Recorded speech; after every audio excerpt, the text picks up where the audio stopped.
This is the Discover Card Countdown to Green as we get ready to go racing.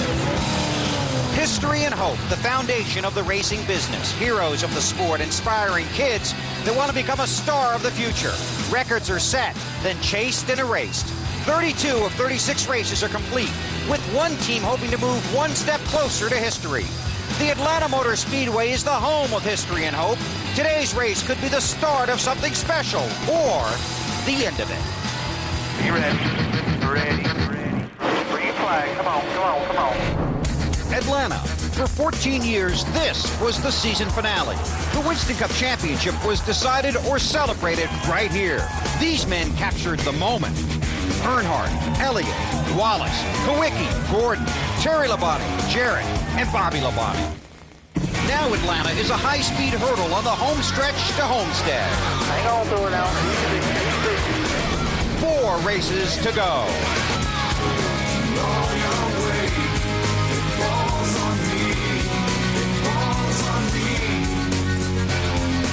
Matt Kenseth hopes to add his name to the list of Winston Cup champions. But history has shown in Atlanta, no lead is safe. Today, Kenseth and crew know it's not about celebrating, it's simply about succeeding. Give me fuel, give me fire, give me double shot of time.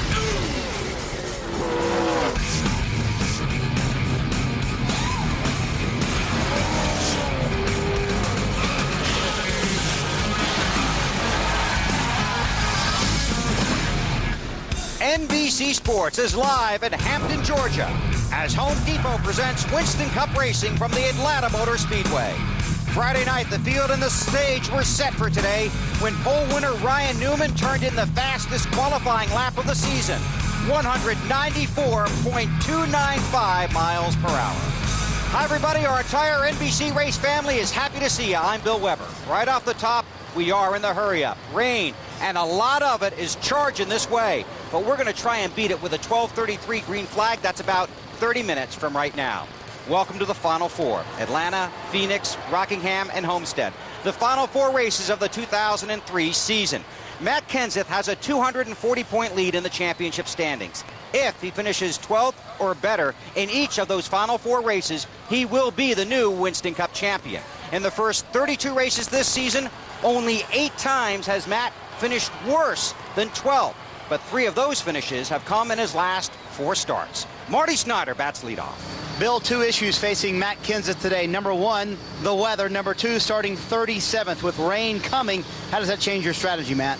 Really doesn't change it much. I wish we were farther ahead, but you know, if we can't get to the front by halfway, then we don't have that good a car anyway. So nothing like teammate love, huh? Yeah, you gotta love Jeff Burton.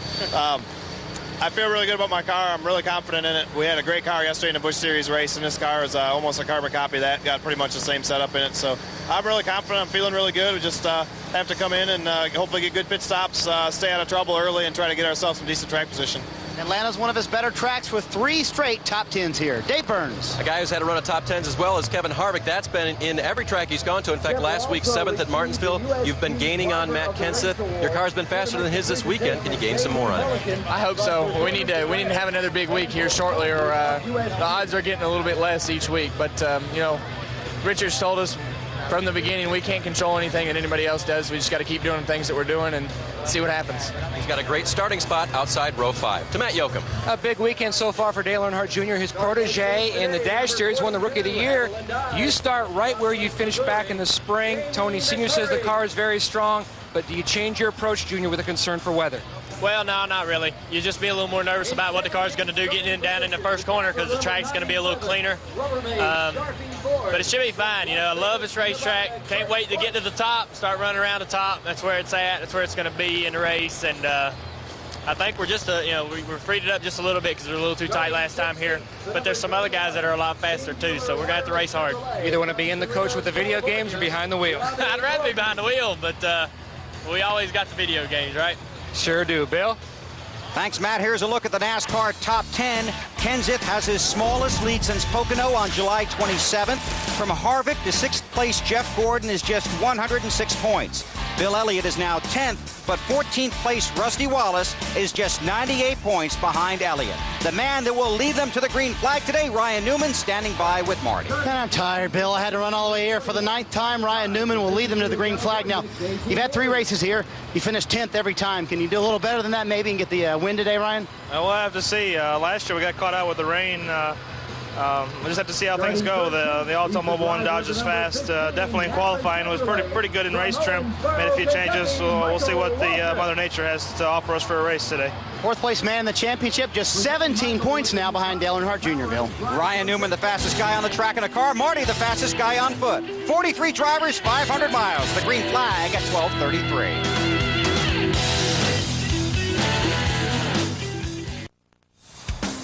Discover Card Countdown to Green. Brought to you by Discover to Go. It pays to discover. By Quaker State, the power to reduce friction.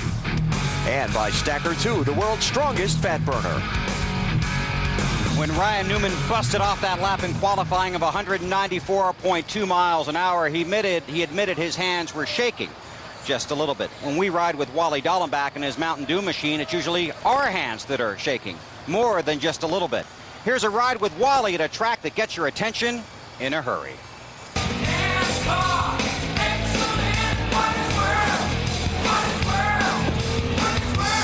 Welcome aboard the Mountain Dew car. We're here in Atlanta. Now, if you're a race car driver, you like going fast, then Atlanta Motor Speedway is the place for you.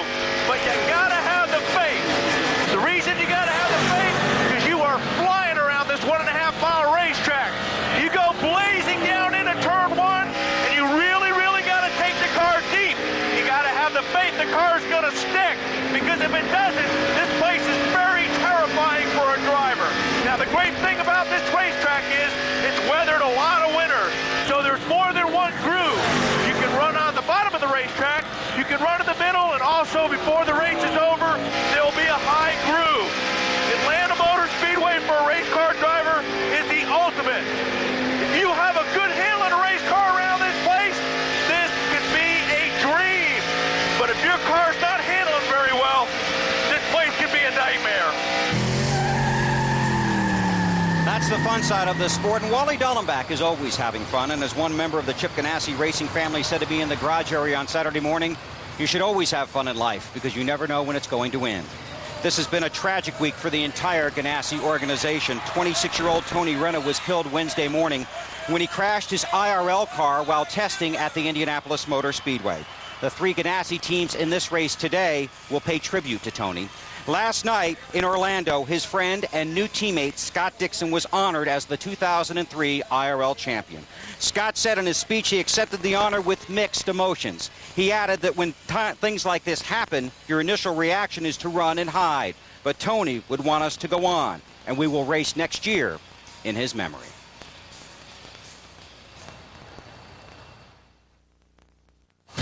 The Discover Card Countdown to Green continues, counting down to a 12:33 green flag because of weather.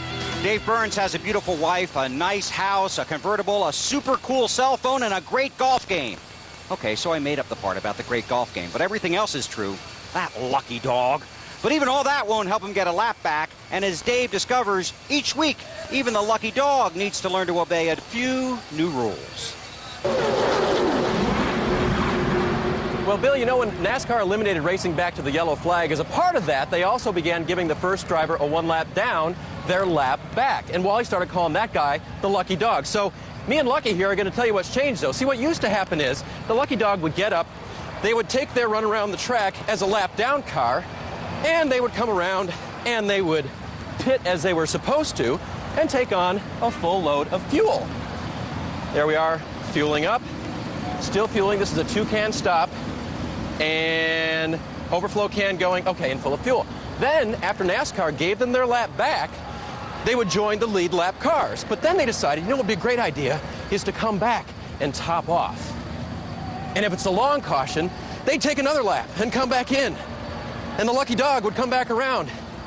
And they would top off again. And NASCAR decided, you know, that's a little bit too big an advantage. So now, once the car has pitted and been given their lap back by NASCAR, they cannot add fuel to the car anymore, or it's a 1 lap penalty. But you know what?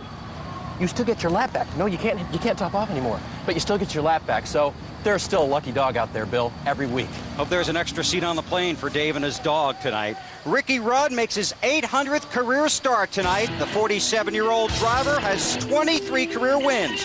Only 23 men have won more races than Ricky.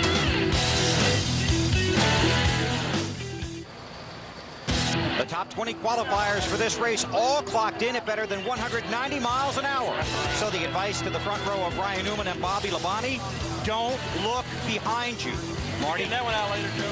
Well, Bill, I'm going to go out on a limb here and say Bobby Labonte is pretty good at this racetrack. The March winner with 6 total Atlanta wins. Car good enough for win number 7, Bobby? Well, I think it's a good race car. I'm sure we'll have to tweak on it throughout the day and try to make it as good as possible. You know, it is good, but the other guys are really good too, and we got to make sure that when it comes down to crunch time, we have the best race car that we can at that point in time. Last Atlanta season sweep, 1992 by Bill Elliott. Bobby Labonte will try to do the same today. Matt? Marty, 17 times Jeff Gordon has backed up one win with another and pull in the garage. A lot of guys feel like you have one of the best cars on the bottom, but you can run anywhere here at Atlanta.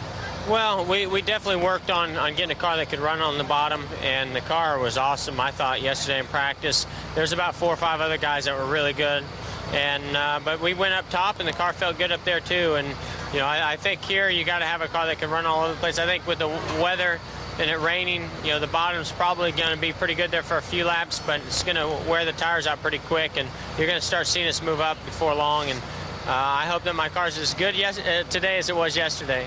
Jeff Gordon on a roll, one of 3 guys who have 5 straight top 5 finishes coming into Atlanta. Ryan Newman's the other, and Dave Burns is with the 3rd.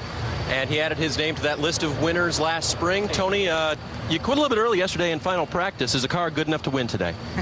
Well, we hope so. If not, we're going to look stupid for pulling it early. But, you know, the way the car drove yesterday, we honestly didn't feel like we were going to gain anything. And knowing that the conditions were going to be a little different today anyway. So, you know, we felt like it's got a good enough balance that we've got enough adjustability built into it that whatever happens, we can compensate for.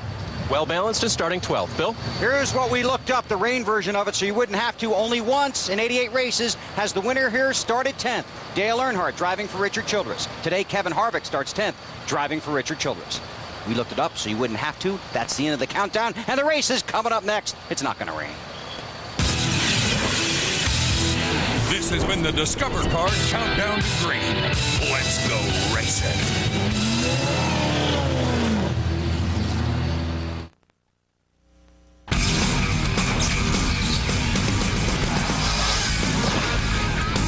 NBC Sports is on the road live in Georgia as Home Depot presents NASCAR Winston Cup Racing from the Atlanta Motor Speedway.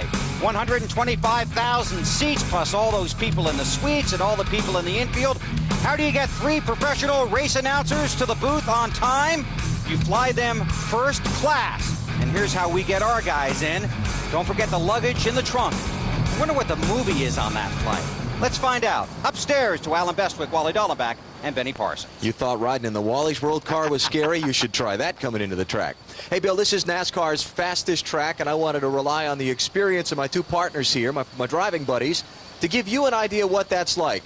And the best they could come up with were words like evil and wormy. What's that all about? Hey, they're not my words. We're talking about guys in the garage area. When you go down and ask these fellas how are your cars, they normally say good, or, well, it's pushing, or it's loose. Here they say it's good, or if it's not, it's evil. And I think speed has something to do with that word, evil. It does. And wormy is my word, because when you're running 185 into these corners, that's how the car feels. When the car takes a set, it wiggles, and it doesn't give you a whole lot of confidence, but you have to have the faith, and you have to push the gas down, because that's the way to get around this racetrack. So it's pretty scary, because I'll tell you what, you need that confidence, and your brain saying, you got to go.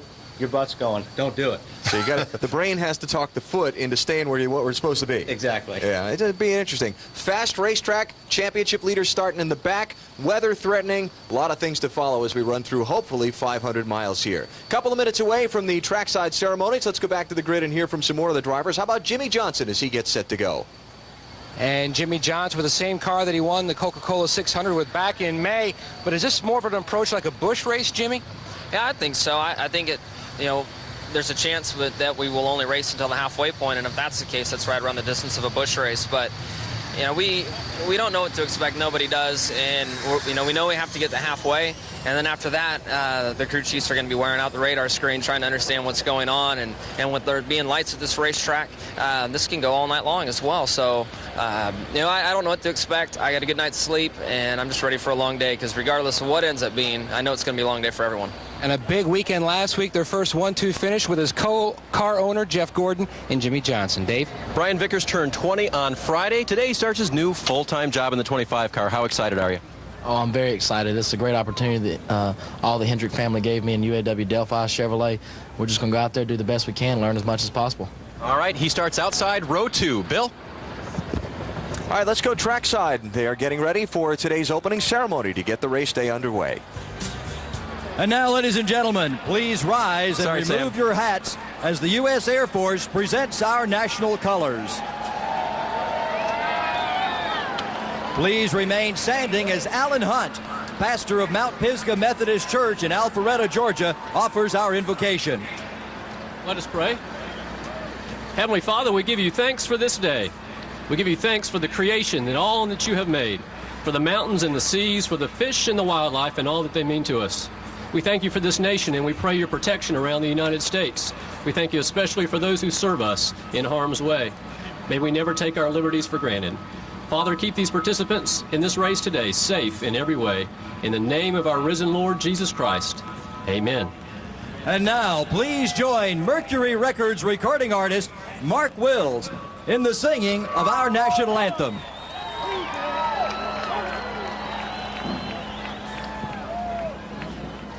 Oh, say, can you see by the dawn's early light what so proudly we hailed at the twilight's last gleaming, whose broad stripes and bright stars through the perilous fight.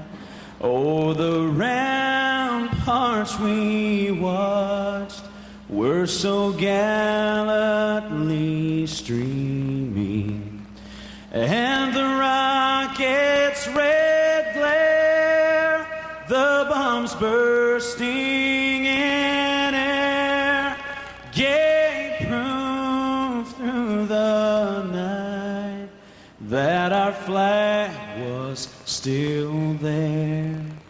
Oh, say does that star-spangled banner yet wave o'er the land of the free and the home of the brave?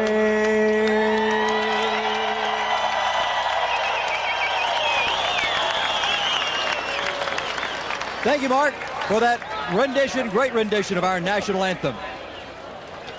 And now, for the most famous words in motorsports, welcome the Grand Marshals Hank Parker, Steve Williams, and Hunter Moats.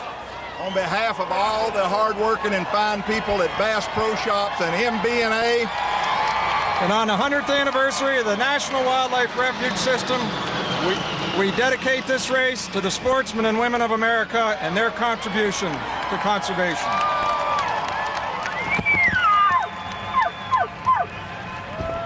Gentlemen, start your engines.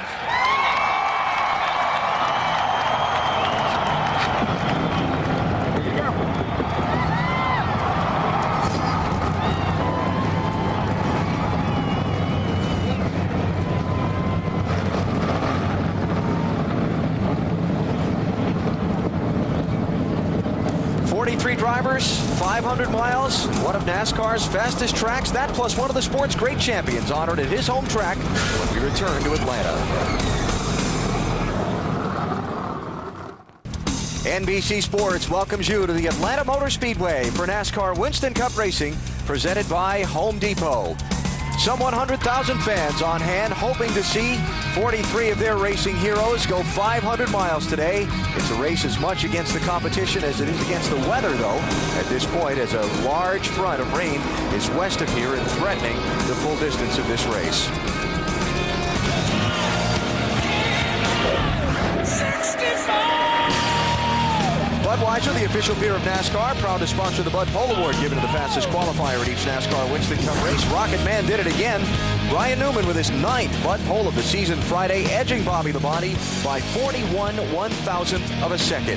Since 1979, Anheuser-Busch has awarded more than $8 million as title sponsor of NASCAR's Pole Award program.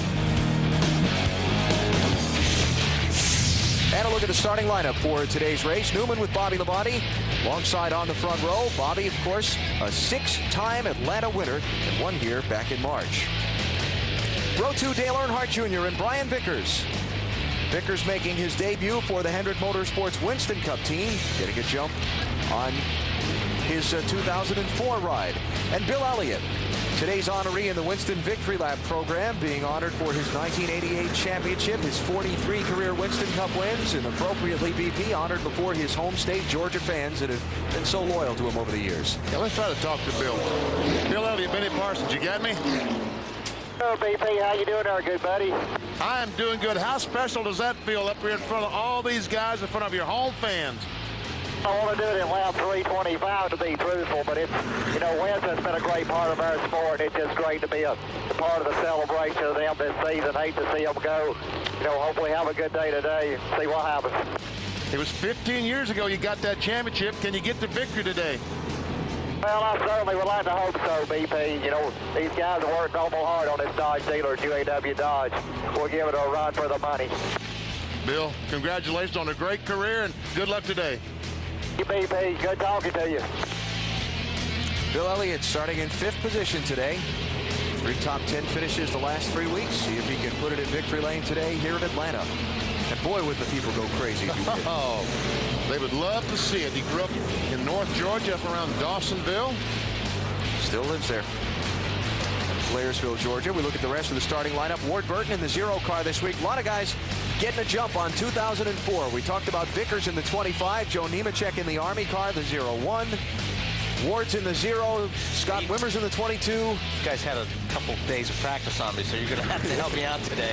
And I'll tell you what, Bobby Hamilton Jr., one of the last qualifiers, was very, very fast in practice. We might see him go from the back to the front here today.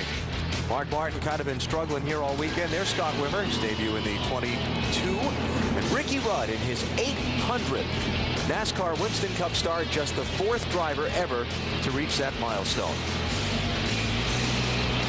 Did not qualify. Big field here trying to get into the race. 49 for 43 spots. And moving to the back, Ward Burton in a backup car after a practice crash on Saturday morning. And Mark Martin had an engine failure during the weekend. He will drop to the end of the field. Well, track's dry. We're going to get the 1-to-go signal at the start-finish line. So let's get some final stories from pit road before the green flag. Dave Burns, you're up. Alan, you mentioned it. Runner-up at this race last year, Joe Nemechek begins his super sub role for the recovering Jerry Nadeau in the Army car. Call him GI Joe if you want to, but you better just call him fast. Again, he qualified 8th and has a good race car. Matt? Dave, another part of that massive driver shuffle involves the 22-0 teams. Ward Burton's first weekend in the Net Zero car hasn't gone smoothly. A very fast race car Saturday morning, but he also crashed it. But he did tell me that after the final practice session, his backup car very fast. Meanwhile, Scott Wimmer, he told me the only agenda he has today is to finish and to try to gel with his new crew chief, Frank Stoddard. They feel like he has a very, very bright future at Bill Davis Racing. Marty?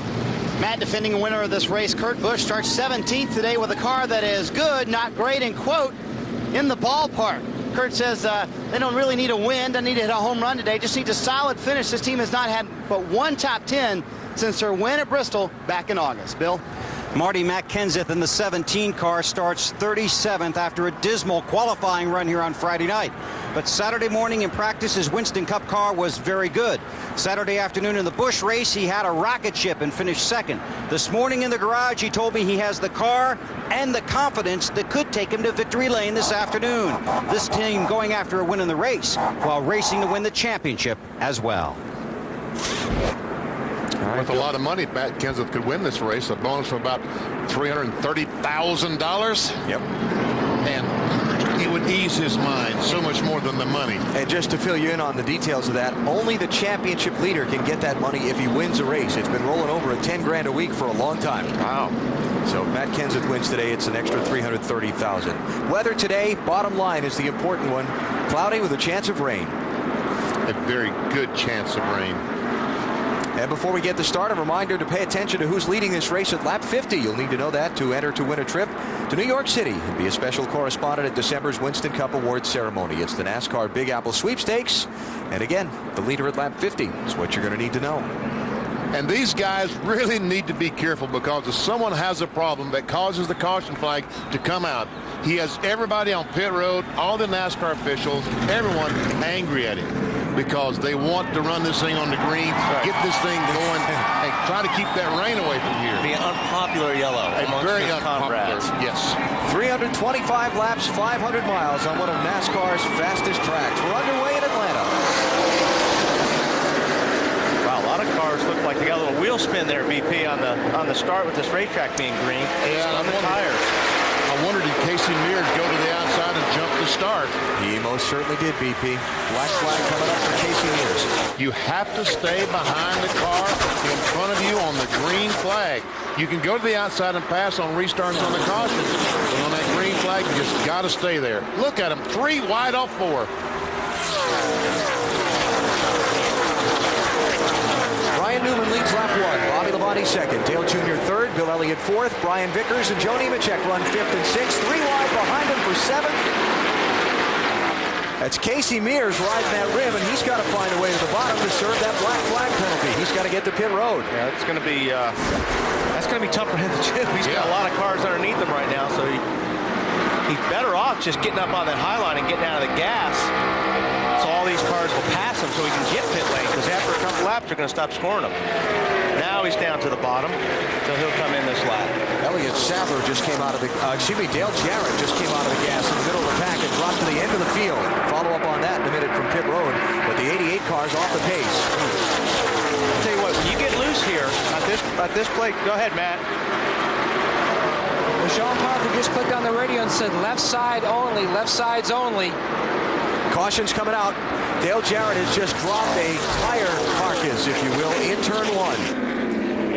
And that's a huge break for Casey Mears, who gets to serve his black flag penalty under the yellow flag. So he will not lose a lap. And you can see the damage there behind the left rear tire of Dale Jarrett's car. When that tire flew off, it did some damage on the body there. Let's go back and show you what Benny was talking about. Here's the 41 car, and watch as he dives to the outside and goes by Kevin LePage in the 4 car before you get to the start-finish line. That is a no-no. And remember the definition in the act of passing. Watch the left rear here. See it? You can see it's already down. Ooh, and Jarrett's almost... Man, I'll tell you what. That definitely gets your attention. At this track? Oh, man, I'm telling you what. When you get loose here, it takes your breath away. And I mean, for a while. And he's riding, there is a tire inside the tire, and that's what he's riding around. Oh, now you saw the outer tire, what grips the racetrack, fly off the car. Too hard to get it, that's the inner liner. pull the crush panel apart. So just caution is out just a couple straight. of laps into the race for Dale Jarrett, dropping some debris on the track in turn 1. Home Depot presents NASCAR Winston Cup Racing from Atlanta. Brought to you by the Home Depot, NASCAR's home improvement warehouse.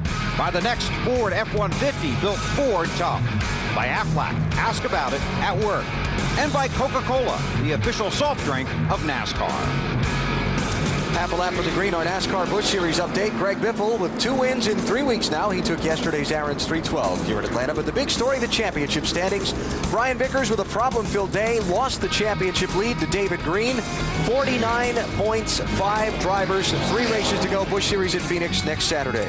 Craftsman Truck Series also with a great championship fight. 2 races to go in their season. They race in Phoenix on Friday with 4 drivers within 72 points. What championship fights we have as we come to the conclusion of this 2004 NASCAR racing season. And not only did Brian Vickers lose the lead, he went from 1st to 5th, and it can happen every week in the NASCAR Busch Series as close as it is. It's going to come right down to the last laps at Homestead, that's for sure. Oh, now that's legal. What is that flying off? Just lost something, yeah. What's that flying off the cars? Piece of metal or something just got kicked up, or tape. Restart was a little bit late. Yeah, we saw the restart line across the racetrack, and I think that Ryan Newman was a little bit late getting back on the throttle. Kurt Busch goes 3 wide in 1. Very nice. He knew that rookie in that 25 car figure. Let him give it to him. Yeah, he'll back off. He might this time, Kurt, but next year he probably won't. NASCAR spotters have taken a look at whatever that was that flew up on the racetrack and determined it was a piece of fiberglass or something from those body panels on the cars, and it's okay. So it's out of the way. It's okay. It's not going to injure other cars, but it's not okay for the car it came off of. Second place, Dale Jr. on Bobby Labonte, and quickly through. Now Kevin Harvick up on the back of Labonte for third. I think when you're on fresh tires, the bottom lane, I think, is really fast. And then when you start getting off your tires, start burning the fuel load off, that's when you'll see a lot of these cars start moving up to the top of the racetrack. While we watch some of this action, let me just tell you that Dale Jarrett did stop under the caution flag, took on fresh tires. He's on the lead lap in 42nd place. And also Mark Martin, Ricky Rudd, and Casey Mears pitted and took on tires under that caution. That 97 car, Kurt Busch is on the move. And for third place, on the move is Kevin Harvick. Another spot for the 29 car. Started 10th. He's up to third, 9 laps into the race. Matt? Bobby Labonte is slowly faded back and forth. He came on the radio and told his crew chief, Michael Fatback McSwain, he says, when the 8 got up around me, it made me extremely loose. And that was one of the conditions he was fighting most in the final practice session, loose on entry. Not good here in Atlanta, let me tell you. Now there's 190, 95 miles per hour. That's not good. Here they come. Tony Stewart, that 20 car, the victor in Charlotte just a couple of weeks ago. On the move. He just passed both of those cars off of turn 4. He hung a left, put his left sides right on that white line, and went by both Mayfield and Nemechek. And he got down to that corner and he made a left turn to get down to the bottom.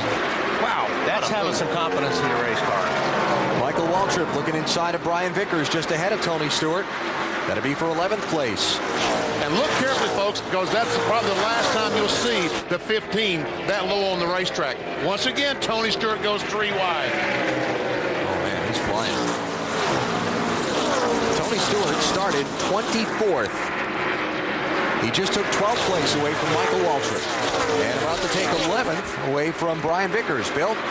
And just a note about Brian Vickers, his car's a little tight, just his second Winston Cup start, but he's having trouble on the restarts because the transmission is not geared like his Busch car, so he's learning by doing now in the Winston Cup Series.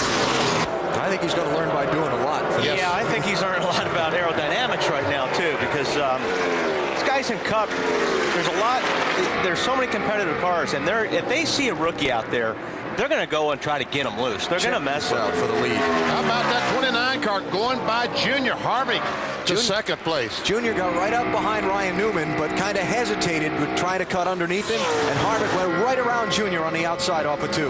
And no hesitate for the lead for Harvick. First lead change of the race, Kevin Harvick out front. Very impressive. And you know, with this weather around, you just sense a little urgency on the part of all these guys when you were down there this morning. They all know that there's no wasting any time. That's exactly the way Tony Stewart was racing, like, hey, this thing's going to end in 5 laps. I got to get to the front. Dave, what are they saying about Junior's car? Well, you just saw him pass Ryan Newman on the inside for second. Wally was talking about how these cars are so good on the bottom on new tires, and that was Junior's chosen line. They told him, hey, other guys like Michael Waltrip and Tony Stewart, they're getting by on the outside, coming up through the pack, but Junior, you know where you need to run, and so far, he's been doing it on the bottom. Bill?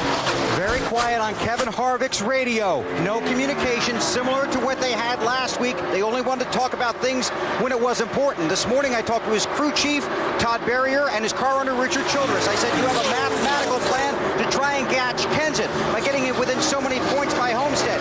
Childress and Berrier both said no. Childress said he told his team, do what you've done to get here and keep your eye on the ball. That's always been my philosophy.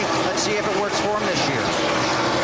Yeah, and of course, Richard Childress, a 6-time Winston Cup champion, team owner, has all that experience for this team to draw on. And Richard Childress, I was talking to those guys in the Oh, well, here we see Matt Kenseth as he tries to come through the field. He's in the 25th position. Steve Park, Jamie McMurray right in front of him. Bill, what's Kenseth saying? Not much, Benny. His car was a little tight. They talked about pitting under the caution, decided not to. This car is no good for 4 laps. Then it takes off like a rocket. Wally, I believe that's similar to his Busch car yesterday, because did you see him when he went past you in a blur yesterday in the Busch race? Yeah, he definitely, there's a couple of cars in the Busch race yesterday that were just terrible for about the first 15 or 20 laps. Well, but then they came on strong. Yeah, and that's what they're looking for out of this 17 car. Started 37th and marching forward. And that's exactly what he did yesterday, right down on the bottom of the racetrack, right on the white line. And it's working again today. Weren't with us yesterday. Matt Kenseth started at the back of the pack in his Busch Series car because of an engine change. He was leading at lap 50. I don't think he'll get to the lead by lap 50 today. This is a little bit tougher field, but... And check this out. He's going to the top to see, just to make sure it's not faster up there once he got clear of this traffic. Well, one thing, if you're going to run on the bottom of the racetrack, you have to have a lot of motor. If your car's going to be down the bottom, when you get on the gas, it binds the car up coming off the corner. So you got to have a lot of engine. Kevin Harvick exploring the upper regions of Atlanta Motor Speedway's banking. He's the leader early in today's race.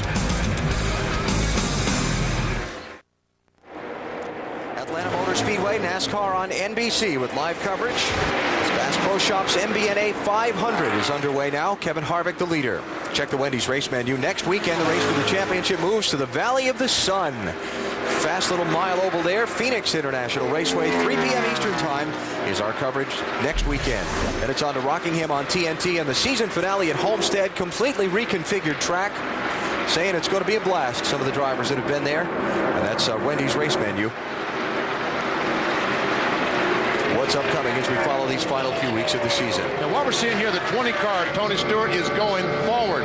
The 12 car, Ryan Newman, who started on the pole, is inching his way backwards. He's now back to the 7th position. And Jimmy Johnson, 48, right behind him. The 12 car looks like it might be tight, the way he's sliding up the racetrack. Just on the corner, good, man.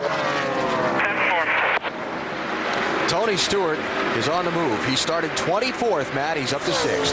Atlanta, a special place for Tony, the home of his sponsor, Home Depot, but also the home where he scored his first 500-mile win in his racing career. Early on, just like his teammate Bobby Labonte, the 20 car was loose, but now it has started to come back to him. A little tight on entry into turn 2, a little tight up off the corner as well. Tony says the car is really coming to him. He's very happy. Check our Walmart NASCAR Winston Cup race fact, which has to do with Tony Stewart. Drivers starting 21st or lower have won 4 of the last 6 fall Winston Cup races here. Tony Stewart today started lower than 21st, 24th. He's got history going for him. Working on Jeff Gordon now to pick up 5th place if he can. That bottom line is just, if you can get your car to work down there and you've got the engine, it is the fast way around this racetrack. Dave, what's going on with the 12 car? Is he tight? Actually, I put down several notes, tight, loose, tight, loose. He just radioed in, though, and said, it feels like I've got a ton of air in the lefts. What would that make it feel like? Ton of air in the what? In the left side tires. Oh.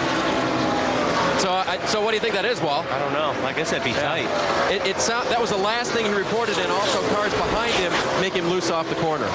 Sound like the whole car is sliding across the racetrack, that the left just isn't gripping the way he wants it to. Here's the race for 5th place as Tony Stewart continues digging right along that white line at the bottom of the track. And right behind the 9 car, Bill Elliott. Jeff Gordon looking pretty good right now, Bill. Yeah, looking as good as they did yesterday in the practice. Very happy with this car. It debuted at Charlotte, had a decent run there. Just its 2nd time out here, and see that high line? Robbie Loomis told me this morning that Jeff worked on that in practice because he wanted to make sure the car was good, not only at the bottom of the racetrack, but in that high groove as well. The only problem is the guys that are working the low groove are going to pass you. Yeah, because they've got a much shorter distance to go as Tony Stewart goes by, starts working on Bill Elliott. Trying to pick up 4th spot there on the 9 car. While this is going on the track, there is 1 car in the garage, Marty. And that's Brian Vickers back here with an early engine failure for Hendrick Motorsports. Don't see this very often. What happened, Brian? No, it absolutely wasn't an engine failure. Hendrick Motorsports has some great engines. I got an excellent restart on that second restart, and somebody up front brake checked everybody. I ended up getting in the back of the 9 car. He slammed on brakes, I slammed on brakes. We put a hole in the radiator. We didn't think it was going to be a problem. The water temp wasn't going up, but it must have been an air pocket or something, because it overheated, and that was pretty much the end of it right there. So we pulled in. We're going to try to get this thing fixed and get back out there and get some experience. Yeah, we should say an engine problem. They're going to replace the radiator in the front of the car, trying to get him back out on the track, as Brian said. So that's the fiberglass that we saw flying on that restart was that hole in the back bumper of Bill Elliott's car there that we're seeing when he came by us. Is Brian, that exactly came out of the back bumper, and Brian Vickers is the guy who ran the back of Bill. A lot of chatter on the NASCAR radio back and forth about raindrops. NASCAR race director David Hoots talking to his spotters out in turns 2 and turn 3, and the caution's coming out for rain. Caution's out. Second caution, 50 miles into the race, 32 laps. And this one for Mother Nature.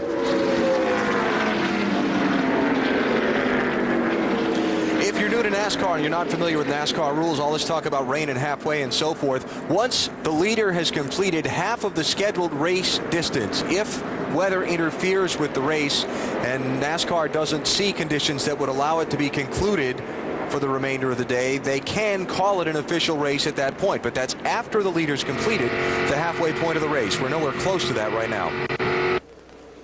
50 miles into 500. There's Kenny Schrader's. He eases around with some sponsorship this weekend. Robbie Gordon on board with him. There's Matt Kenseth talking to his crew. Yeah, Matt's already moved up into the top 20, 18th place from 37th starting spot. You talk about the restart where Brian Vickers got into the back of Bill Elliott. Here's another look at it. He's the 1, 2, 3, 4, 5th car in line there. Yep. Right there you see get back of Bill. Bill gets a little bit sideways. And Kevin Harvick jumps out to the right, which is a legal pass on a restart. Right. And there's the piece flying off, the back bumper. Unfortunately, that when he hit Bill Elliott, there's a bunch of metal behind that fiberglass bumper, and it put a hole in the radiator. And just a quick explanation on what Vickers meant when he said somebody brake checked the rest of the field. Yeah, I don't think anybody really brake checked. I think what happened was the restart was late. I think somebody anticipated it for Ryan to start, and he didn't, so he had to get back off the gas, and the guys behind them anticipated, and it's just an accordion deal. Here come the leaders onto pit road, Bill. Kevin Harvick leading the race and chasing Matt Kenseth in the championship standings. The car just a little bit. He underscored just a little bit tight. 4 tires and fuel, no chassis adjustments, Matt. Bobby Labonte already in. His car had stabilized on a scale of 1 to 10. He said it was tight on a scale of 3. A slight air pressure adjustment on the 18 car. That's it, Dave. Very slight adjustments needed on Dale Jr.'s car as well. Just a little free in, a little tight off. They're going to make an air pressure adjustment to accommodate that. Change 4 tires and try to win the race off of pit road. He came in second. He will not win it.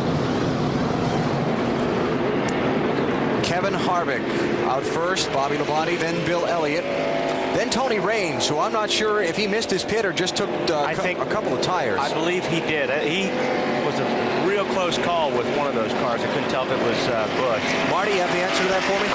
What happened, Alan, was when Kurt Busch left his pits, he hit Tony Raines and literally pushed him past his pit. So there may be some right front fender damage on the 97 car. That could be the bigger implication for those guys. That would really hurt their aerodynamics. Tony Raines will have to come back down pit road and pit this time. Because he has a left rear tire flat. Probably from the contact with Kurt Busch. Be a good guess.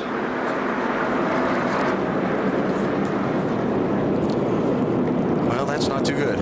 So Tony will have to come back down pit road this time. Not pitting under that last caution was Elliott Sadler. Only car that didn't stop, and so he's going to lead 1 lap here as he comes across the stripe. And another lap around, and we'll see if he did that just to collect bonus points or if he's going to not stop here. This is Matt Kenseth on board his car as he looks back at Kurt Busch, get ready to leave, and Busch drives out. No, that was Dave Blaney. I'm sorry, Blaney. Thank you, boys.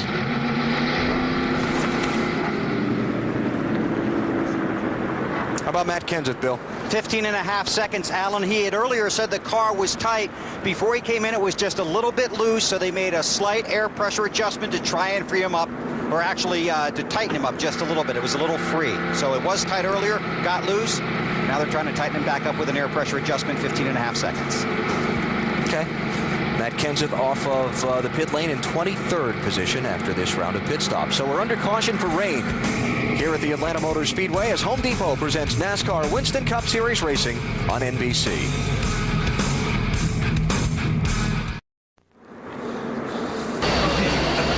Michael Waltrip's team accepting a check earlier today for $20,000 as winner of the McDonald's Drive-Thru Pit Crew Championship fueled by Powerade at Martinsville last week.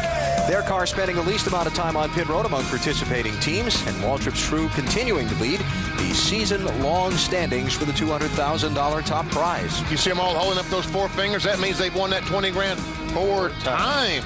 Way to go, Slugger and crew. Do the math on that one. Yeah. Plus 200 grand at the end of the season. I can do the math on that. I bet you could. That's big money. We're talking about Kurt Busch and Tony Raines and some contact that they had on pit road leaving on these stops a minute ago. And watch here when Kurt Busch comes out, the yellow car right there gets into the left rear of Tony Raines, turns him in to him. Now watch the damage. And then see the damage on the corner right there. So I don't know if they're going to pull him in and fix that or not. What they might ought to. Well, let's find out. Marty's with his crew chief now. Well, Jimmy Finning, let's first of all talk about the damage. How bad is it? Is it worth pulling him down pit road to maybe see if you can fix it? Well, right now I don't think nothing's rubbing. You know, it probably hurt our aero a little bit, but I don't believe nothing's rubbing. So he just got together with the 74. We got done with our pit stop. 74 was coming down and kind of got a little crowded. Kurt said something interesting on the radio. He said the car was too fast at the beginning of the run. How's that possible? Well, what happens is if you start out too good, you fade. Our car's fading a little bit, so what we're trying to do is get it where it don't fade as fast. Very good at the beginning of the run, a little bit loose the longer they run. Bill? Matt Kenseth qualified 37th, so in order of pit selection, his team picks 37th. He has to squeeze between the 5 of Terry Labonte and the 77 of Dave Blaney. Now watch what happens when he comes in, because Blaney's already going to be in his pit stall. So the 17 has to not only swing around the car, but around the 77 crew. Couldn't quite see it there. But because Matt had to go around the 77 car, he angled his way in, got blocked in by the 5, and that cost him extra seconds on pit road. There's the 77 behind him. The 77 will leave. You'll watch the 17 drop, and they'll have to wait just a second so Matt can work his way around the 5 car, which actually Matt worked himself in behind. It's something that Robbie Reiser and Matt have talked about. They're going to try and make sure it doesn't happen again. And that all comes back to the importance of qualifying well. Talking about picking those pit stalls, they're picked in the order you qualify. The fastest qualifier gets the first pick. And there is some bad news. It looks like the rain is picking up substantially as we see it hitting the roof camera on board Matt Kenseth. Matt Kenseth in 21st position after the pit stops. And yeah, the rain is getting heavier, and NASCAR has just closed the pit lane, which probably means they're going to red flag the race. And we've been seeing way too much contact on pit road. Remember at Talladega when Archie Kennedy, the jackman for Jeff Green, the 43 car, got knocked off his feet. And, you know, these pit boxes, like from where we're looking at them, they look like there's a lot of room. But when you're sitting in a car and you got to drive around a car and crew guys that are changing tires, get in your box and get it straight so you don't get blocked in, there's not that much room down there. There really isn't. So I think that NASCAR has to look at limiting the amount of cars on pit road. Right now, we just can't accommodate 40 cars at a time. That's too many. So what do you propose doing about it? Well, I would say that we go to look at all these cars. Cars coming in, cars trying to get to pit. Tony Raines trying to get to his pits, makes contact with Kurt Busch. Now Kurt Busch's car is injured. What I suggest to do is limit the amount of cars on pit road. Go to the scoring monitor, and only the top 20 cars can pit the first time by.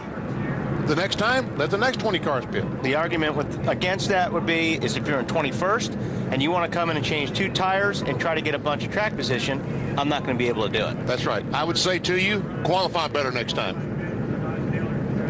But it's not. It may not be qualifying. You may have a flat tire. You may have anything that goes wrong that doesn't have anything to do with qualifying or whatever. You may have a problem. You may get put back in that position. Well, now you're penalized because you're back there. For whatever reason you're back there, you can't make that ground up on a pit stop. On a two-tire stop. I understand that. But again, it is just too dangerous for those individuals on pit road, is my opinion. A lot of individuals on pit road now as they brought the field down and put the race under the red flag and starting to cover the cars up here. As the rain has fallen and stopped this thing just short of, just after rather, 50 miles here at Atlanta. Red flag is out.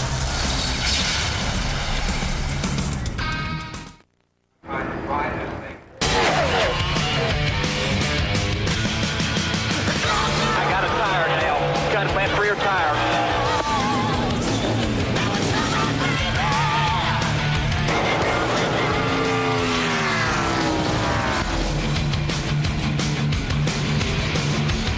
A recap of the opening 39 laps of today's race here at Atlanta Motor Speedway that's now under the red flag for rain. Our Coca-Cola Racing family update shows you that they're faring quite well right now. Not doing too bad. 1, 2, 3. Skip 1, 5, and 6. But there's more of them. A little farther back in the field, Dale Jarrett, we just saw, had the cut tire. Just a couple laps into the race, dropped him back to 31st position. Red flag is out. Kevin Harvick took the lead away at lap 13 from Ryan Newman after moving up from his starting spot back in row number 5. Matty? And Kevin Harvick, looking at the weather, but first looking at your race car, how is that race car? GM Goodwin Chevrolet is pretty good.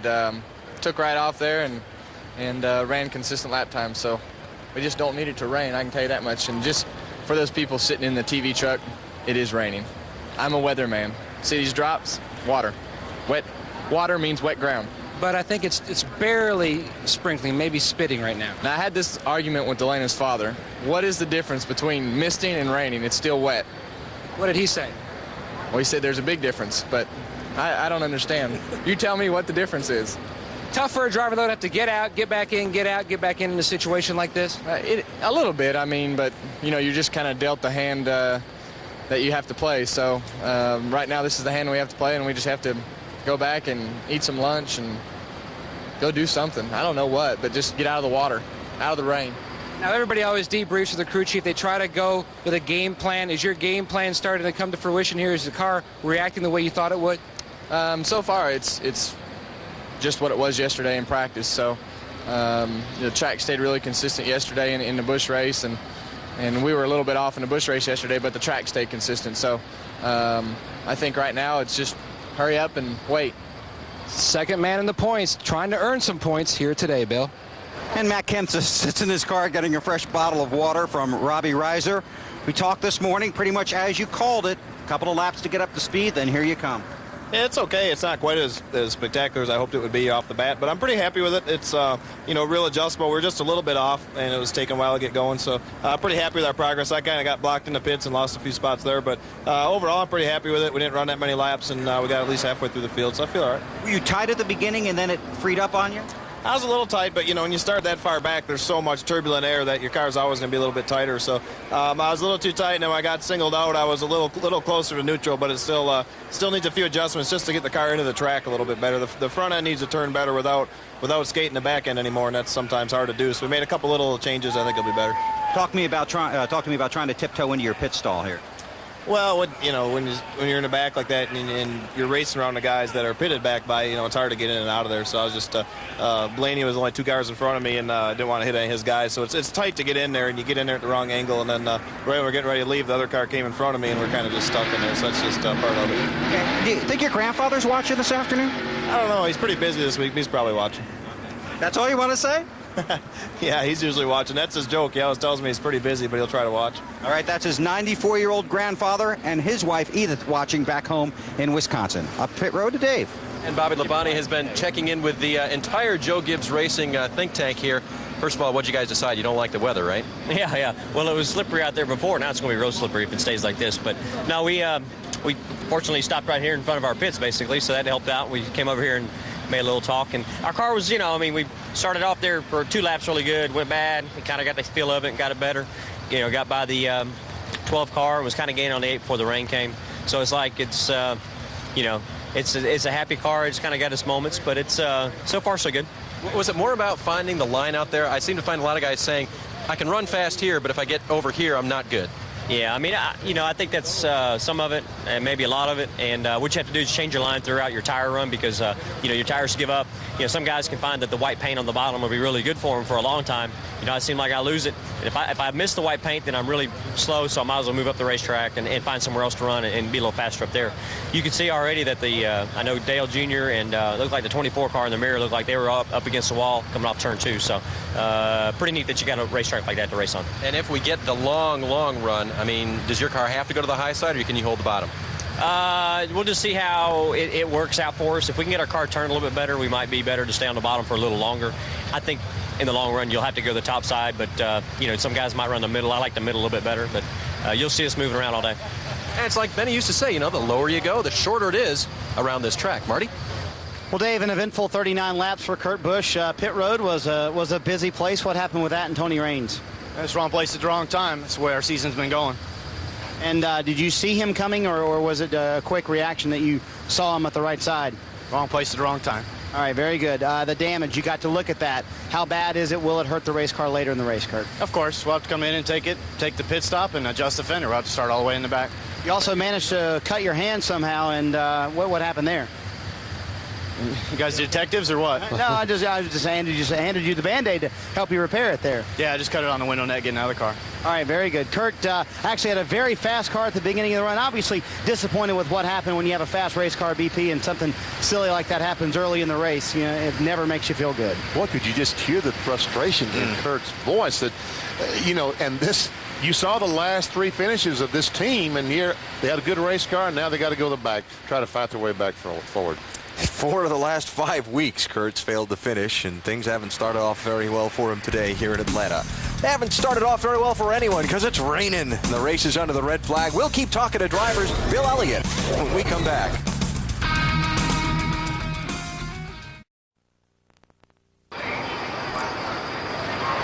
Home Depot presents NASCAR Winston Cup Racing from the Atlanta Motor Speedway. Here on NBC Sports, under the red flag for rain after 39 laps. How about our singular wireless race talk poll? Bill Elliott, honored in the Winston victory lap prior to the race for his great NASCAR Winston Cup career. We want to know what your favorite moment is among his many highlights. Brickyard 400 win, the Daytona 500 victory in '85, the Winston Million at Darlington, or the '85 Talladega win when he came back from 2 laps down. I have mine. I have mine. Yeah. Wow. I'll tell you what, that is some pretty tough choices, though. I think we're being 85 there on that choice C. Huh? I think that should be 85 there on choice C. I believe you'll be right. Yes. Well, not 95, they're also 85. Yeah. All right, Matt, how about Bill Elliott? Well, Georgia's favorite son, Bill Elliott, currently 3rd on the scoring pylon. You can't vote, but if you had to vote, what would be your favorite memory? Well, they all run so close together. I mean, from winning the first Daytona, I guess coming back from Talladega 2 laps down would probably be from what everybody I've ever talked to, is the most impressive thing, and it was even impressive to me. Now, you have 5 wins here. You were debriefing with both Mike Ford and Sammy Johns. How is your race car, Bill? Well, I'm fighting just being a little loose right now, trying to figure out what we want to do or the strategy we want to use later. Hating on that restart, it looked like everybody was going to go, and then little E checked, and then I checked, and I guess old Brian Vickers got the short end of the stick, but I hate that, but, we'll just try to get going here and see what happens. I mean, I figure it's going to be a late day today. Now, it's been a big weekend for the Elliott family. Tell us what happened on Friday night. Well, I didn't get back. Chase, he's been racing go-karts. He's been having a lot of fun. I mean, the kids up there are a lot of fun to hang around up at Blue Ridge. And we've been kind of running a little bit on Friday night on the go-kart. They only ended up running second in his heat race and winning the feature. And, he hangs in there pretty good. I'm pretty impressed with him. But, still that's a long way to go from where this is here today. A big win, though, for you and for him?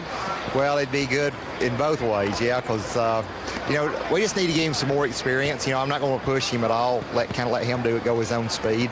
Let him be a kid first and then, play a little bit, get a little experience. But the main thing is just kind of hang out, have a good time, enjoy.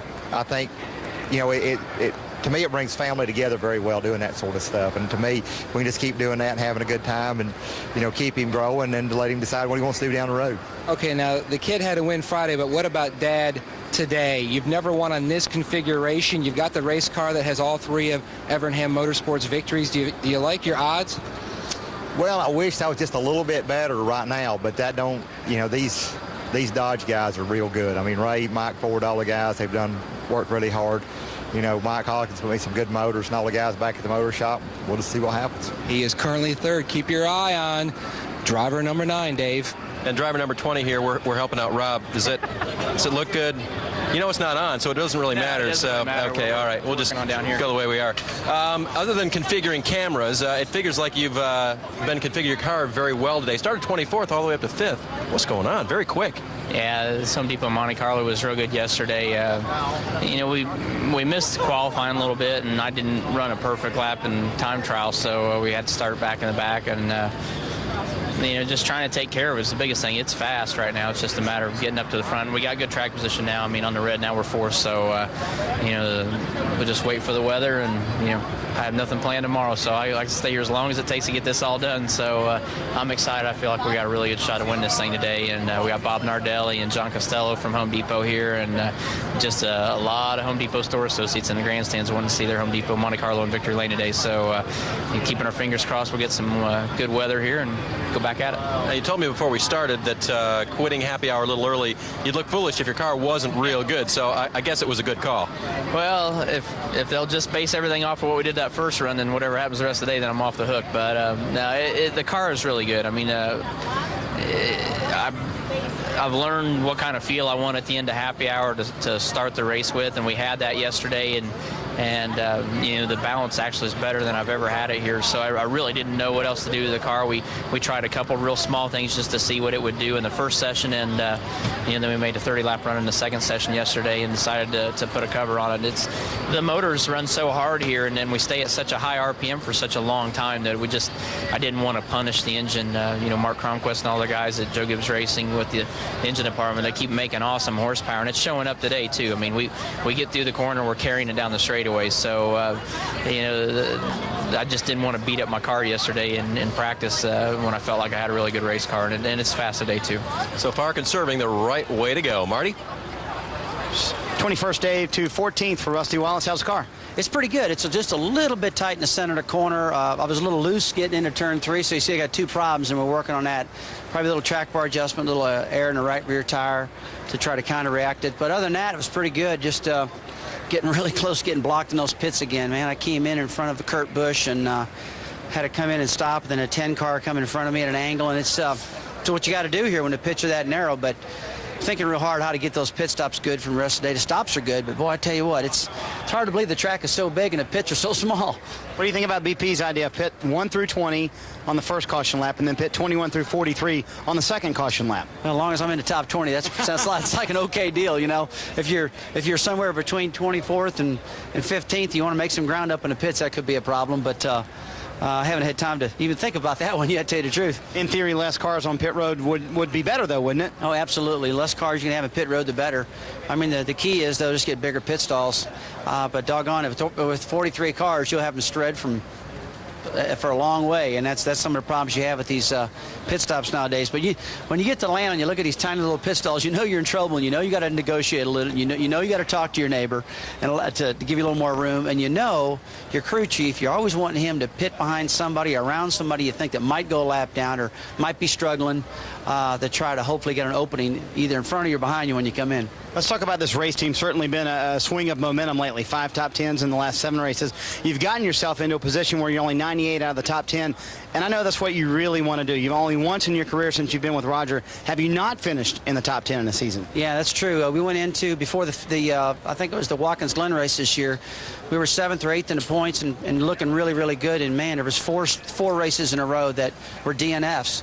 You know, brake problems and a blown engine, the dramatic blow at Michigan, the fire and everything, and then a crash at Darlington. I went, man, this has never in my life happened where I went from 8th to 18th. And now I'm crawling myself back up to the top. Like you say, we're 98 out. But, you know, we got Roy McCauley on board as our engineer, and I've always had good engineers surrounding me, but Roy and I really get along good, and my cars are definitely handling better. You know, got a lot of time and effort invested in Billy Wilburn, and I just think he keeps getting better and better and better. There's been a lot of controversy on the internets and stuff about Billy, but, you know, he's a friend of mine, and, you know, there's 2 years of building we've been going on, and I hate to scrap those 2 years and start over again. So he's a cool kid, and I believe we got a great race team. We just got to strike, you know. We just got to, first things first, you got to make your cars handle, get your pit stops good and all that stuff. And I believe we got that now. Now we just need a little luck. So Billy will be back as crew chief next year. Yeah, that's the plan. All right, Rusty Wallace waiting out the rain in the 14th position. Bill. And Jeff Gordon and I have been waiting for that interview to end, but since they went on, we're going to take a little break, then you and I will come back and talk. Okay? I'm just glad he finally ran out of breath. Okay. Well, I'll tell you, give me one of those, and then we'll come back and we'll talk, okay? You got it. All right. Under the red flag here at the Atlanta Motor Speedway. We'll be back and talk to the 4-time champion in a minute.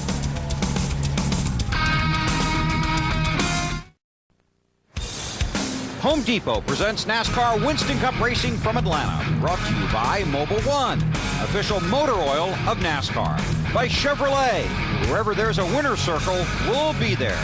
By Discover to Go, it pays to discover. And by McDonald's. And the drive-thru is currently closed here at the Atlanta Motor Speedway under the red flag for rain, and that was in the forecast this afternoon, so the cars are parked on pit road, the fans and the drivers waiting for the rain to stop. Back in the garage with Jeff Gordon. How's your car been so far? Been awesome. Had to make up for a lot of ground lost on Friday night, so you know, we sort of did this the last time we were here, where we started towards the back and drove to the front. And, you know, me and Stewart and you know, looked like Kurt Busch wasn't bad either, but we come charging up through there pretty good, and hopefully we can get a little bit further up there. What happened Friday night? I don't know. You know, we had a good car in practice, but went out to qualify, and the car got tied off of 2 and loose off of 4, and just couldn't lay down the lap. Couldn't put the throttle to it the way, you know, you need to run some of those laps those guys are running. A lot of traffic out there on pit road, Jeff. Were you aware of that when you came in? Oh, man, I tell you, it was crazy. You know, just you're trying to get a fast stop, trying to get in your box, trying to get out of it fast, but really I think the most important thing was not hitting anything or anybody else. And some guys are missing their pit stalls and everything else, so it's pretty crazy. You know, you get a caution like that early on, a lot of cars on the lead lap. It's going to be pretty hectic, and it was. And, you know, I'm glad that we really didn't lose anything, or we lost one position, but, you know, got all the fenders on the car, so I'm pretty happy. Big win for you and your guys last week. Huge. I mean, you know, a win's a win. It doesn't matter where and when it comes. And, you know, it was awesome to dominate Martinsville this year. And, you know, I think we were, you know, capable of winning some races during the summer when we had some of our troubles. We had a car and a team capable of winning, but we didn't get them. So, you know, it's unfortunate that we've only won 2 so far this year, but we're going to work hard in these last 4 races to try to get us another one. And maybe get to second in points, because that's certainly reachable. It is reachable. I mean, every weekend the guys who are racing in points are all the guys that are running up front. You know, just like today, you got Harvick up there, you know, Newman Jr., Jimmy. I mean, you know, they're all there. So if you're going to beat them, you're going to have to chip away at them week after week, or you know, they're going to have problems. And I'm just glad right now we're not having problems. And I hope that we can keep that going to the end of the season. Okay, when we go back to green, best of luck to you. Thank you. Okay, that's Jeff Gordon, 4-time Winston Cup champion. Check back in the garage with Marty. Bill, I think I found Wally's new hunting partner, Ricky Rudd, with a very big bullet. What is that, Ricky? That's a strange deal. I was getting out of the car a while ago, and you know, obviously we're driving the Air Force car here today, and one of the Air Force guys gave this to me a while ago, and he said, the A-10, I guess, Warthog, the tank killer airplane, he said, this is what they fire. So I said, that's great. Give me 39 more of these. I'll figure a way to load them in our car. We might win this race. I need 39 more bullets, though. Yeah, I think you could use 42 more. You shoot everybody when you go by, and that might work a little better. Well, that was the plan, but I need 39 of them, because that's how bad we are today. But actually, we're not too bad. This Air Force Motorcraft Taurus is running pretty good. We started terrible, 42nd. We're back up to 29th on the racetrack, so at least we're going the right direction. Start number 800 today. I know you're tired of reliving your career, but take me back to March 2nd. What was it, 1975 at Rockingham? Remember what you were like then? Well, I remember Rockingham, but I remember the race like 2 races after that, which was Atlanta. And I was 18 years old at the time. Never drove a race car at all. And somebody called up, Bill Champion, says, hey, you want to drive this race car? Sure, why not? So 0 experience, hopped in the race car. Off we went. I think we finished 11th at Rockingham. Came to Atlanta 2 weeks later and didn't even know what all the flags meant. And I remember we qualified. 20 laps into the race, I spun out. Went down the front straightaway backwards, and it made the awfulest racket you'd ever heard. And I jumped out of the car when it stopped and ran fast as I could to get away from that thing, because I knew it was going to catch on fire. And I got halfway down pit road, and one of the NASCAR officials came up and said, Ricky, how about getting back in that car and moving it off the racetrack? We got a race to run. So I went back in there, got in the car, cranked it up, and drove it off the racetrack. And so it's been, Atlanta's been, I remember that every time I come back. 800 is terrific, but the King has 1,177, which means if you run about 10 and a half more years, you could catch him. Well, the King's got all my respect. If I know he ran that many races, and he used to race 3 times a week or so, and under a lot tougher conditions, I'm sure, than we did. But, 800, it's great. It's a good number. I think it's about 3rd or 4th on the all-time list. But, I kind of always looked at the quality of the races so much as not so much the big number. But, I guess I'm very thankful that I've been able to drive good, safe race cars all these years to be able to run 800 Winston Cup starts. And still competitive today. Started 42nd, made his way up to 29th, I believe it was, Alan. Right you are, Marty, 29th. How about that? That's a nice little piece of artillery there, huh? Yes, it was. I wish I could remember that time he spun out here in Atlanta back in 1975. Doggone. Thought it was going to blow up. The things that you forget, huh? You got a lot of great memories here, BP, including the big win. Yes. You just can't remember them. Oh, yeah. The neatest deal of all, 1984 won the race here. And in doing this, driving race cars and trying to chase this dream, you're gone a lot from home, a lot more than you have wanted to be gone. Yeah. And so your family suffers. But my children were here, my family was here that day, and I pulled in Victory Lane, and my 16-year-old, I guess at the time, 18-year-old son looked in the right window, and I looked over at him, and his eyes were shining, and he understood what you were doing all those weekends. When I looked at him, and I thought to myself, Kevin, I could just hug your neck right now because you do understand. That's terrific. Well, one thing we understand here at Atlanta right now, we're a long ways from somebody looking in that right side window and seeing those bright eyes of today's winner, because we're under the red flag for rain. I hope it'll stop. What is the difference between misting and raining? It's still wet.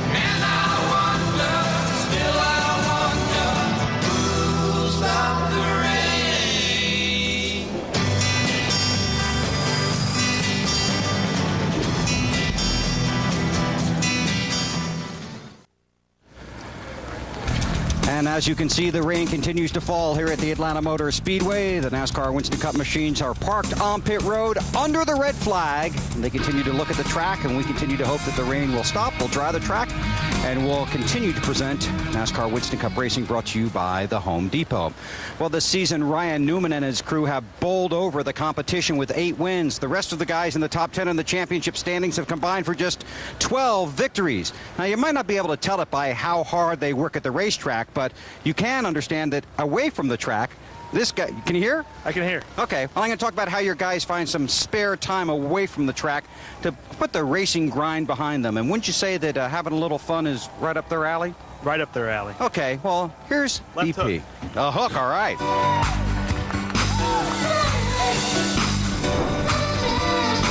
See what's down there, ball? A colored head pin. It's a big money ball right here. You bet for get a strike. Come on, ball. Hook in there. Come on. That's right, baby. That's right, baby. Oh, yeah, baby. We dancing. Woo! Yeah, baby. All right. That's right.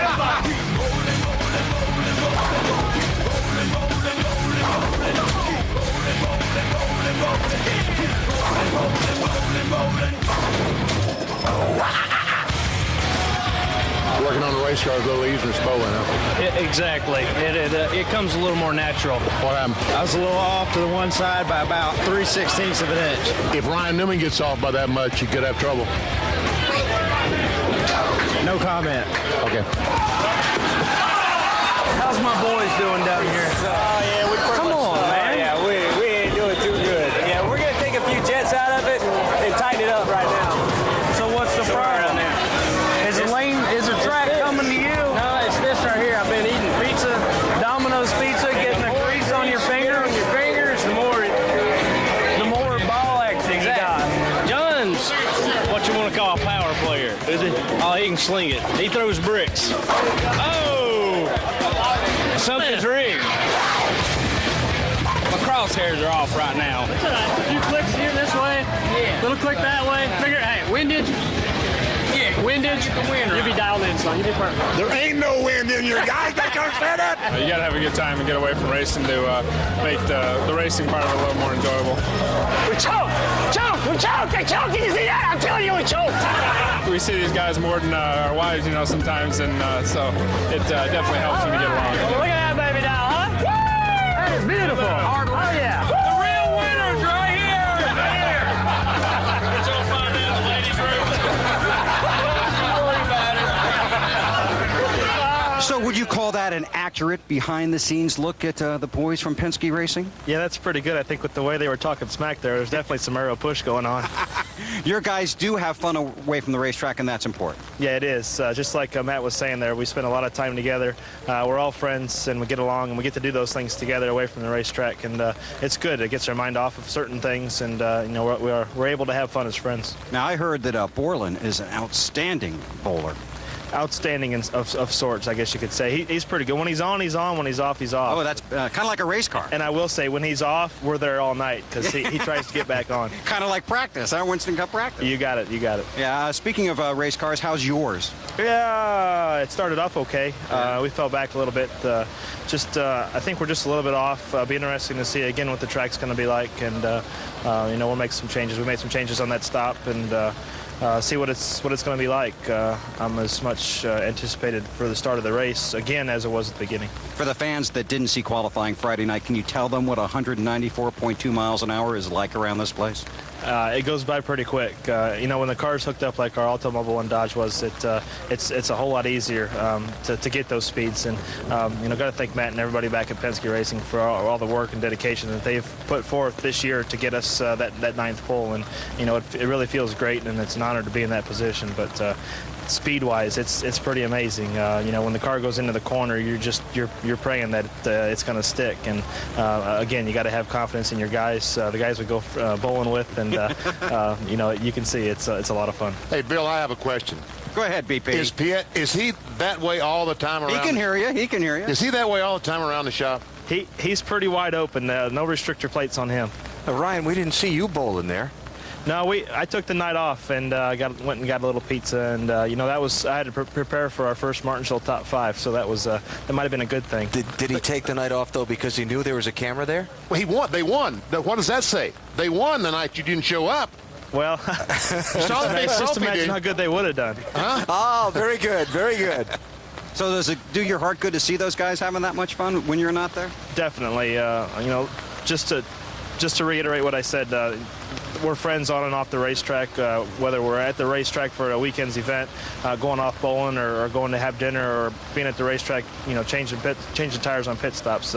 We all get along, and everybody and all the teams are try to be that way, and sometimes it works out and sometimes it doesn't, and we're blessed to have the guys that we do here. Okay, thanks for the time. Thanks for coming out in the rain. Good luck when we get back to green. Thank you. Okay, that's Ryan Newman, started on the pole, trying to pick up win number 9 to go with his 9 poles this season. Yoakum? Bill, during the rain delay, some drivers debrief with the crew chiefs, some debrief with their fellow drivers to try to pick up some hints on how to do well. And Michael Waltrip, you're picking up some hints on how to be a little more creative with your artwork? Macy drew a great car at school the other day, and she wanted to share it with everyone and show you that she understands the importance of Napa and Aaron's and all the sponsors that are on our race cars. And she's got the Dream Machine on there and the car number and everything, Mace. Real nice. Good job.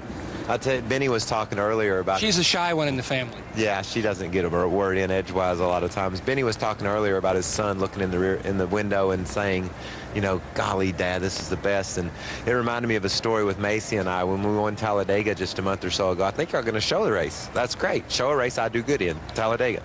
And so she comes running in victory lane, and we're standing there and we got the trophy, and I'm so happy. And she comes running up. She said, Daddy, Daddy. And I said, Mace. And she said, guess what? I learned how to ride a 2-wheel bike today. Hey, Matt. The most fun she had was the fact that she learned how to ride her bike, and she wasn't too worried about what Dad did. BP, go ahead. What's that song out now? Stacy's mom is on it or something.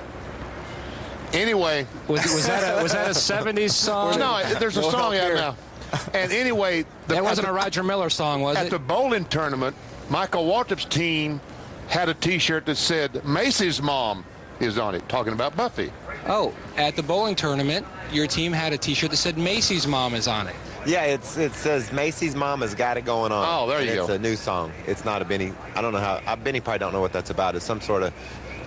It's not on his 8-track collection. Yeah. Benny, when I was a kid, I remember driving to the races in Nashville with my dad and riding down the road listening to Roy Clark singing, "I Never Pick Cotton." You ever heard that song before? I never pick cotton. I think I do remember. Of course I've heard all those like my mother did and my brother did. And oh, yes, I've heard that song. Oh, yes. Yeah, he's heard that song. But I think your late father, Leroy, would be very proud of how you and this team has really come together this year and looking forward to 2004. Well, we certainly are. We've got a great organization at DEI. They give us all the tools we need to work with. We have great sponsors in Napa and Coca-Cola, like we mentioned, Klausner Furniture, and obviously Domino's Pizza joining us now. When you have all the funding that you need, you can get great people like Slugger, and you can put them together, and you give them some time to stand around and think about things and contemplate where we need to head. They just do an amazing job. And 2004 is going to be huge for our team. We're going to Daytona in February as the defending champions of the Daytona 500. That's a great feeling. We've got 4 races this year to close out what's been a really good season for us, and we need to close it out by finishing in the top 10 in points. We feel confident about that too. So just all good right now at the DEI Napa team. And Slugger told me he's putting a lot of focus on these final 4 races. Well, I love Rockingham. We're going there on Tuesday and Wednesday and testing. Phoenix is a track you kind of glop it in there with Loudon and Richmond. Loudon, Richmond, both races this last fall, we were great. You know, we had shots to win those races, which is cool. And then you go to Homestead, nobody really knows what to expect there. So our car's running good today. We started 13th and dropped a spot or 2 and then gained them all back. Now I think we're running 11th, and the car's real consistent. Yesterday, the old Aaron's Dream Machine, we were on it, but had a little miscommunications late in the race. But Jerry Baxter just did a great job getting that car prepared, and I'm real proud of Jerry. He's my new crew chief with Bobby Kennedy moving on to DW's truck team. Now, worst case scenario, will we see someone miss kindergarten? Thank you. There's no build up there on my hair. Will we see maybe someone miss kindergarten tomorrow?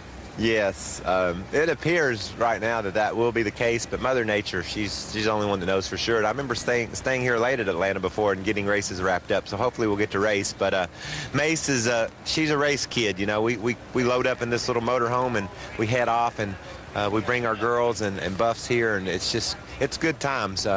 The race car drivers of today are much more fortunate than when Benny was chasing his dream, because there were so many sacrifices that we don't have to make today. And I'm thankful that I have the ability to bring my kids, and I'm thankful for Benny Parsons and Richard Petty and all the guys that laid the groundwork for this job that I so dearly love. Michael, I sure appreciate that. Hey, Matt, ask him how to spell glop. How do you spell glop?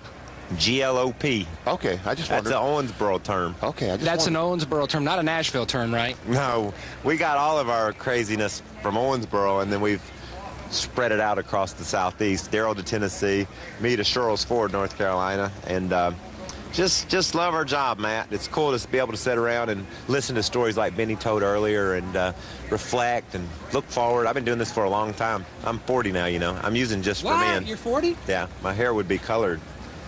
I thought you did color your hair.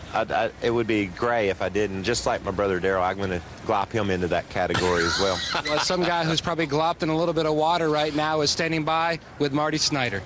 I have to wake up Elliott Sadler after that long interview. That was pretty impressive by Mikey, wasn't it, Elliott? How can he talk that long without drawing a breath? That's pretty amazing. So, same thing they said about Rusty Wallace. I'm glad you woke me up. I appreciate you being here and hanging in. 6 to 43rd. What's going on with your race car? We found a loose valve stem in the left rear. I mean, we had the panic button really hidden until we found that, and my car was pretty loose. But the left rear didn't gain any air, so that made it not so fun to drive. So I was kind of trying to get out of everybody's way, and so I can come in here and let the guys fix it. So we'll be all right. We got a long race left. I wonder if that's ever happened to Wally. Wally, that ever happened to you? All day yesterday.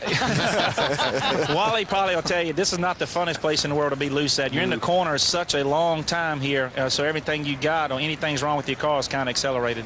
Let's play a little game. Let's play a real quick rapid-fire question game. We'll try to get 10 questions in here. Okay. What was your first job, and how much were you making? Make them definitely minimum wage working for my dad, cleaning out parts bins at his Ford dealership at home. So not a lot of fun. Pretty hot. No air conditioning in that part of the building, but it taught me how to to be responsible. Is that the same thing you did, BP, for your first job? Oh, yeah, right. No? No, It wasn't? not, no. Oh, okay. Pumping gas at my daddy's gas station, that was my Same job. thing, to be responsible, though. It taught you how to get up and go to work every morning. That's right. Yeah. What was your first car? I had a Mustang GT 5.0, first car. It was cool. Oh, man, how spoiled is that? Yeah, how spoiled was that? Yeah. His dad owned a dealership, or you guys own dealerships. But what kind of driver was Mrs. Sadler, your mom? She was a terrible driver. We used to kid her that she would be cleaning out the ditches we lived in Greensville County in Emporia, Virginia. We used to tell her she worked for the county cleaning out ditches. She was so busy talking to us or talking on the phone or worried about everything else that she'd run all in the ditch all the time. So that's why my dad always gave her like SUVs to drive and things like that. Some with four-wheel drive just in case. All right. What's in your CD player right now? M&M. Very nice. Favorite college team, which is better than Florida State? Oh, wait a minute. Tar Heels, baby. I had to get that shot into Alan because Thank he you. thinks Florida State's a little bit better, which I still don't understand. Best subject in school? Oh, PE. BP, what was your best subject Hey, in Marty, school? Yeah. We know he's spoiled. He can tell us. He can hear you. You can tell us why we know that you're spoiled, because Hermie and the sister had to take piano lessons, and I didn't. How'd you get out of that gig? I just whined and cried growing up, and being I am the baby of the family, they let me get away with it. But, yeah, I guess, see, Benny knows a lot about our family because his son Keith and my brother Hermie were roommates in college, so he knew us a long, long time ago before we started racing. But I was lucky enough not to take piano lessons growing up. So to dig for the Sadler group, we need to just go to BP, right? Exactly right. He'll probably tell you way too much, though. No, that's right. What was your worst subject in school? Anything that you had to have homework in. What sport did you play in high school, and were you any good? I think I was pretty good. I played basketball, football, baseball, cross country, soccer, and golf. I think you should pick up a few sports there. Yeah, I mean, I thought it was pretty cool to stay active, and you know, I thought it was cool, man. The chicks really liked it when you played sports in high school, so I played all of them I could. All right, you order pizza. What's on your pizza? Just pepperoni. That's it? That's kind of plain. I know. I guess I'm a plain guy when it comes to pepperoni pizza. That's all I got. BP, you're an all-the-way guy, right? No, I don't put everything. Not all the way? Not all the way, no. What do you leave off? Most everything. I just like a little mushrooms, a little pepperoni. Yeah. See, that's not too bad. Mushrooms, pepperoni. That's a pretty good combo. I can deal with that, maybe. All right, very good. The sour face. All right, final question. What's Christmas like, or what was Christmas like in the Sadler home as a kid? That was pretty funny. It was we always laughed at my dad because my brother and I and Missy they were always very generous to us because we always had a lot of toys. And my dad would always get like 2 pair of black socks for Christmas every year. So he'd open his gift and he'd try to be happy and be like, okay, black socks, thank y'all very much. And then we were over there just opening gifts one after the other. So I always felt sorry for my dad, but he was always real good to us. Is that what your children get you? Yeah, Black socks? I tell them, don't buy me anything. I don't like what you guys get me. Just don't buy me presents. Wally just gets the lump of coal. Ooh, that's not good. I heard that. All right, one. I have 2 questions. Okay. First, Marty, did you come up with that list yourself? I did. I have several more, but I'm not going to use them all right here. I'm proud of you. And second of all, Elliot, do you realize after what you just said about Michael Waltrip, you just talked as long as he did? Yeah, but I had a quiz. He was taking right here, see? Michael was just talking about everything under the sun. I had a quiz, so okay. I think mine is more, more justified. Michael was proudly talking about his family, so we'll give him a little grace. That sound okay? Yeah, that's cool. He's got a cool family. Michael's cool. It's good to listen to him on TV, but sometimes I just don't know. He can talk a long time without drawing a breath. I think that's amazing. All right. Take it over, Alan. Oh, no, Dave, go ahead.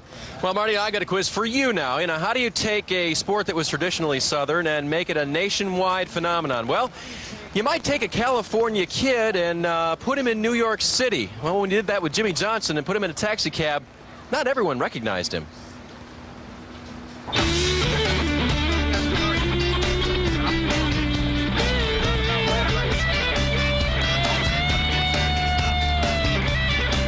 NASCAR. Pick up NASCAR at all? NASCAR? Oh, yeah. I know what you guys are talking about. I've heard of it. Are you, you know Jeff Gordon? That's the guy I know. Yeah. He's actually his boss. You're Jeff Gordon's boss? No. That wouldn't work out good if I was. It's the other way. Can I ask you guys a relatively stupid question? Go for it. Why are you driving a cab? We are getting me some experience for some of the short tracks we're going to race at.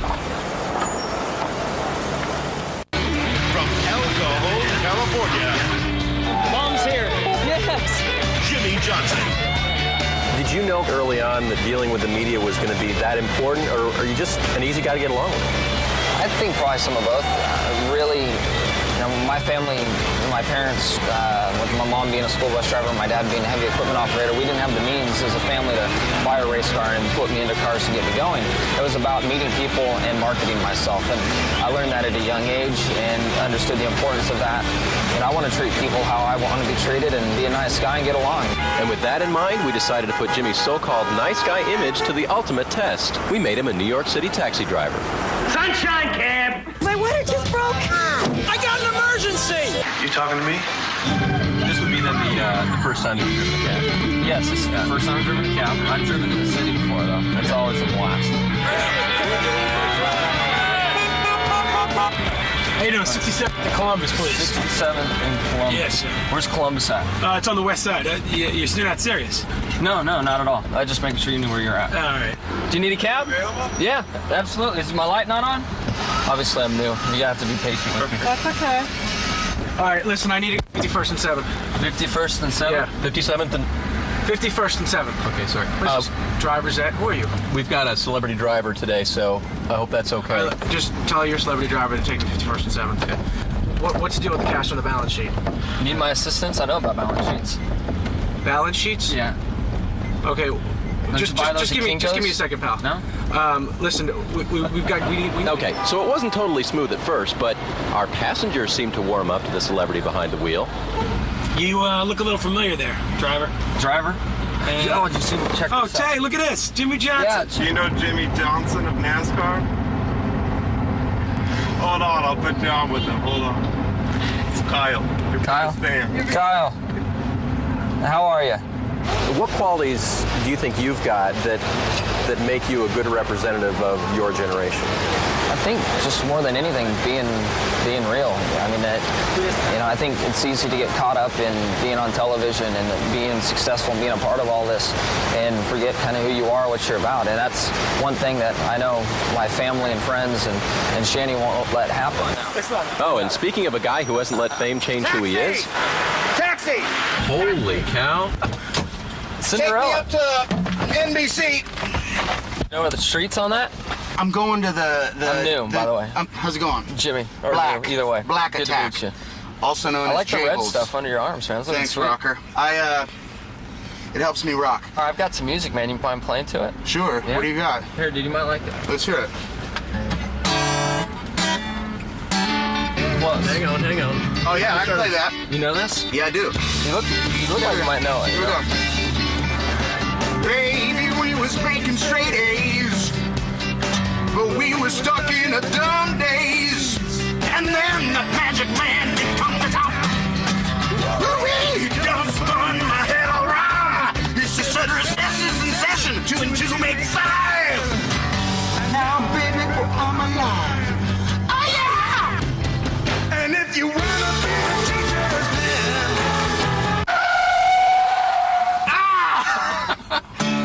NASCAR racing is quite insane. I've got NASCAR on the brain. Now. You take the turn like a demon from hell. And then I seen you ring the bell. And then they brought out the yellow flag.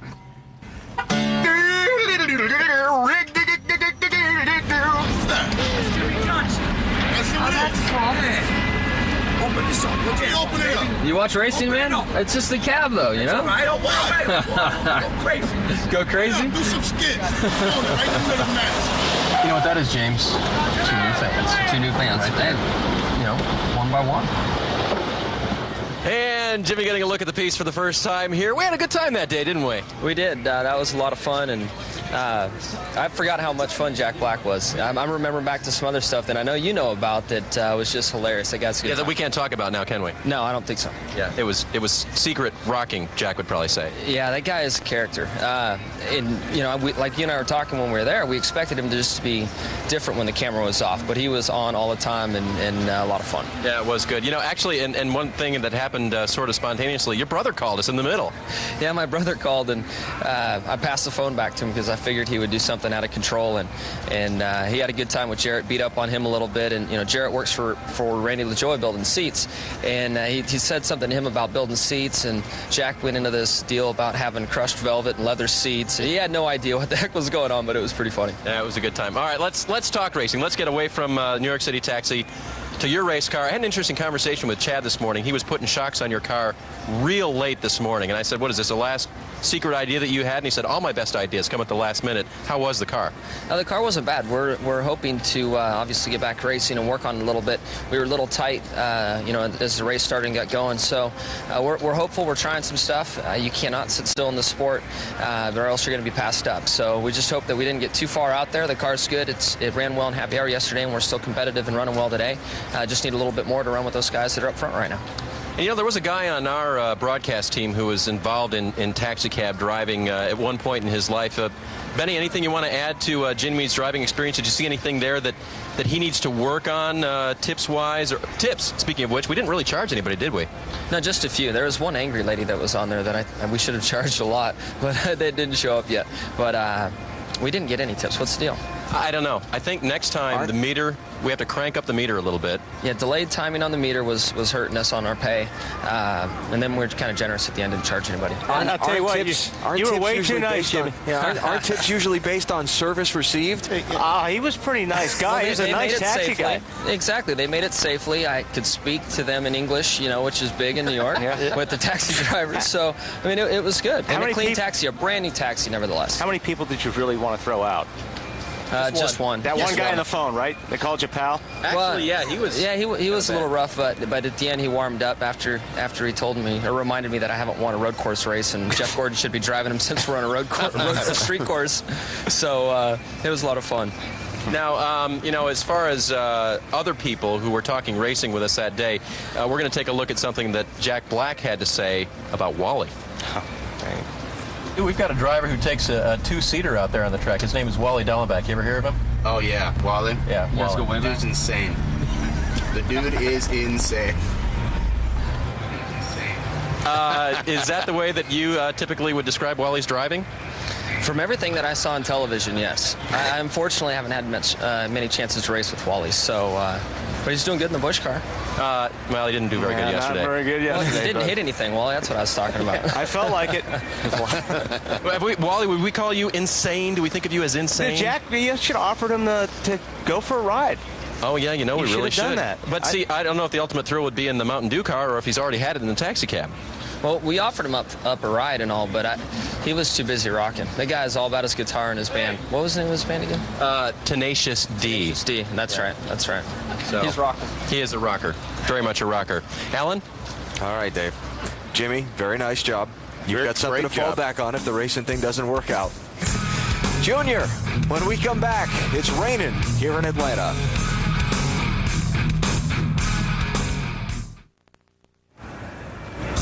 Our NBC race family welcomes you back to the Atlanta Motor Speedway, where the fans are scrambling for some dry ground as it continues to rain quite heavily here. But we're optimistic that eventually it'll stop, and those guys out there will be drying the track, and then we'll put 43 cars out there if we can get the 25 back in working order and go back to racing. It's NASCAR Winston Cup Racing presented to you by the Home Depot.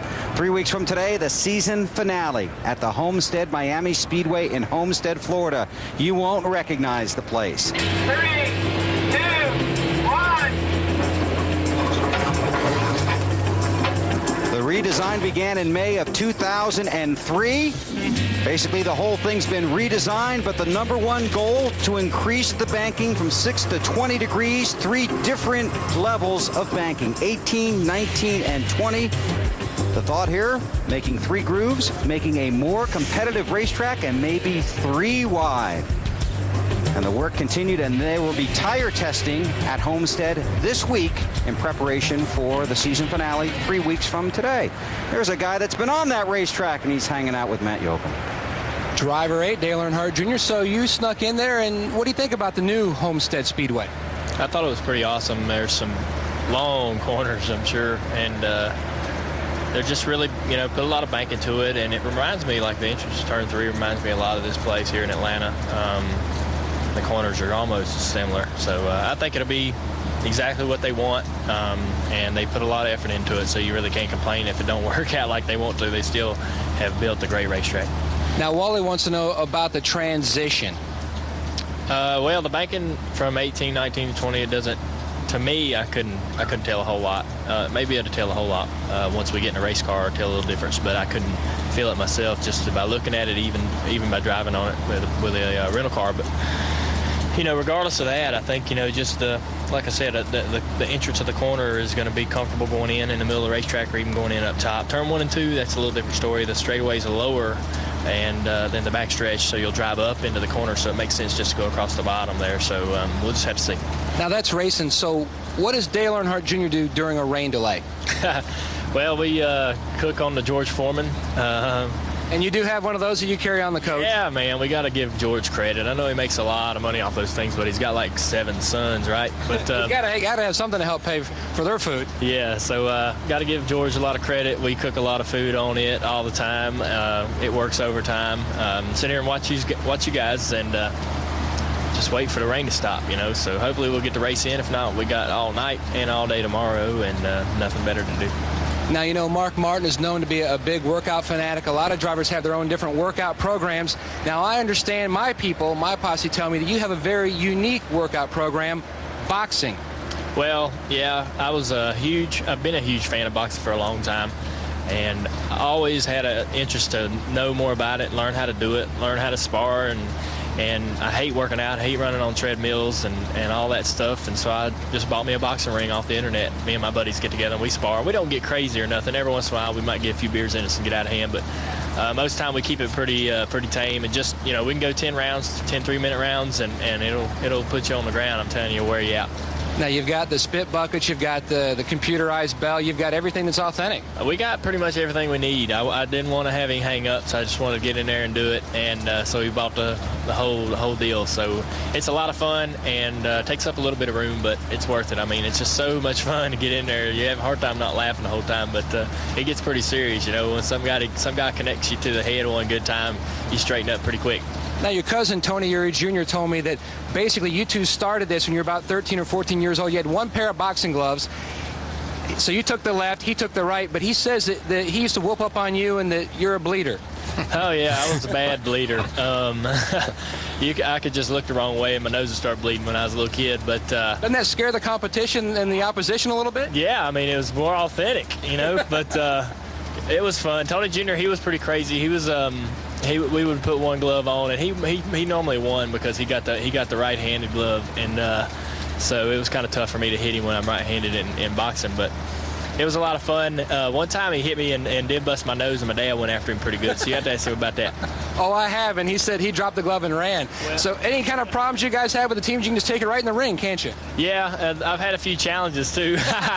Some of the guys in the shop, they want to get in there. They want to fight each other sometimes. It's a lot of fun, but it's just so much fun. I mean, that's kind of the way we are. We're kind of off the cuff, and if we want a boxing ring, we'll look on the internet and find one. And it's a lot of fun. But hopefully the car's really good today, and we're really fast. And I'd like to get this race started, but we'll just have to wait and see. Now, quickly, I've seen you on top of the pit box during the Busch race, during you're watching your Chance 2 team race, and I've seen you wear a certain college hat and a certain college sweatshirt. Which college would that be? Florida State. Yeah, boy. Yeah, they were very good to me. I went down there and signed autographs for them. I'd kind of been a fan of theirs a little bit. I'm a big Carolina fan too, but boy. You can have more than one favorite, But your all-time favorite is the Garnet and Gold of Florida State. Yeah, because they've been so good to me. I went down there and signed autographs for them, and they're real nice. And can't find a better place to party, I'll tell you that. I can second that. I spent a few years there myself, and the two-time national college football champions, Florida State Seminoles, his favorite team. And we'll go to Snyder, who is... Well, not a Florida State fan. Careful. hey, Junior, just tell him to ask him where his room was at Florida State, and you'll get the answer as to why he's such a Florida State fan. We've already talked about that, Okay, Marty. very good. It's all about location. Very and good. It was a fraternity house, so you can go from there. Yes, very nice, Matt. Good for you. I have found Jeff Burton. You started 38th. You made it up to 20th when I saw, and now you're down to 27th. What's going on there? Well, we had a pretty interesting thing happen to us. When we pitted, the 24 was already in the pit, and their front tire kind of got away from us. They had a guy running to our pits to grab their tire so we didn't get penalized. When they did, he stood right in the middle of the air hose for our rear tire changer. So our rear tire changer didn't have enough hose to go around to the car to get the tire changed, so we lost a bunch of spots in the pits. But, it's just closed pit road, and those things happen. All right, you want to play this little contest I played with Elliott Sadler? How did Elliott do? He did okay. I mean, there's no wrong answer. It's your personal life experience. If Elliott did it, I'm pretty sure I can do it. All right. First job you had, and how much were you making? The first job I had, my brother shamed me into working for my father because they did it. And we worked construction, and I hated every minute of it. Shamed you into it? Shamed me into it. They said I was lazy. If I didn't work, I was lazy and no good, so they made me do it. All right, and my understanding is that that was a construction business, right? That was construction, but in my eyes, all they did was tear stuff up. I like the building stuff part of it, but all they did was bust up concrete and knock down walls. That's all they let me do. So I didn't think it was fun at all. That's the fun part of the job. I was going to say, you got paid for that? That's destruction. Destruction. That is not fun. It's not fun. All right, your first big paycheck, and what did you spend the money on, or what you thought was a big paycheck, I guess? Oh, gosh. My first paycheck, we went to Rockingham. My dad owned my Bush team. Went to Rockingham. We finished 19th, I think. I believe we got $365. And I gave it to my dad, and I thought he was going to throw up. He couldn't believe there was only $365. He asked, "Where's the rest?" He looked at me and wanted to know where the rest was. I said, "Man, that's it." So I'll never forget that. All right, what kind of driver is Mrs. Burton, your mom? Oh, God, she's not a good driver. She's bad about picking people up on the side of the road. If you limp really good, she'll stop and pick you up. So if you ever see her coming, just limp a little bit, she'll stop and pick you up. And she doesn't pay attention very well. One of my brothers, whose name I won't mention. There are two. Most people think there's only one. There are two. There's two. We were at a stoplight one day when I was little. My mom was working on a checkbook. And she said, "Hey, when the light turns green, let me know." Well, one of my brothers said, "Hey, the light's green." But the light wasn't green, and we took off. So my mom doesn't pay attention a whole lot either. You didn't have any wreck there, did you? No, we didn't have a wreck, but it was pretty eventful. All right, best story about your brother Ward getting in trouble at home, and we'll get him to get you back. Don't worry about it. Okay, the best story ever about Ward getting in trouble is the Burton kids had a really bad thing about leaving the house when we weren't supposed to leave the house. And if you know what I mean, it was late at night and we'd leave the house. So I was young and sleeping, and I heard this. I heard, Jeff. And I didn't know what it was. I thought somebody was, trying to break in the house. So I took off running, went running down the steps, went to my dad, said, "Dad, somebody's trying to break in the house. Somebody's got to break in the house." So he gets his gun and goes running up the steps, turns the lights on in my room, and there's Ward looking in the window, trying to get back in the house. That was one of the best things. I'll never forget that. Of course, Ward didn't think it was very funny, but probably don't think it's very funny right now. Well, no, but he got me back. We won't tell that story. He can tell that story, but he got me back. All right, that didn't happen in the Dallenbach house, did it, Wally? Ever with you? Never. Okay, very good. Last time you had to call a driver on Monday and apologize for something, what did you do wrong, and what did he say? That would have been Robbie Gordon at Richmond. I spun him out. He hit the wall, and I called him Monday morning and told him I was sorry, and he graciously accepted my apology and told me he didn't like it any, but he appreciated me calling. And have you ever received that call? Oh yeah, I've received that call. Actually, that's how I learned to make that call. Is that someone called me one day and I thought that was cool, so then I do the same thing. Best subject in school? That would be none. At all? I liked PE. I thought I was pretty good at that, and study hall was cool, and lunch was good too. All those three subjects were my best. And what was your worst subject in school? Everything but study hall, lunch, and PE. Very good. All right, and Christmas at the Burton house, what was that like when you were a kid in the morning? Oh man, Christmas at the Burton house was cool. We had our parents, just like all parents do, they gave us way too much stuff, but when you came down the steps, man, you had your own pile of stuff, and most of it wasn't wrapped, and it was just really cool how you come down the steps and all your stuff's out there. And Christmas is pretty special, and I'll never forget those days of Christmas at home. It was a lot of fun. All right, very good. Any questions for the booth, by the way, before they start talking? What are they doing? Are they doing anything? They're dry. We're just hanging out listening to you, Jeff. Oh, good. I'm glad you could join my show. No problem. Yeah, that's basically what it's been here for the last 5 minutes. Well, I'm glad. I hope you're having a good time. You guys look good. You got your ties on, and thank you. And you're looking dapper there. Had you see Wally blew up another motor yesterday? Yeah. It would be a little easier on that stuff. Wally's wife I'm racking had to him dress up. him, so there you go. No questions for Mr. Burton? I just want to get this Talladega race going because that pizza has been sitting here for about an hour, and I'm ready to get after it. Hey, we had some macaroni and cheese down a little while ago, Kraft macaroni and cheese. We cooked that, in the microwave. That was pretty good. Very smooth sponsor plug there. Hey, it was good, though. That's been the best. It is a sponsor plug, but it was good. Yeah. Jeff, please don't talk about anything to eat because we missed lunch. Benny. Jeff, honest. I know you don't believe can say it. a lot of stuff, but you missing lunch isn't something anybody's going to believe. Are we shooting that? Just want you folks to know, we're standing here 3 feet away. None of us have had lunch yet, okay? And 3 feet away from us, they brought something in and set it down and opened up the box.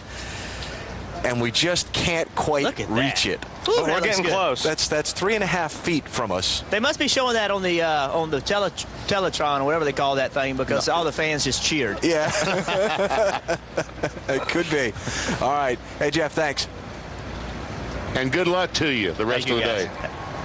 Jeff Burton hanging out with us here as we kill time in the rain. As the 500-miler here at Atlanta only got 61.9 miles completed. Started off dry. Ryan Newman leading the field to the green after the walk down the grid and strap it into his race car. Bobby Labonte with him on the front row as we took off here just after 12:33 Eastern Time. Lap 4, first caution of the race. Dale Jarrett's left rear tire came apart. The casing, the carcass of the tire blew on the racetrack. Had to throw the caution flag. Went back racing at lap 7. Restart got a little jumbled up. Little bumper tag here. Looks like Brian Trigger's got in the back of Bill Elliott. Did some damage to the radiator. And he's out of the race. Out. Cooked his engine. Lap number 14. Kevin Harvick completed a storm up through the field. He started back in 10th spot. Took the lead there from Ryan Newman. And checked out by a little bit over the second place car. There's Vickers with his troubles. It would go downhill from that point. And then at lap 33, it started raining. Caution came out. Everybody came to pit road. Watch Kurt Busch. He tangled there with Tony Raines. Matt Kenseth, the championship leader, got boxed in his pit stall. His pit stall was really tight. And then at lap 39, they decided that they weren't gaining anything by keeping the cars on the racetrack, which was a correct decision. Very good decision. As you can see the rain, and it's still falling like that here at the Atlanta Motor Speedway. So I did the math here, Wally. As soon as I turn around and find it here, it is we're at 61.6 miles of 500. Thank you for that. I just wanted you to know I was all over the math on that one. And we're sitting here under the rain. Now, while you were on the racetrack yesterday, and even after you were off the racetrack, after you cooked another engine, Jamie McMurray was here in your seat in the booth. And Bill, he got fairly good reviews for his work, don't you think? Yeah, I think he did a good job. How did you enjoy yesterday's Busch race? I had a good time. It's a lot different than what I expected, but Alan and Benny were pretty nice to me, so it wasn't all that bad. They were nice to you? That's very unusual, I want you to know. Alan called me on a few things and pointed out when I said the wrong thing, but for the most part, I tell you what, a lot more happens up there than what you realize, and their job is a lot tougher than I would think what I understand. Oh, no, don't say that. Don't say but I think that you have the toughest job of all. Thank you very much. Come put on this, Weber. What? See, they didn't put the headset on Jamie. No, we're getting it. We're getting it. See, now we can rebut. We're actually inside his hauler because their lift gate is down. See, Marty Snyder only turn around and show the 99. Marty Snyder only goes to the trucks that have the lift gate up so he can stay dry. Well, what does that tell you, Bill? What? What does that tell us? Says that he's not working as hard as I am, right, Jamie? No, it tells me that he's got enough sense to get out of the rain. That's what it tells me. Now let's go back to you. Yeah. So how was he up there yesterday, Alan? I thought he did a great job. I thought he had the deer in the headlights thing when we first started. He was a little nervous. I was nervous when it started. But I thought he did a great job. Well, thanks, guys. Did you pick on Wally at all? He didn't have Wally, to. I didn't pick on you at all, and I'm really glad because my car is really slow today. I would be easy pickings today. Yeah. So, no, so you understand the payback thing. That's good. Yeah, most definitely. Most definitely. Very nice. How is you? So your car's slow, I think was the word you used. We've got the worst car we've had all year. I mean, easily the worst car. And, we don't know why. We've tried 3 or 4 different sets of shocks this weekend. We've tried a lot of stuff and haven't hit on anything yet. So me and Donnie were just talking on the phone of the trailer and going over with some of the crew guys what we're going to change. We're going to make pretty big changes, I think. When we get ready to go back green, we're going to come in and use the caution flag laps to our advantage and change a lot of big stuff and just hope that we hit on something. And Jamie, yes. we were talking about it earlier at the start of the race. This place is so scary when you don't have a good handling race car. You might want to talk about that. Well, and what's hard for us is that my car started out really tight. I mean, just so tight that I felt like I was going to blow a right front out if it continued to stay like that, and it slowly started getting freer, and then at the end I was wrecking loose. So we don't really even know what to adjust on right now. When we got ready to make the first pit stop, Donnie started talking about making all the adjustments, and I said, well, which way are you going? Because I said I went from one extreme to the other, so we're going to tighten it up or loosen it up. So right now we're going to do a little bit of both and just try to get a different balance on it, because this place is it's scary when your car is not good, and when guys get around you, you're just really just trying to get out of the way. See, Bill, that's the kind of excellent insight he gave us yesterday. How about that? Was perfect. So you guys were up front when I came up to talk to you, and you do have plans. Yeah, like I say, we don't know what to do. We're just. But in all fairness, you've been running so well up until today. You know, we have. We've run well the last, really, since Indy. Been a top 10 car and had a shot to win 2 or 3 races. And I don't know why, but it seems like we've slowed down to like a 7th or 8th place car. And that's not bad by any means. I mean, it's nice to be that consistent, no matter which kind of a racetrack we go to, whether it was Martinsville or Charlotte, we've run well. But and you know, the thing is, I don't really know why. This is the car that we ran so well with at Pocono and Indy, Charlotte. We've run the top 10, Kansas. We ran well with it everywhere. And I won the Busch race here last year and ran 7th in the Cup race. But the 2 races here this year, I ran 36th in the spring because the motor broke, but it was a blessing. I didn't lose any spots when it broke, so I just got to go home early. There's something else you have in common with Wally. Yeah. But you know, today I've been hard on the engine shop, and today the engine's great. The car just won't handle. So we've got a lot of work to do, but the rain is I hope going to play to an advantage for us, because we're going to get to run 4 or 5 caution laps when we go back to green and make some major adjustments. Well, I'm glad somebody's getting good out of it. Just put you on the spot here for a second. A tough week for everybody in the Ganassi Racing family. Yeah, you know, I never got to meet Tony because obviously that was, I think, his first test of the team. Right. But you know, the only thing that Chip told me when I talked to him was, he said, go give your dad and mom a hug and just tell him that you love him. You know, that's a tough situation. Yeah, it's been tough for all you guys too. Thanks a lot for joining us, and good luck when we go back to green. Hope you get that thing running a little bit better. I hope. Wally, take it easy on me. All right. Yeah. Okay, Matt. Well, Bill, some guy who's done some singing in the past, done some television work in the past. You've done just about everything in the past. How about racing here? You guys seem to maybe turning the corner a little bit, Kyle, getting a little bit closer to turning the corner. I think so. You know, I think we've struggled this year. That's evident every week. And I felt like we really saw a little daylight the first of last year, during the season. The guys worked really, really hard on the cars. They're all sitting there right now watching this on TV, Flash and Lane and everybody. And I think they worked really, really hard. Our engines were really good last year. And this year we just got off base a little bit at the beginning of the year, not only with the Georgia Pacific car, but we did with the Cheerios car also. So it's taken a little bit, and we're getting back there. And we've just got to work really, really hard over the winter and stay focused. Now, each week we get to see your father, the American icon, the legend, the King Richard Petty at the racetrack, but I saw another American legend walking around over the past few weeks. Who was that? Oh, I don't know who. Dale Inman. I know, man. Yeah, Dale's come back. Dale started spotting for me a little bit. Marty Gahn, who's been working on a Toyota truck deal and doing some stuff with those guys, or a Ford truck deal, and running some different races. He's kind of been on vacation as a spotter, so Dale came back at Dover and helped us a little bit. And then he's been in the shop, and really we set him down and said, look, I can't do this by myself. And even as hard as these guys back at the shop work, as hard as those guys in the fab shop work and get things done, we just can't stay focused on where we need to be. Sometimes we get off a little bit. So I said, hey, you know, you guys have won millions of championships, it seemed like, hundreds of races. Take an objective look. Step back a little bit, see where we're at, try to go from there. And that's what he's been doing. He comes to the shop once a day or so, even though he's on retired, I guess. We're bringing him out of retirement a little bit. And he's come to a lot of races. And he'll continue that this year and hopefully in the next year while we continue to look for somebody. Now, you've tried to carry so much on your shoulders. The museum just opened up recently. You're trying to get the race teams back up to where they were in their legendary status. But to you, I think your biggest project and the most special one is the Victory Junction Game Camp. Where do we stand in that? What's the latest status? The camp's phenomenal. I don't think, you know, I could stand here and talk to you. It could rain for 3 days and I can stand here and talk to you about the Victory Junction Game Camp. You've got plenty of time. Yeah, because it's phenomenal. We had a hard hat tour, brought in a lot of people from NASCAR, a lot of people from ISC, from the different racetracks. I guess the Monday after Charlotte, our medical facility, our cafeteria, cafeteria, I guess our theater, our gymnasium, all that stuff's up. Goodies, it's the Goody Medical Center. Goody Body Shop is what we call it. Goody's Body Shop, from Goody's Headache Powder and Goody's Body Pain Powder. And everything there is a racing theme. The pool, you mentioned everything's a racing, except the pool. The pool is a motorcycle theme, obviously, because of the charity ride and stuff. And everybody in this garage area has been so supportive of the camp. We just shot a commercial. I think you guys have shown it for us, and we appreciate that more than you guys will ever know. But with Tony and Dale Jr. and Jimmy Johnson and Dale Jarrett and Jeff Green and guys like that, they came out. Coca-Cola does a deal every year, Coca-Cola here, where they do a chug contest. So the most times you get your picture on TV or talk about Coca-Cola on TV, they donate money. Michael Waltrip and Tony Stewart won the thing this year. I finished dead last. That's why I'm standing here with a Coke.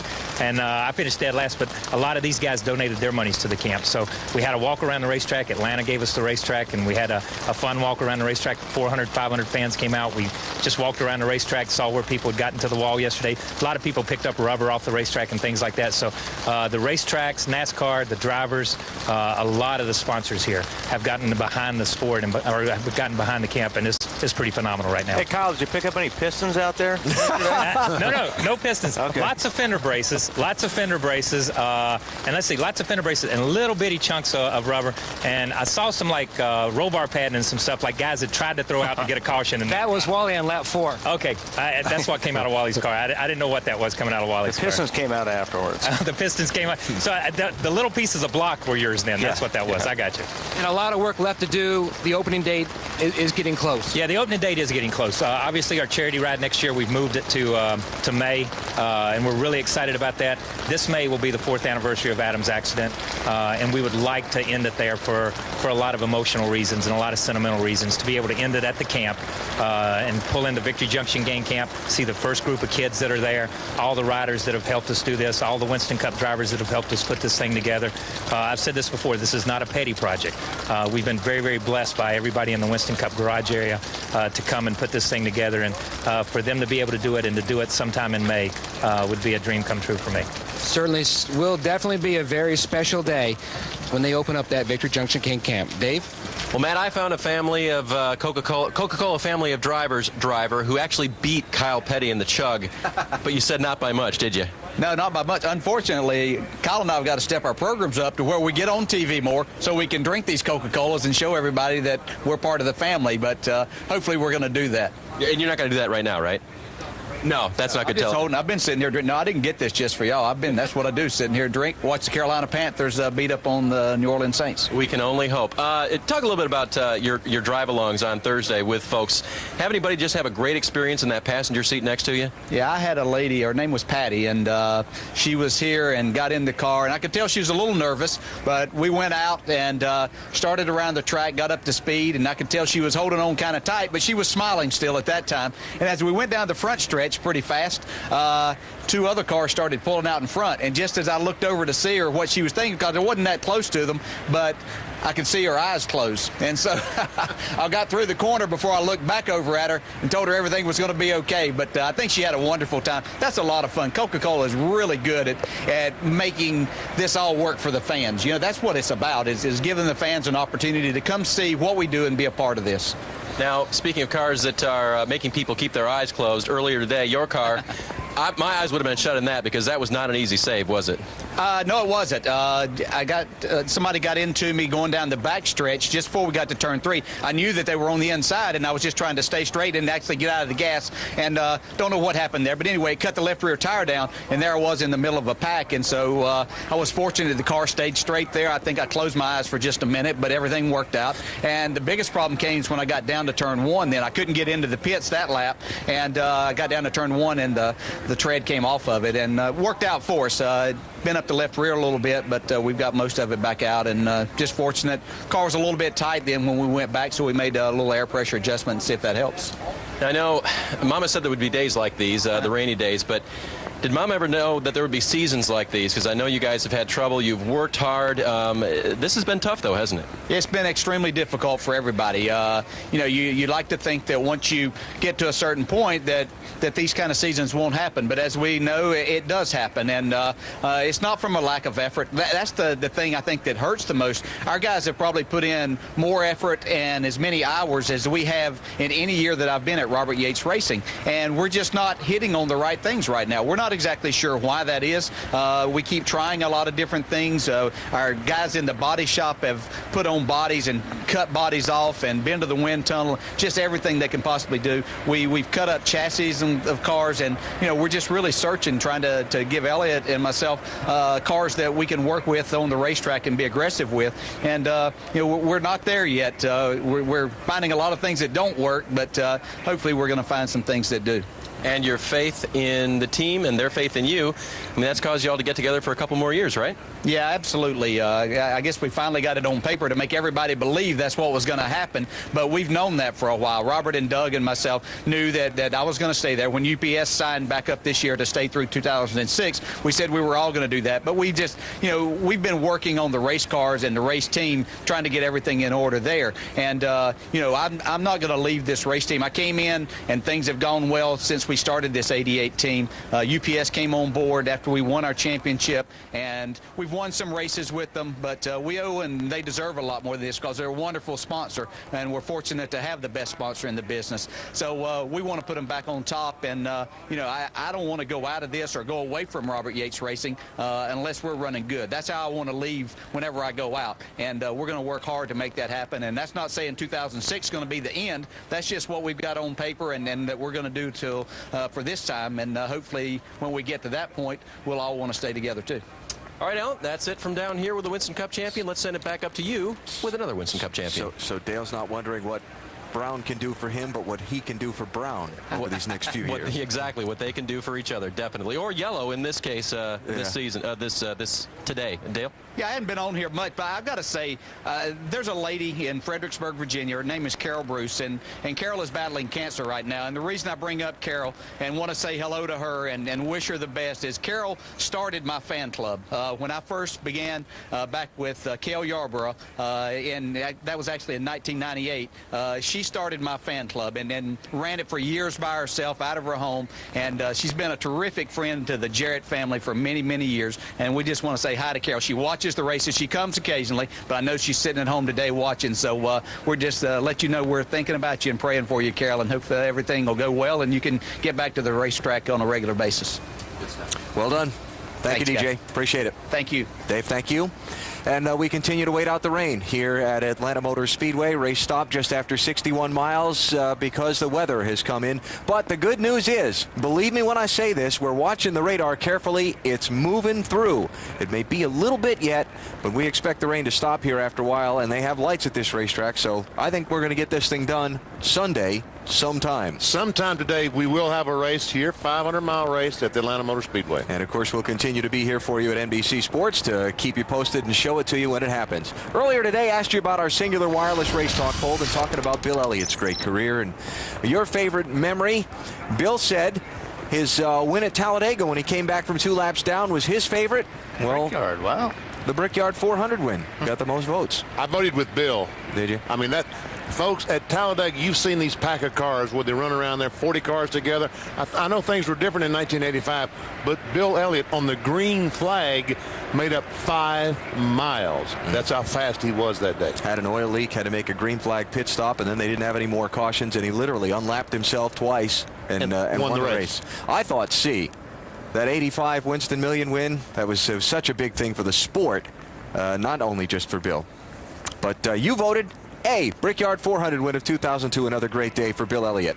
When we come back, we're going to go to the Allstate Sports Desk in New York for an update, and then show you race cars on the racetrack. The Talladega race from earlier, a couple weeks ago.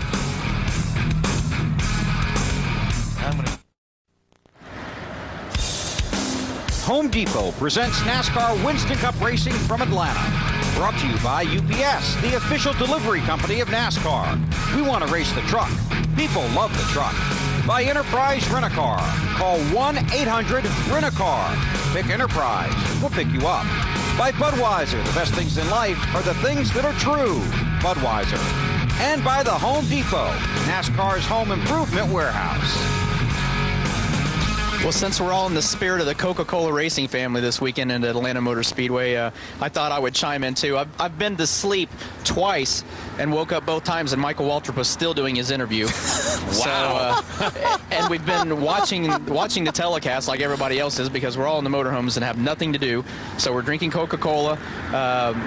We're thinking about going to Home Depot and building awnings and shelters to keep our buses dry, and we are trying to figure out, we don't know if it's a difference, whether it's the Teletubbies upstairs in the booth today or if it's just a Badger Animals convention going on up in the booth with what are you talking with Alan about? and Wally. Badger Animals. Well, Benny looks like a glowing avocado, and Wally looks like a grapevine right now. So the only guy that has any fashion sense is Alan Bestwick today. Now, wait a minute. Thank you. I appreciate that. Yeah, okay. He gets this from the Salvation Army, but let me get back to you. Now, we had reports that you were wearing flannel shorts just a minute ago. Well, I was in my driver's uniform, which, Wally wears his to bed when he's done because he still wants to act like a race car driver. Oh, he changed his pants. So, I myself, I decided that it was time for me to put up my uniform for at least a little while till the rain goes away, and put on my Home Depot gear and some blue jeans. Hey, Tony.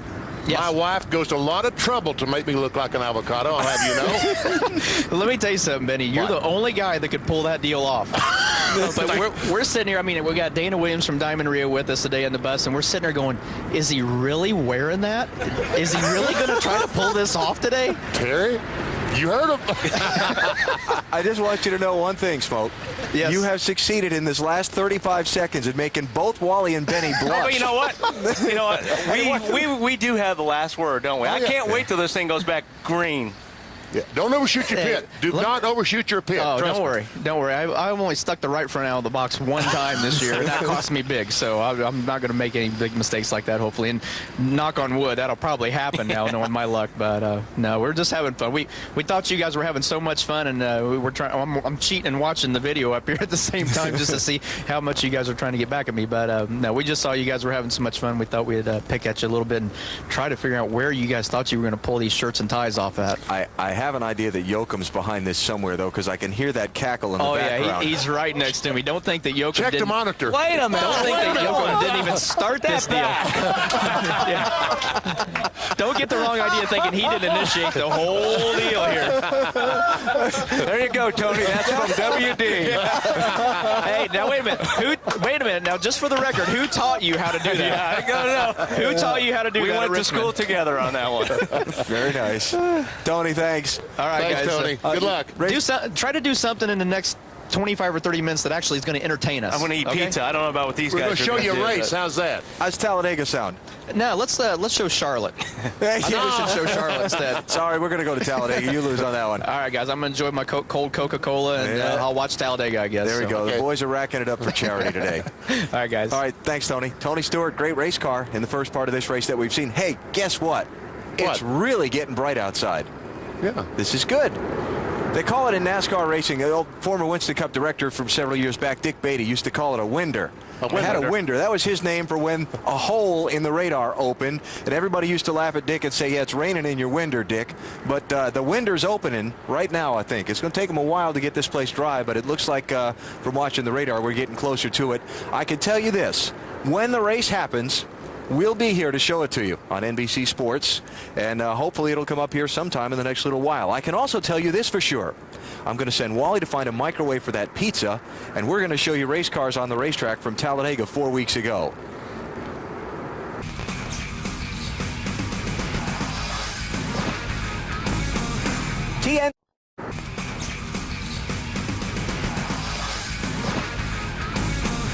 TNT Sports welcomes you live to Atlanta Motor Speedway for NASCAR Winston Cup Series racing presented by Home Depot.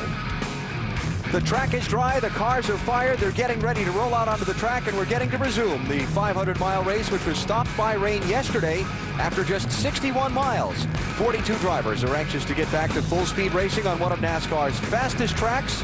And let's set the main stories before the restart. Here's Bill Weber on pit road. Thanks, Alan. Well, we're ready to go racing again. Kevin Harvick in the 29 car, number 1 on the track, number 2 in the championship standings. The advice this week from 6-time championship-winning car owner Richard Childress: keep doing what got you here. Keep your eye on the ball. Let the points fall where they may. Matt?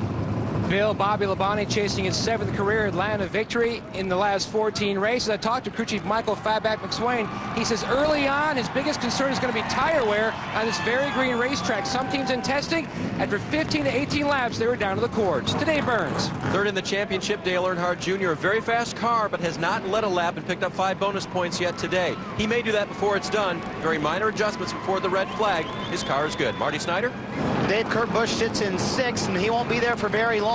Yesterday, before the red flag, an accident on pit road. He had some damage to the right front fender. The team has worked a plan up to fix the damage, however. Michael Kelly, the car chief, has made the plan. They've cleaned off the area so the tape will stick. They've made 3 separate patches. They're going to try to fix that right front fender, giving a car that had a chance to win the race another shot to get to victory lane. Bill, back to you.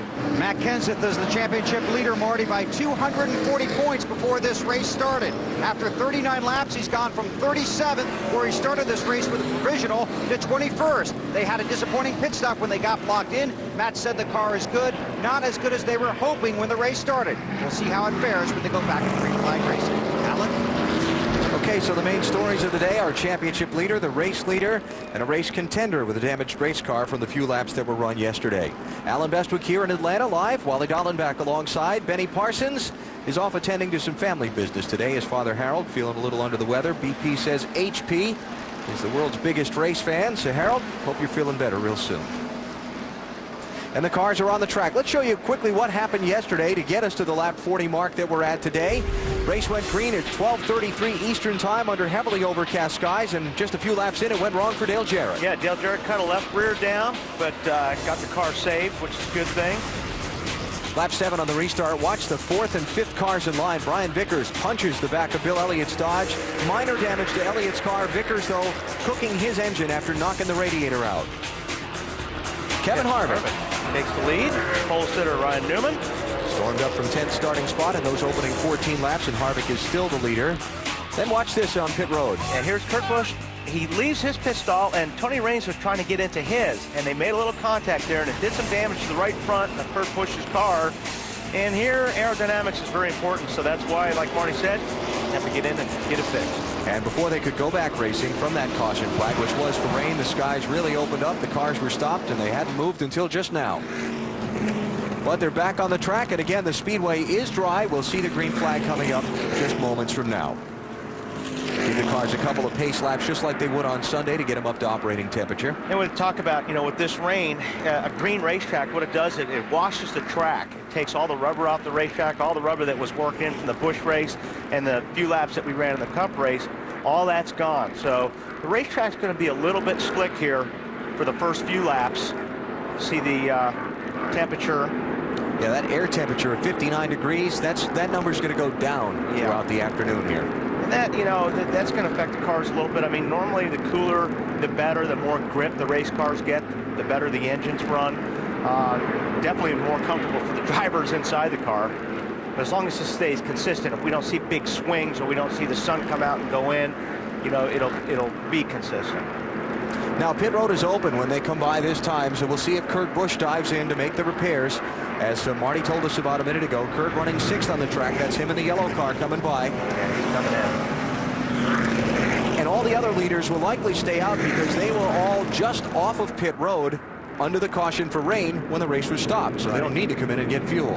See that right front there? There's, like I said, the downforce on these cars is real important in Atlanta because of the high speeds. And if you get a crinkle like that, you really need to get it fixed because that will affect aerodynamics. Marty, why don't you take us through it? Yeah, and the real blessing of the red flag for these guys is they got to examine this damage this morning. They couldn't fix it because we were under a red flag situation, but they got to measure it and clean it off. And Michael Kelly, the man in the black helmet right there, banging out the damage, he did everything they could to it without actually touching it. So they cleaned it off. He said that's one of the big keys. They cleaned off the area. NASCAR allowed them to do that. He said that will make the tape stick better. They made 3 separate patches. They have a plan. They're going to knock out the damage, and they'll put the 3 patches on. Now their hope is that some teams will come back down pit road and top off with fuel. Then they'll gain a little track position, but otherwise they'll go back to about 42nd position sitting here on pit road fixing this damage.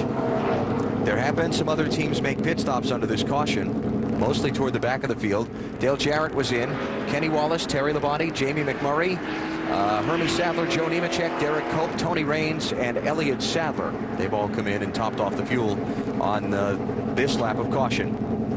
You see the official there counting the crewmen, making sure they don't have too many over the wall. The good thing about it, you know, it takes a while for the pace car to come around the track, so they got a little time. If they were in Martinsville or somewhere like that, they wouldn't have this much time. It wouldn't get fixed that well. And they get off pit road and stay on the lead lap. And now the field getting the signal, and one more lap will go back racing. Wally, you've been through these rain situations before as a driver. You've been through one here. What's it like to start, stop, and then have to come back and reload? You know, really, to me, when you come back and race on Monday, everything it seems to be a little bit more calmer. You know, on Sunday, you've got all the people here, the adrenaline's going, you're getting pumped up, and then it's a big letdown because of the rain delay. So I think when you come back on Monday, everybody's just treats us like almost like a practice. You know, you just I think things are a little bit more calmer. But for everything that's at stake, the high speeds here, the money, the championship, treating it like a practice. Well, you know, this place is fast, and it's really, really tough when you're not handling here. This place can be a scary place to race. So I just think everybody will be a little bit more patient, especially at the beginning. With the unknown track conditions, especially with the unknown traffic. Yep. Kevin Harvick is the race leader. Bobby Labonte second. Bill Elliott third. Tony Stewart, who started 24th, is up to fourth.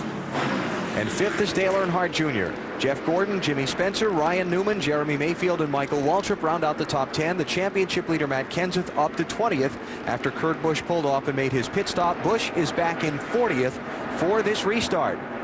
Tell you what, for Monday, look at the people that are here in Atlanta. And they're all standing up as the cars come down to restart this race. And green, green, green.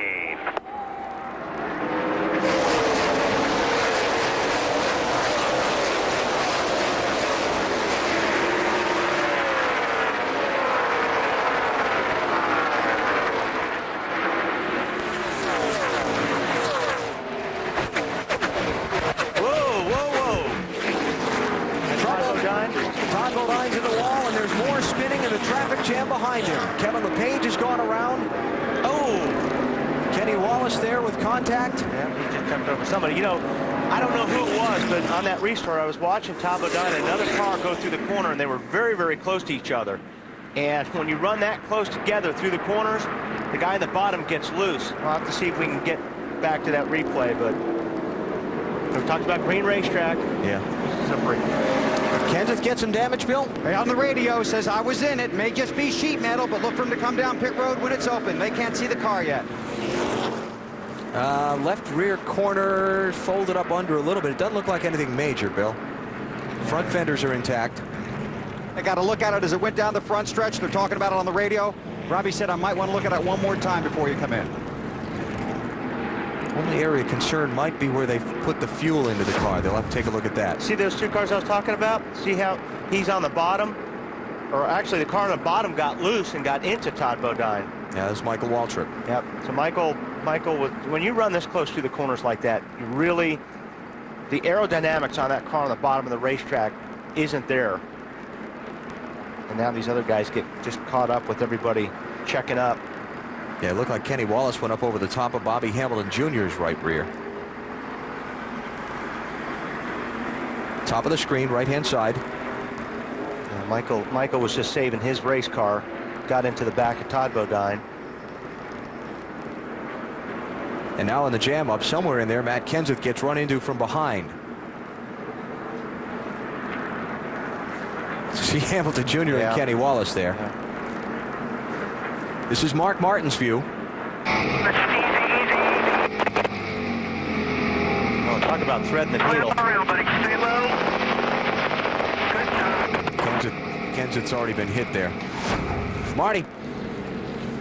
Alan Michael said on the radio he didn't know what happened. He thought that someone else had gotten into him, so I don't know if his car just got loose or what happened, but he did not say anything about the car being loose. You can see the right front fender damage, same situation as Kurt Busch had. That's going to hurt you here at Atlanta, but if they can fix it and stay on the lead lap, they can overcome this. They did change right side tires here. I believe they will come down pit road next time and change left side tires.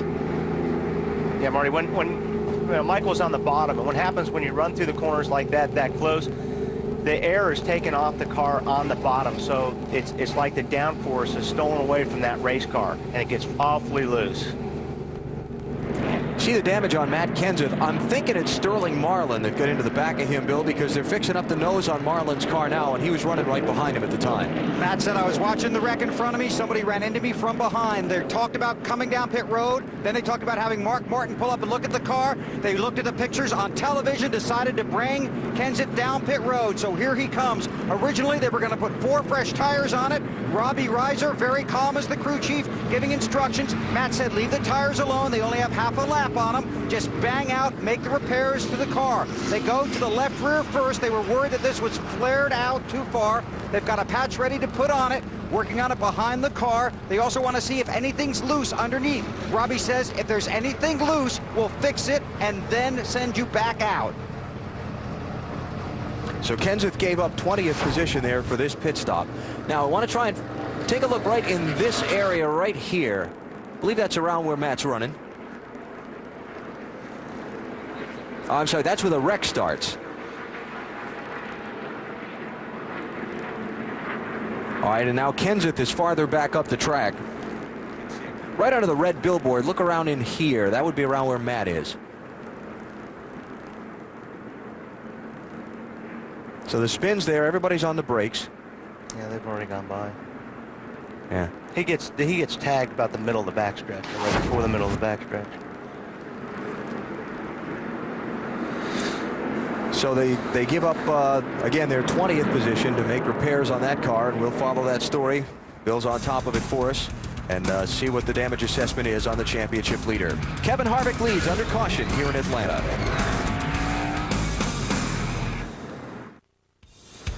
Home Depot presents NASCAR Winston Cup Racing from Atlanta. Brought to you by Mobil 1, official motor oil of NASCAR. By Chevrolet, wherever there's a winner's circle, we'll be there. By Discover to Go, it pays to discover. And by McDonald's.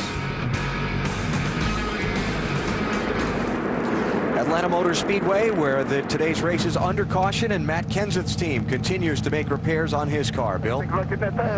Left rear tire is off. They're ready to put it back on. The left rear crush panel was knocked loose, so they're trying to rivet that back into place. They don't want that loose. That helps keep the fender out, and it also helps keep the fumes out of the car. They're putting the left rear tire back on. They don't want to get caught by the pace car. It's going to be tough.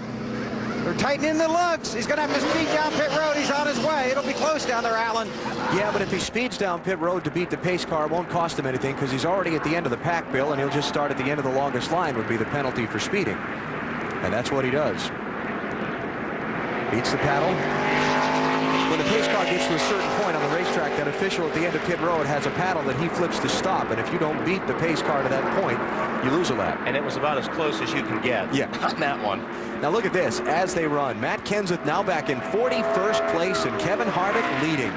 Yikes. It's a long way to go. Yep. Only 50 of 325 laps complete, rather. So Kenseth's got a lot of time. But it makes it interesting. It makes it interesting. Hopefully they got that crush panel fixed, because that could be a problem. Getting some fumes inside the car. Lap 50 completed under caution. That doesn't matter. You need to know who leads lap 50 to enter the NASCAR Big Apple Sweepstakes. Chance to win a trip to this year's Winston Cup Awards ceremony and serve as a special correspondent. Kevin Harvick is the name you need to know. Log on to NBCSports.com or NASCAR.com. Check out the NASCAR Big Apple Sweepstakes for rules and your chance to register. So Matt Kenseth back in 41st position. Todd Bodine treated and released from the medical center. His car done for the day. And Kevin Harvick brings the field back around for the restart. Green. Let me just update. Kenseth is back in 39th because Sterling Marlin and Kenny Wallace came off the pit lane after him for further repairs.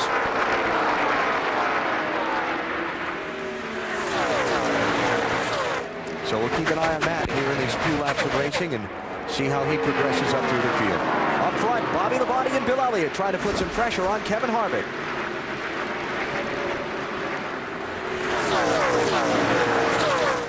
I think they're all feeling out the racetrack still a little bit, making sure that grip is there. Farther back, first side-by-side racing, Dave Blaney and Greg Whipple. 77 and 16, that's for 13th place. Ricky Craven searching out the highline already. Yeah, both times on the restart, Ricky's gone to the top right away. 32 cars, Craven. He's kind of like Michael Waltrip. We talk about Michael being one of the first to search the highline out, but Craven's usually right there, right behind him. Ooh, whoa, a little too high.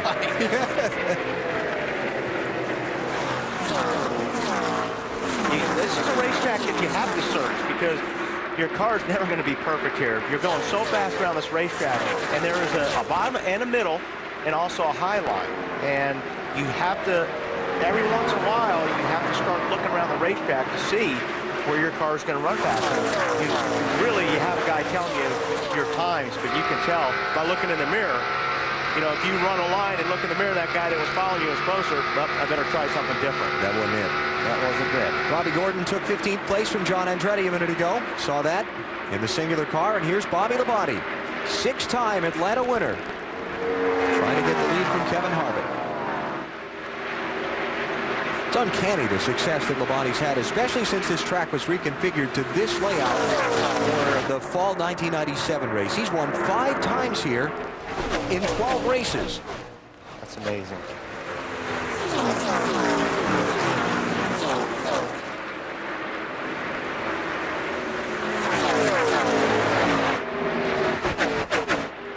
Kind of both trying to run the low line. Harvick going to go in a little bit higher than Bobby that time. And behind him, Tony Stewart on Bill Elliott for 3rd place as Labonte goes for the lead on Harvick. Shaping up like a Joe Gibbs kind of day in the early laps. Yeah, looks like he got behind Harvick, got Harvick a little bit loose there in 3 and 4. Just enough to get him up the racetrack so Bobby could turn underneath and make the pass. So Labonte, the new leader, Matt. Bobby really hasn't said a whole lot on the radio, Alan, but his crew chief, Michael Fatback McSwain, talking to engineer Brandon Thomas, using his hands and smiling, just showing how strong that 18 car was compared to the 29 on entry into the corner, and especially on exit, how much room he gained as his teammate, Tony Stewart, starting to work Kevin Harvick as well. Stewart up from 24th starting spot and going for 2nd.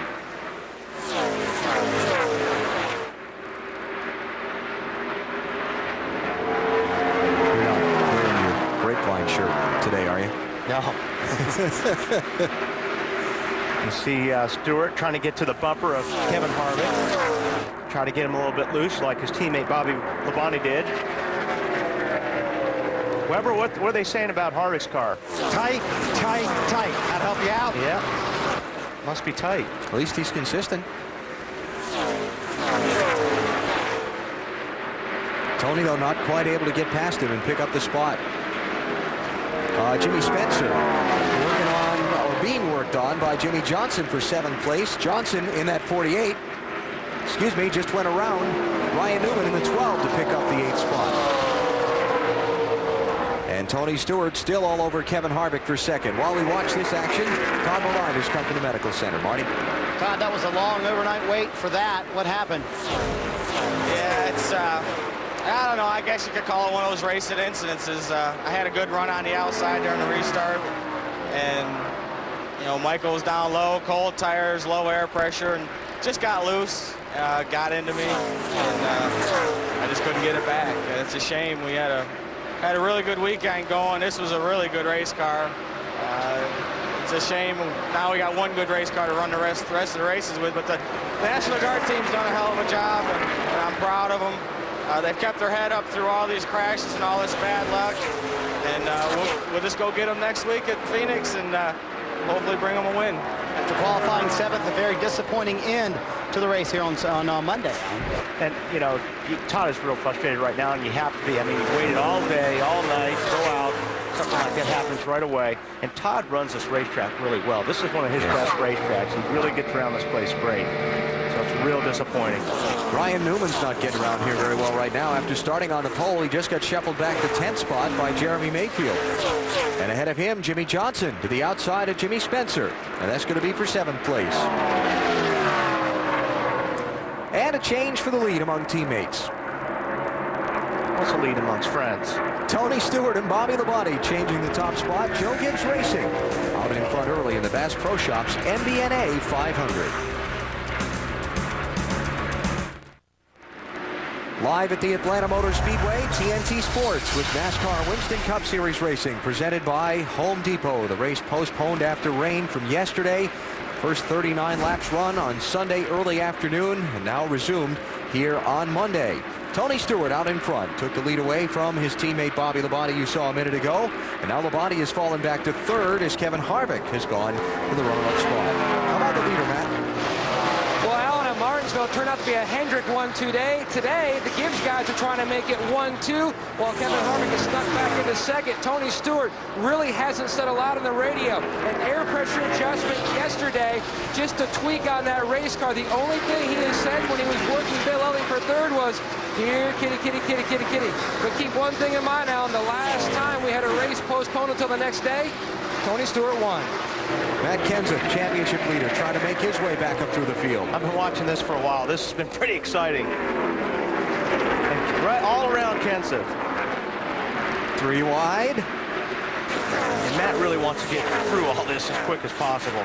Ooh, Schrader gets loose there. That's Ken Schrader in the middle and Casey Mears up high. Bill? Been weaving his way through traffic as you've been watching, Wally. I think it was 39th to 28th last time by. Alan, you can double check that when they come by this time. Matt hasn't said much about the car. He said a little loose, a little tight. But Jeremy West is the rear tire changer. During that pit stop when they almost got caught by the pace car, crew chief Robbie Reiser was very upset with how long it took West to get the lug nuts back on. After they went back to green and the car looked okay, Reiser came off the press box, went over to talk to West like a football coach going over to talk to his quarterback who just thrown an interception. We didn't lose the game. Everything's okay. You're important. Not going to happen again. I know you're the right guy for the job. Robbie Reiser, a huge disciple of Vince Lombardi, reads everything about him and then uses Lombardi techniques to keep his driver and his crew in the game. Stakes are high, emotions are high. And you just can't underestimate the importance of the performance of those guys on pit road. You know, everybody focuses so much on the driver, and obviously he's the key guy to getting it done. But when you come down the pit lane, it's so critical. Nobody wants to make a mistake and possibly cost the team a championship. So there's a lot of pressure on not only Matt and Robbie, but every guy on that team. Squeezing up in front of Ken Schrader is Kenseth, and that's going to put him up to 27th spot. Dave? Ken Schrader was the meat in the sandwich there for a while, racing 3 wide with these guys. And after he got by and was in the front of these guys, he just came out the radio and said, wow. Yeah, he said wow a bunch of times because when you're in the middle of that sandwich, you're loose. And he got sideways a couple times getting off of turn 2 there. And it's just not any fun. You are flying around this racetrack. See Dale Jarrett, the yellow car there, trying to dig his way back to the front. Showed you the cut tire that he had back at lap number 4 yesterday. Dropped him back to the end of the field for repairs, and now he's trying to charge his way up through. Dale Jarrett running in 29th spot. Talk about loose. This place is not fun being loose. In the Home Depot virtual garage, when you basically, especially here in Atlanta, you are carrying so much speed into the corner. When you drive down into the corner, see how the car, when the tires are green, that's good. But when the rear starts to slip, those tires get hot. Basically, the car slides up or fishtails up the racetrack. And you're fishtailing up the racetrack here in Atlanta, 185, 190 miles per hour, it definitely takes your breath away. White knuckles. Really is. And then you put, you know, other cars around you, and it's very easy to get a car loose in front of you because these cars really depend on downforce. And when you pull up behind a car or even get around another car, you're stealing their downforce, which is stealing the grip through the corners. So really a lot of fun. Really real exciting. Sarcasm alert there. Sarcasm alert. How about Casey Mears, Marty? Wally, what's the one thing you said you don't want to be here at Atlanta? Loose end? That's exactly what's happening with Casey Mears. His quote on the radio a moment ago, the car is all over the place. I can't even hang on to it. So he's a handful of steering wheel in that race car trying to hold on to a car that's loose into the corners. Yeah, and see, what you want to do when you're loose in, you don't want anybody around you. So when you get into the corner, you're kind of looking in the mirror seeing where the guy is going to go. And if he's going to run high, you run low. If he's going low, you run high. You don't want him stealing any of your air, especially if the car is loose. So you really want to give everybody a lot of room until you can get in and get that car adjusted. So Casey Mears falling back. You saw the scoring serial on him. He's back to 30th place. Kurt Busch, we saw the fender damage on the early pit stop for his car being repaired when the resumption of the race happened here a little bit ago. Dropped to the end of the field, and now he's charged up to 15th place. Pretty good charge there, Marty. Kurt didn't say anything on the radio until about 2 laps ago, Alan, and he calmly said a little tight in and through the middle. Exit feels really good. They're going to try and loosen up on this next stop. I asked Jimmy Finning, are you satisfied with the repairs? He said, I think the car is back to where it was yesterday. Boy, a little tight in and through the middle. That's something I wouldn't mess with unless it gets worse. Well, if you were with us yesterday, you saw when the race went to the red flag in the rain, Marty interviewed Kurt about the damage. And you just hear the bitter disappointment and frustration in his voice. He's probably singing a better tune right now. Yeah. Wow, this is good. It is. That's Derek Cope, the lap car on the outside. And Bobby Labonte taking second back from Kevin Harvick. Problem is they've dropped. What? Did you see the hand out the window? Harvick had his hand out the window to Derek Cope. Obviously, Derek did something that didn't please Kevin. But he was one of those, what are you doing, man? Okay, no, I missed that. Yeah. I was looking up to see that these guys were 3 seconds behind the leader now.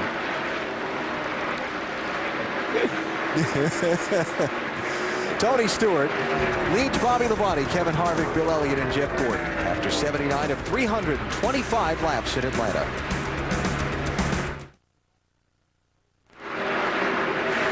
TNT Sports live at the Atlanta Motor Speedway with NASCAR Winston Cup Racing presented by the Home Depot. Good day for the Orange now as their car with driver Tony Stewart is out in front. How about our Stacker 2 NASCAR Winston Cup track fact? We talked about this track being reconfigured to its present layout in November '97. 3 drivers have won on both layouts, the old pure oval track, if you will, and this quad oval layout. 2 of them in the field today. Dale Earnhardt, Jeff Gordon, and Bobby Labonte. Jeff won once on the old layout, twice on the current. Bobby once on the old layout, 5 times on the current. And Dale Earnhardt scored 1 of his record 9 Atlanta wins on this new track configuration. Now that we put some laps on in this run of the race, starting to see that front of that pack just stretch out a little bit. Yep, you see a lot of different, like I said, a lot of cars are searching right now. You see cars all over the racetracks in the corners, up high, in the middle. And now leader Tony Stewart catching the tail end of the pack, beginning to put some cars a lap down. That's Scott Wimmer in the 22 this week for Bill Davis, his new ride for the rest of this season and next. Terry Labonte going a lap down. Dave? Yeah, we talked about loose earlier. That's what's wrong with the 22 right now. Scott radioed in very, very loose. They'll try to take care of it on his next pit stop. Problem is, you know, obviously when your car's loose like that and you're trying to wait for a pit stop, you got a guy like Tony Stewart that's flying around the racetrack, and he's going to put a lot of cars a lap down because his car's not loose. Wimmer, one of several driver shifts for the rest of this season that began here this week at Atlanta. He's in the 22. Ward Burton went to the 0. Joe Nemechek to the 01 from the 25 that Brian Vickers has taken over because he's going to drive that car next season. Follow all that? You're kind of following it. I don't know if I can keep up with it. You're counting on me to keep up with it, is what you're doing.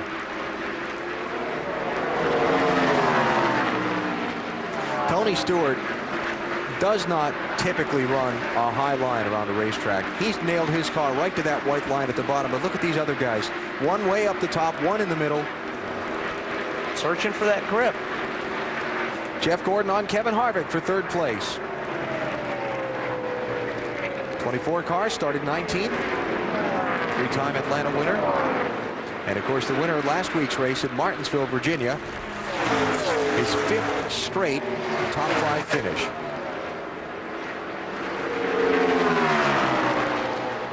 Jeff Gordon trying for back-to-back wins for an 18th time in his Winston Cup career. And he's won 17 times now. He's won 2 weeks in a row. Jeremy Mayfield has an impressive drive for that 19 car as he tries to work Dale Jr. over for the, what's that, 6th place. Yeah, I've been watching Jeremy's lap times, and they've been really, really good. They've been like the 2nd or the 3rd quickest. So we'll see. Marty, what are they saying? They've been very consistent, Wally, and they had such a positive feel yesterday trying to hold off Dale Earnhardt Jr. as you see yesterday in the red flag. I talked to Jeremy, he said, you know, we have a car that can honestly win this race. They are up in the 6th position now, trying to move forward. Jeremy just signed a contract to be here through 2005. Side-by-side battle with Bill Elliott and Kevin Harvick. Mayfield's teammate for Ray Evernham. Elliott moving forward. Harvick's car, now that we've got some laps on the tires in this long run, beginning to slip back a little bit. Yep, it looks like the Dodges are, their times aren't falling off as much. What's going on with Harvick's car there, Mr. Weber? It's just, he's really fighting for the handle of it right now. He's sliding the front tires. First he said he was tight getting in.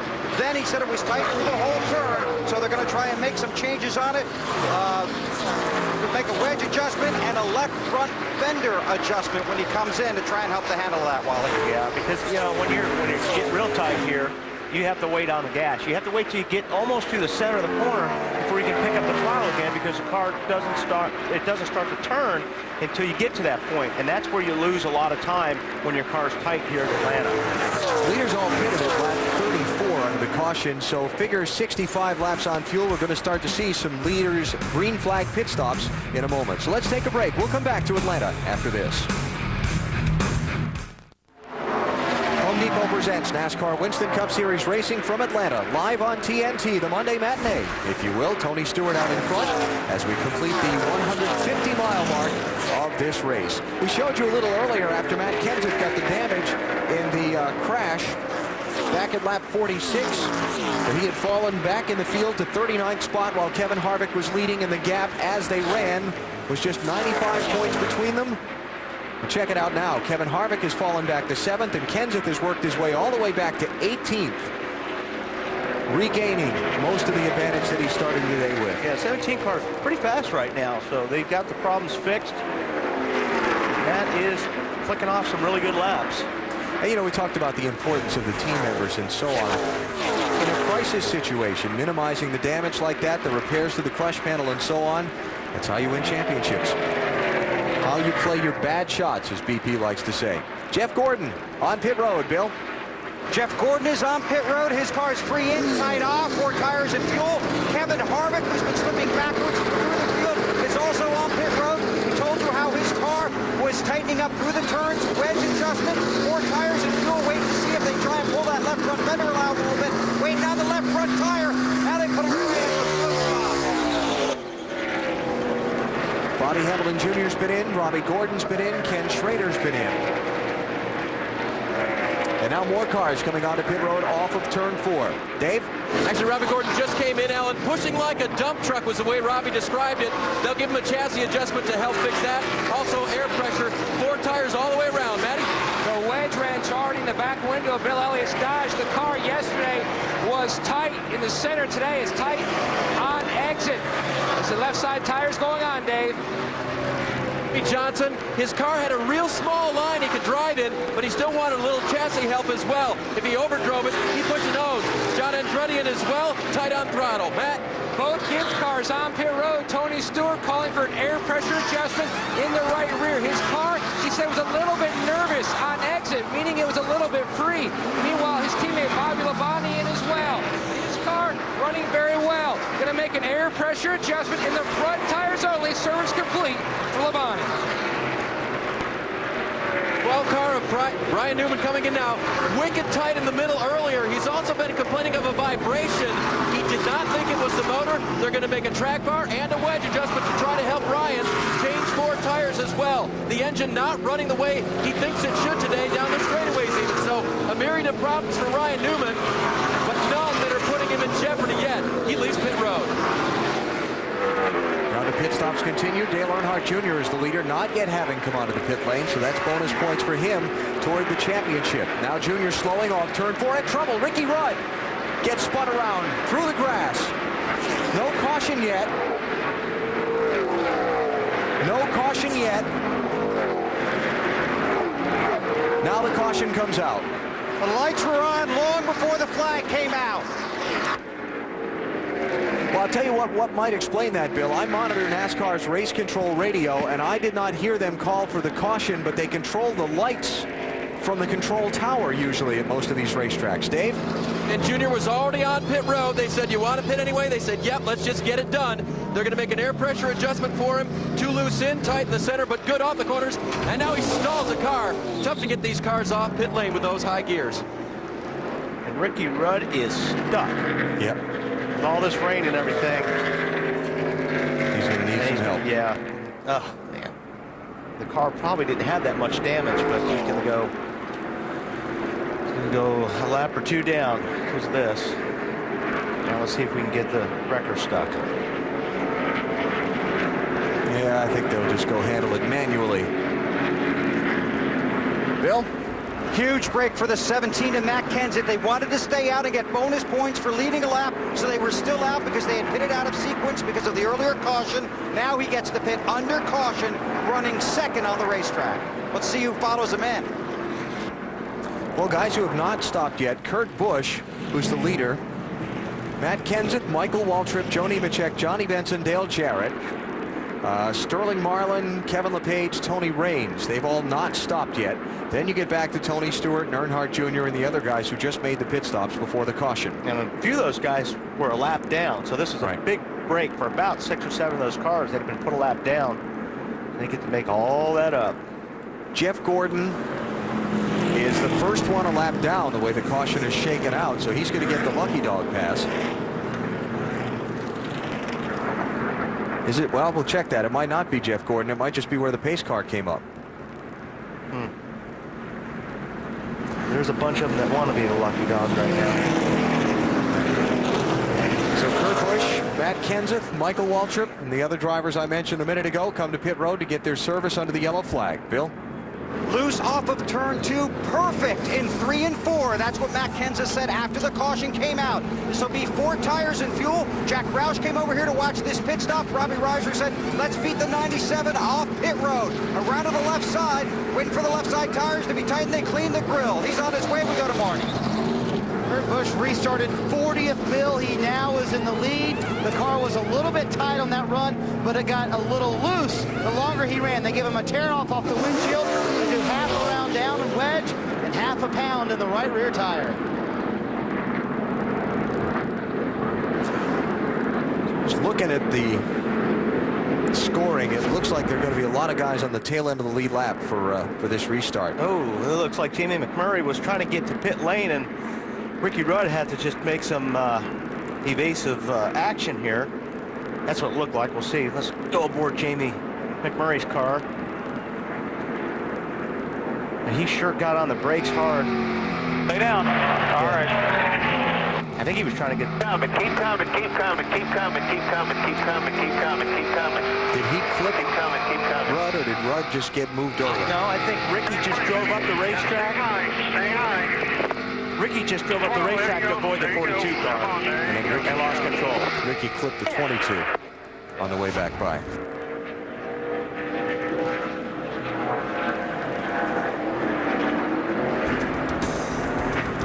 So the field jumbled up under a caution that came out in the middle of a set of green flag pit stops. We'll sort it out in a minute. Under the 4th caution in the Bass Pro Shops MBNA 500. NASCAR Winston Cup Series racing from the Atlanta Motor Speedway, presented on TNT by the Home Depot. Caution coming out in the middle of a set of green flag pit stops, and as it always does, really jumbles up the running order. Dale Earnhardt Jr. is the leader, but he's going to be way back in the pack when this restart happens. Going to be a bunch of cars on the tail end of the lead lap in front of Jr. And the cleanup still continues here in Atlanta, so we'll take a break, come back, set the restart order for you, and then watch Jr. back in traffic with the green waves.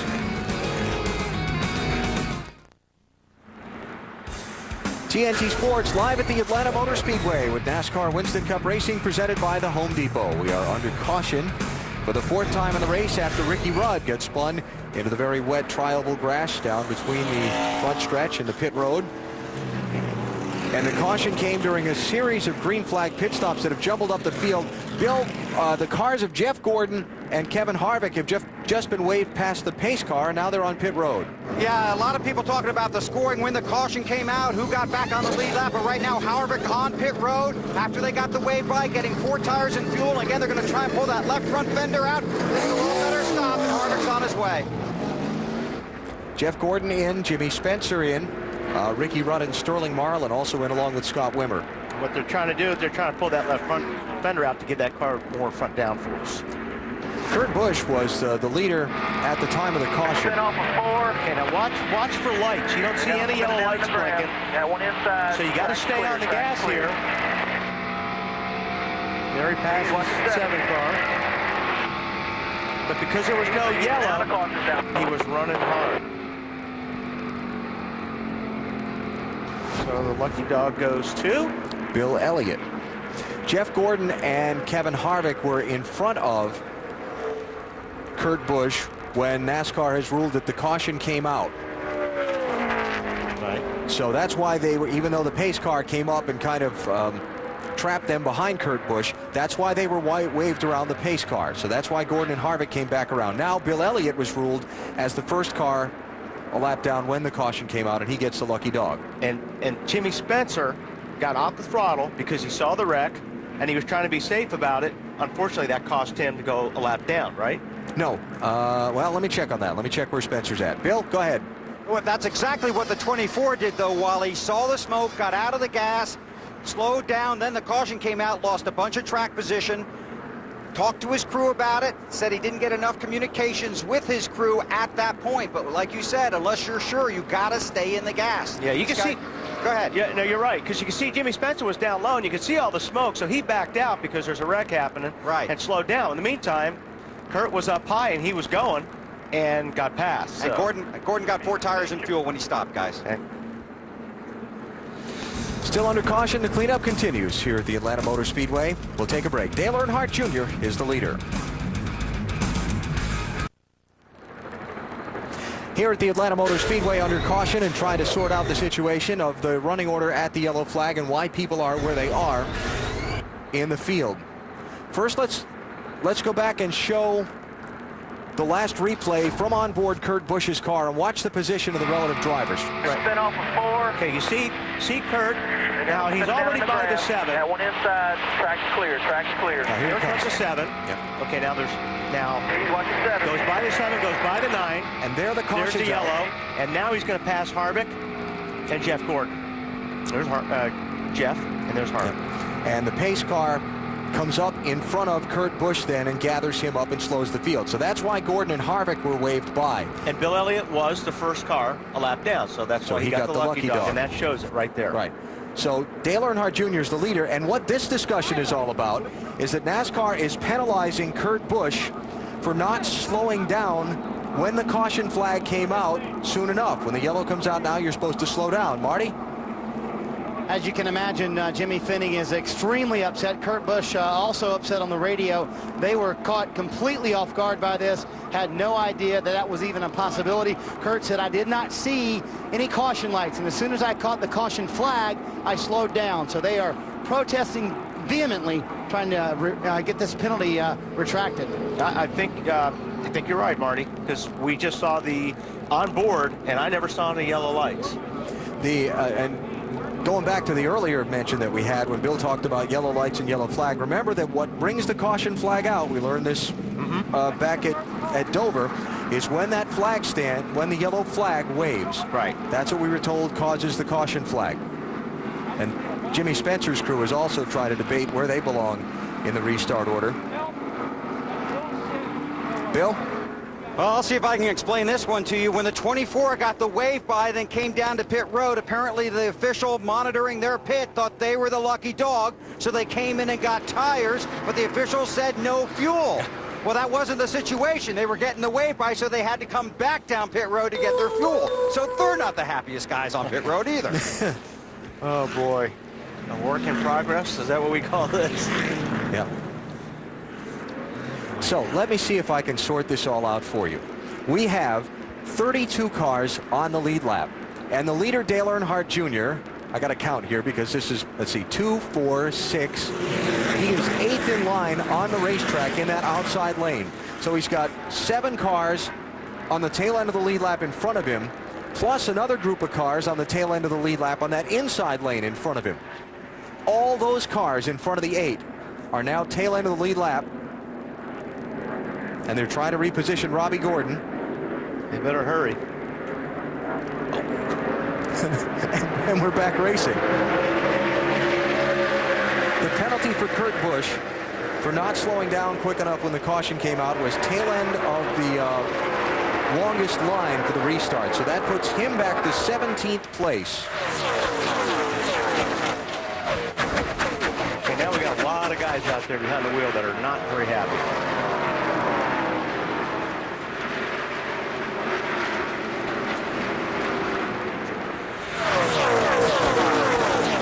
So we keep an eye on Dale Jr. that's way back in the line of cars, and all these guys hoping for a quick caution so they get a 1.5 mile free pass to come back around and rejoin the tail end of the field. Marty? Alan and Wally, you can imagine Jimmy Finning's frustration. What was their explanation to you, and what did Kurt say about it? I guess we advanced 2 positions, but I believe the other 2 guys slowed up before the yellow come out. They backed off. Even Jeff Gordon admitted he slowed up before the yellow come off. Jimmy, very hot. NASCAR has told the 97 team, we'll provide you videotape that will prove what our case is. Matt? And Tommy Baldwin spent a lot of time under that caution pleading your case. Tommy, what did NASCAR tell you? I mean, they don't make any sense. They said we were the beneficiary. Okay, we have to come in and pit because everybody else does. We pitted. Then they told us we weren't the beneficiary, so we lost like 15 spots. If we weren't, I would have stayed on the tail end of the lead lap, been the first car behind the pace car, and been in the lead lap. You know, they screwed me. So Tommy Baldwin obviously upset as their car now 1 lap down back in 33rd place. And I guess what Tommy's contention is, Wally, is if they'd have known they weren't the lucky dog, they would have stayed out and been tail end of the lead lap like all these other cars. Absolutely. Why put yourself a lap down? I mean, that's exactly what they did by coming in. So yeah, Tommy's right. I mean, he would have left the car out there. Dale Earnhardt Jr., Tony Stewart, the top 2, trying to work their way through some of these cars and keep them a lap down. Working by Ricky Craven. 32 car, 28th place, was on the lead lap. Now is not. Well, not so fast. Hanging.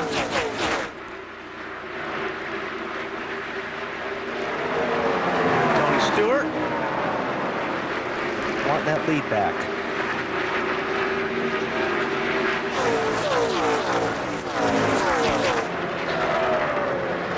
On the bottom here, like normally, you can get your car to work on the bottom, and your car does work on the bottom, and you have the horsepower to stay on the bottom. That's a big thing. You got to have a lot of engine underneath that hood in order to pull the car off the bottom and not hurt your momentum. If you can do that, you're going to be fast, and that's exactly where Tony's got his car.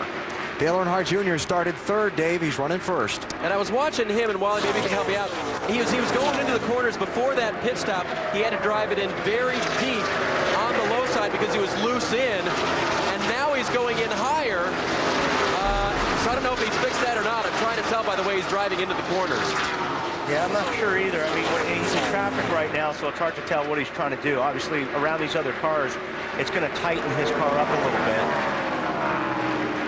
But if you're loose in, you don't want to drive to the bottom. So that's one thing is if you can drive your car down to the bottom and stay there, then you're really not loose in. Just taking a look and keeping an eye on championship leader Matt Kenseth. He is in the middle of this hornet's nest back here. Kyle Petty has been slipping back in that 45 and having some difficulties. It looked like finding a line that his car would run in. Yeah. And some of these guys trying to work their way around him. They've been 2 wide, 3 wide, including the 17 car, Bill. Just in a lot of traffic right now. Nothing from Matt on the radio. Some lap times from Robbie Reiser, but trying to get through that traffic is Spotter's the guy that's really doing an excellent job riding with Matt. Mike Kalanoff up on the roof. Kyle might have he might think he has a tire going down or whatever, but you're right, boy, he is going backwards fast. So Matt Kenseth now back up to 7th place. And Kevin Harvick just in front of him in 6th. 226-point gap as they run. So as we talked about yesterday when Matt Kenseth was trapped pretty well back in the field, a lot of racing left to do. Yeah. And the one thing this team has shown a remarkable ability to do all year long, and Bill can probably comment on this as well, is they've been resilient. Races where they've looked like they were going to have a bad day, they've come up with a decent finish, like Martinsville last week. Matt said, not a very good track for me. They were kind of middle of the field all day, and they didn't come up with a top 10, but they were close enough to it that it was a good points day for them.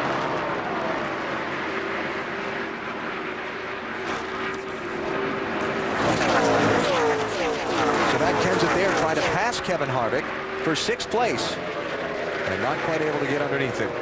I wonder if he'll turn the tables on Kevin. Remember when Kevin was messing with him in Charlotte when they were racing for a spot? Yeah, I don't know if Matt will do that or not. A little wobble there when Gordon snuck in behind him. Gordon got his car a little bit loose up there in 3, or was that 2? Yep. And a wave by. Don't need you stuck under my back bumper. No. So Gordon goes to 7th and Harvick back to 8th. Kenseth back to 8th. But still in the top 10.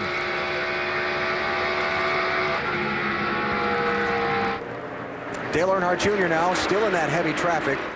You see he's gone by Mark Martin, the 25th place car, taking him off the tail end of the lead lap. And now Tony Stewart trying to track Jr. through the traffic and reclaim the lead. Taking a look up on the high side. But Mark is pretty much taking the bottom line away, so Tony has to look elsewhere. At the middle of the racetrack.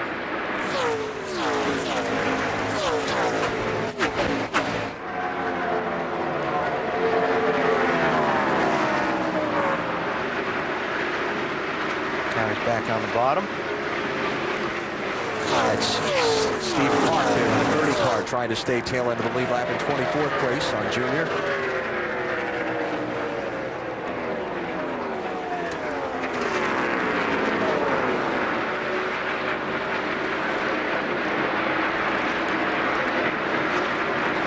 So Park goes a lap down and Tony Stewart again following him up through the traffic.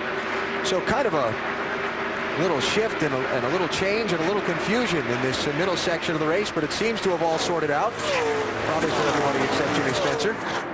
And now for Spencer, he's got to get up there and be the lucky dog.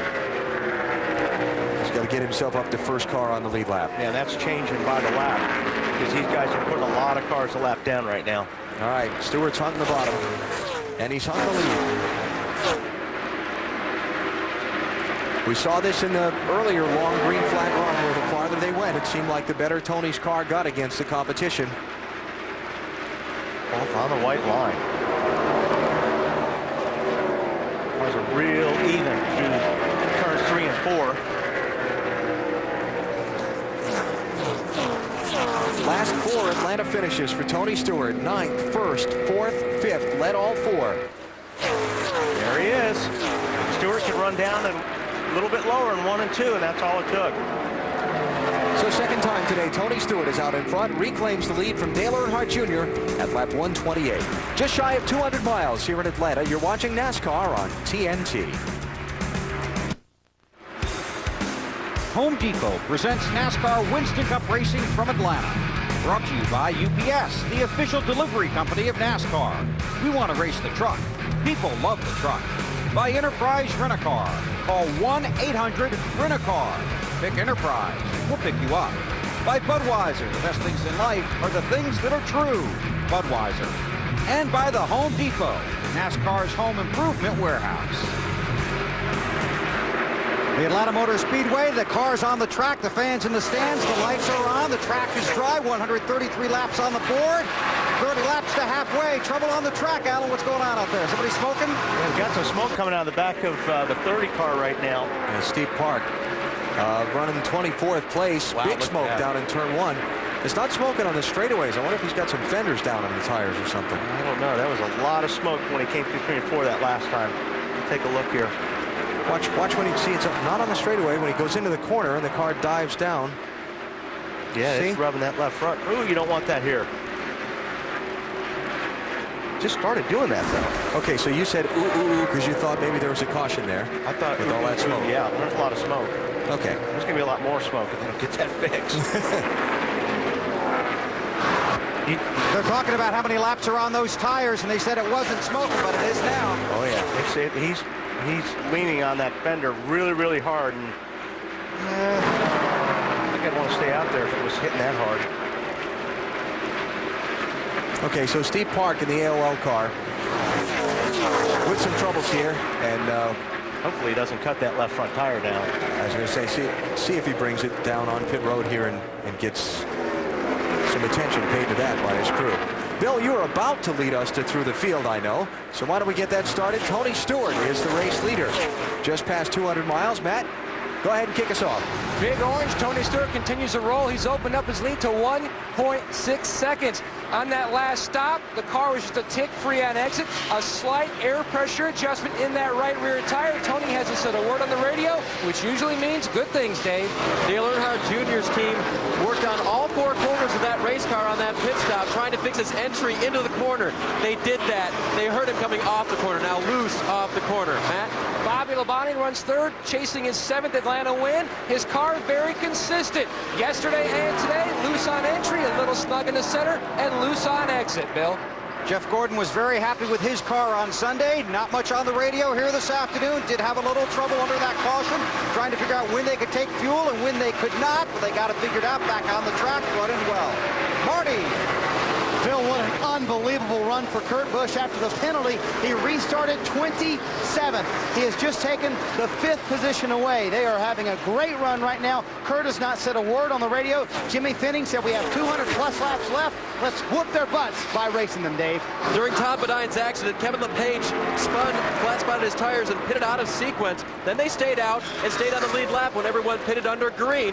Even though he's getting passed now, he's still up with the leaders. He was able to pit when Ricky Rudd spun. So Kevin LePage got lucky. He's on the lead lap and running just a little tight right now, Matt.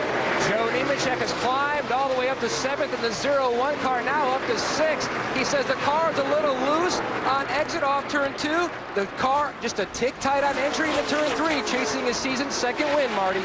That leapfrog backwards, and you'll see Michael Waltrip, that damaged right front fender, not affecting the handling on the car. A little bit tight right now, as you see Bill Elliott go underneath him. A little bit tighter the longer they run too, Matt. Bill Elliott looking for his first win on the new configuration here in Atlanta. His car just a tick tight. His spotter, Tim Finoa, the Busch Series driver, has worked with Bill on changing his line. It has helped, Marty. The 10 car in 10th, Matt. Johnny Benson was told last Thursday he will not be back in this car next year. Tight all the way around, but he likes his car in the middle groove. Not the bottom, not the top, but the middle. Bill? Kevin Harvick first complaining about the traffic, then loose. Earlier in this race, he was very tight. Now he says that 29 car is spinning out loose. Matt? 2 cautions ago, a lot of work on Sterling Marlin's car. Not really the car, but the driver comfort. He couldn't hear the team couldn't hear him. On the first stop, they passed a helmet through the window. He changed the helmet on the racetrack. Second stop, gave it back. Third stop, he came in and hooked up his Hutchins device. The car a little free. Meanwhile, the 38 car, Elliott Sadler, a lot of work today. The car, though, is tight. They put a lot of spring rubbers in that right front today. Bill. Matt Kenseth, the championship leader, coming in. Benefited from that caution. Right now, he's telling his crew this car is really, really loose. On lap 127, he said, I'm loose in 1. Now communicating with Robbie Reiser, really, really loose. Alan. So the story of the day, championship leader Matt Kenseth coming back from being nicked up in an earlier wreck, and Tony Stewart moving up and stretching out a lead every time we've gone under any kind of an extended green flag run. Stewart up now by better than 4 seconds. Second place, Dale Earnhardt Jr. 19 cars on the lead lap at this point. Headed by the 20 car, Tony Stewart in search of his 2nd win here at the Atlanta Motor Speedway. After 148 of the 325 laps, Tony Stewart leads today's Bass Pro Shops MBNA 500. NASCAR Winston Cup Racing presented on TNT by the Home Depot. Good day for Big Orange. Tony right now, having led the most laps, 2 times for 58 laps so far. Kevin Harvick has led 41, Dale Earnhardt Jr. 27. Well, BP's not here with us today, and he normally helps me with this, so I need some help. Everybody help me out here. You know those 3 words I need to hear right now. Cue the dark. They follow instructions so well, don't they? They really do. Time for our Aflac NASCAR Winston Cup trivia question. Who ran the most Atlanta Winston Cup races before winning for the first time? Got any? Would it be not a regular? I mean, it would be a Morgan Shepherd. No. No. We're thinking about him today. Is that right? Mm-hmm.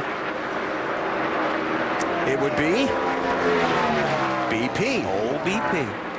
Great record in Atlanta, Benny had. Finished in the top 10 in 17 of 34 races from 70 to 88 and came close to winning a bunch of times. Finally got the breakthrough win in the spring race 1984. Had to beat out Dale Earnhardt and Cale Yarborough at the end.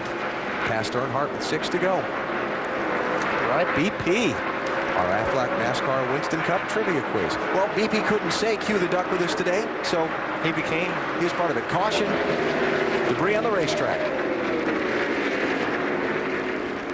And that came out about 15 laps shy of the next set of pit stops, so that'll be most welcomed by all these drivers. And it will be really welcomed by Jimmy Spencer, who got up there to be the first car 1 lap down, and so Mongo is truly a lucky dog.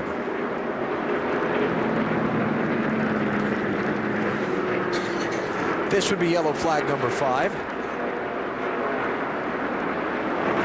And Jimmy Spencer will become the 20th car on the lead lap. And there would be the debris. That looks like a patch that somebody taped over maybe a hole on a fender. Yes, it does. That the 180 mile an hour tape was actually 150 mile an hour tape. Is that turn 1? Turn 1. Yes, sir. So another round of pit stops coming up. And let's see, Jimmy Johnson managed to stay on the lead lap. Terry Labonte, Jamie McMurray, some of those guys who were up there in that group that were kind of out of cycle earlier because the way that last caution fell. So Tony Stewart will lead the field onto pit road, followed by Earnhardt Jr., Bobby Labonte, Jeff Gordon, and Joe Nemechek. Nice drive in the Army car up in 5th place. Schrader. And here they come. 45 mile an hour pit road speed limit today. And Jeff Gordon going to be first to reach his pit. He has the first stall down here now that the 25 has fallen out of the race car. Just very, very lightly tight. Just a skosh tight he was talking about. They did make a track bar adjustment. It's 4 tires and fuel to match. Leader Tony Stewart in. No adjustments for the 20 car. Tony very comfortable with the way the car reacted after that air pressure adjustment. His teammate Bobby Labonte, they're shuffling the air pressures all the way around to try to fix that loose condition, Dave. Just a little free off the corner for Dale Earnhardt Jr. Needs a little grip, so they made a chassis adjustment in the right side rear and revs the engine and leaves. Stewart out first. Gordon, Earnhardt Jr., Bobby Labonte. And then it looks like Kurt Busch. Man, what a drive by that 97 team today. That car's been very fast all day. So caution is out at lap 153 here at Atlanta Motor Speedway. You're watching NASCAR on TNT. Back at the Atlanta Motor Speedway, the field coming around to get the green flag, this time still under caution.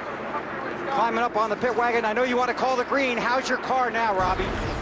We've just been real loose, this last set, and I don't really know if it's tires or what, but we'll just try to tighten it up here and see if we can get a little better. Okay, you just got the word from a spotter. Robbie, you call the green, so we'll pass it down to Matt.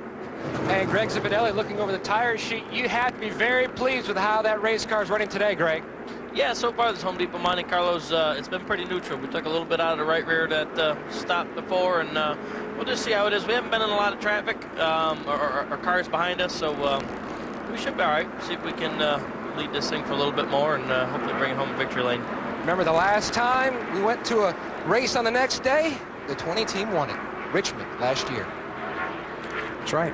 And it was the same situation where the race started on the day before and finished on the following day. They started it on Saturday night. That was May of 2002, and finished it on the following Sunday afternoon. Pace cars off. Tony Stewart leading, Jeff Gordon second, Dale Earnhardt Jr. third, Bobby Labonte fourth, and Kurt Busch back up to fifth. Another guy who's done a great job rallying back from some early trouble, Michael Waltrip, is up to sixth place.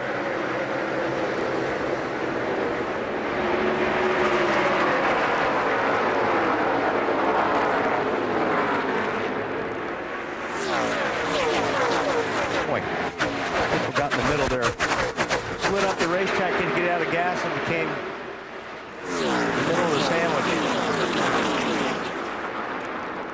Wow, who's that drifting? That's Biffle. Yeah, having a hard time on the restart.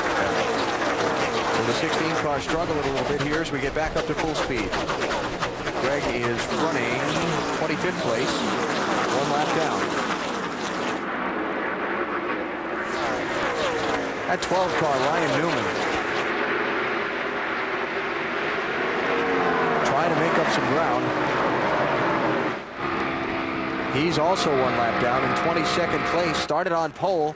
Remember, he was one of the guys that got caught a lap in arrears when the caution came out in the middle of the green flag pit stops earlier, Dave. And he tried and tried and tried to stay ahead of those leaders, Alan, but he just couldn't do it. His car was too tight. They made a big wedge adjustment on this last stop, hoping he could get back around the leaders and then catch a caution.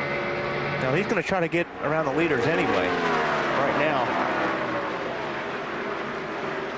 Ryan Newman, now the first car one lap down, in position to get the lucky dog pass if a caution comes out, but why chance it? Get in front of the leader and do it yourself. Jeff Gordon trying to put some pressure on Tony Stewart. Like Greg Zipadelli said, they really haven't had anybody give him that pressure so far today. So obviously it's an advantage if you can have your car out front and not have other cars around you. Aerodynamically, it's an advantage. But now Gordon is taking a look at that rear bumper. Got a smoker into turn 3. Mark Martin. Caution is out. And that will bring Newman around. Lucky dog. That's second engine failure of the weekend for Mark Martin. He had one here on Friday. You can see the gloves already off, so he's obviously thinking there's no more work to be done today. You pretty much know by the sound and the vibration if it's going to be fixed. That's 2 for 2 in 2003 for engine failures at Atlanta for Mark. He fell out of the March race here with a broken engine. Martin now the 5th car in the garage. Derek Cope, Hermie Sadler, Todd Bodine, Brian Vickers all also out of the race, and Ryan Newman is your lucky dog. So after the opening of pit road and the opportunity to make pit stops, he'll be waved around the pace car and get that 1.5 mile pass. That's probably not a guy you want to see getting that free pass around the pace car. No, it really isn't. 8-time winner this year. Pit road's open. So far, Kevin Harvick is the first one to come in. He was back in 10th place. And then guys farther on down, including Matt Kenseth. Bet you they're still loose if they're coming in. Harvick's team, yeah. Bill? And the 17 is about 5 pit stalls behind the 29, just trying to get a handle on this car. They were running back of the field, about 15th. Figured they'd come in, take advantage of fresh tires. It's a slight chassis adjustment. Working on that crush panel in the rear as well, because that has rattled a little bit loose. Taking a look at it, trying to bang in the fender. They say he's okay. And now Matt's going to take off again. 7 cars of the 20 that are on the lead lap made pit stops here. They only ran, what, 5 laps under the green on that last set of tires, so they obviously didn't like the way their cars were behaving.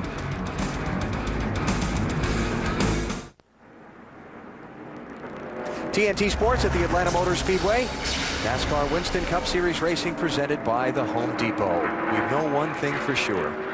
This race will be official today. We've just passed the halfway point. Look at the crowd that's come back on a Monday. Yeah, I'm surprised. So, I'm not really surprised, but... Saw one lady down there holding a sign that said TNT on it. When we looked at what it said today NASCAR, tomorrow work. makes the case for a lot of people here. And hopefully their boss just didn't see that on TV. Here's your lucky dog, Ryan Newman, Dave. And when he came in and pitted, guys, wrenches went in both the right and the left side wedge adjuster. The one on the left got adjusted. The one on the right never got adjusted, was removed.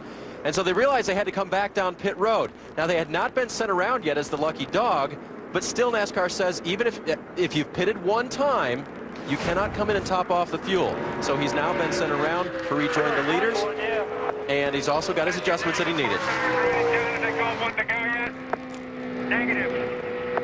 The way that the new rule that was put into effect this weekend, the new twist on the lucky dog thing, is that once you are sent around the pace car, now you can't top off and put fuel in. So he could have put a splash of fuel in there that time, but now that he's gone around the pace car, he couldn't come back in now and top off the fuel. They're giving the guy enough of a break by giving him his lap back. They don't want to give him the double break. Yeah, by letting him, fuel mileage somebody. Dave? And guys, that was the way that I understood the rule. I did check with a NASCAR official, and it was still under discussion. So that's where there was a little confusion down here on my part. Yeah. Everybody getting used to it. I tell you, what a day for Kurt Busch. Marty? 17th to 6th early on, Alan. Then they fixed the damage off the pit road accident. 40th to 1st in the penalty. 27th now to 5th. Jimmy Finning, you get an award for passing the most cars today? I guess. I don't know. It seems like we always struggle with these new rules NASCAR's got, but this team don't give up. This Rubbermaid team don't give up, and Kurt don't give up, and we're going to stay after it today and see what happens at the end. They've assessed the right front fender. Kurt has proclaimed it is just fine. Matt? Michael Fatback McSwain, Bobby Labonte's crew chief. Fatback, how much do you need to work on that race car to get it as good as your teammate who's leading? We're close. We're really borderline. I mean, we're trying this, trying that. We got a really good car. They got a really great car. We just need just a little bit, but I think we can get it. They're trying to pull off the sweep, something that hasn't been done here at Atlanta since 1992, Bill. Kevin Harvick and the rest of the field coming to get the 1-to-go sign this time by. They pitted under this caution, still a touch-free through the corner. 4 tires, track bar adjustment. That was on lap 162. You never count 18 out. Oh, yeah, not here. Yeah, I mean, you may not see him the whole race, but when it gets down to the last 20 laps, he's normally the guy you're racing against. 6 of Bobby Labonte's 20 career Winston Cup wins have been here in Atlanta. You ask him to explain why, he'll tell you, I really can't explain why. Drivers have certain racetracks that just they like, and the way their style is, it complements each other. What's going on down there, Bill?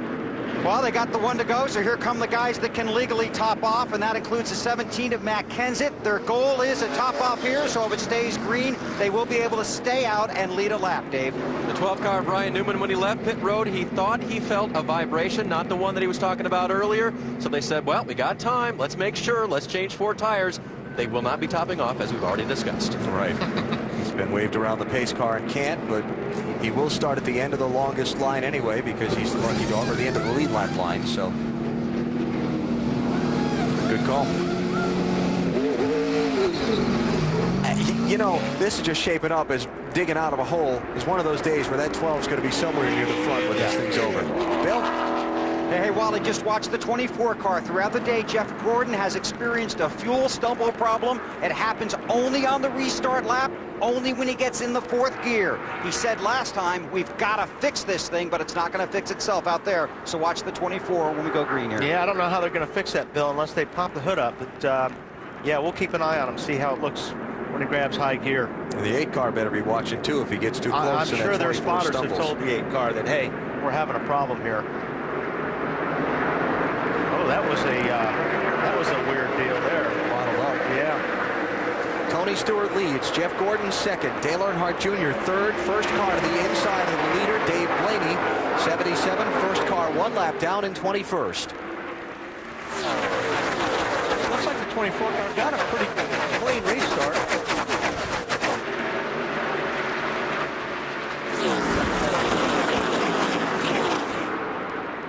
And those flashes you see reflecting off the cars from time to time as they come by. The light system is on here at Atlanta. Pretty heavily overcast day, and they do have the lights on here today. Kurt Busch working the traffic. Yep, Marty told us this story. Boy, as Jeff Gordon closes up back to the 20 car, Tony Stewart. 1 and 2 anyway. Now, they only ran 5 laps under green last time, and Gordon was all over the back of Stewart, but we've seen Tony's car be better than others over a longer run. So for him, the idea is to keep those guys behind him for a while and then begin to use his advantage. Right.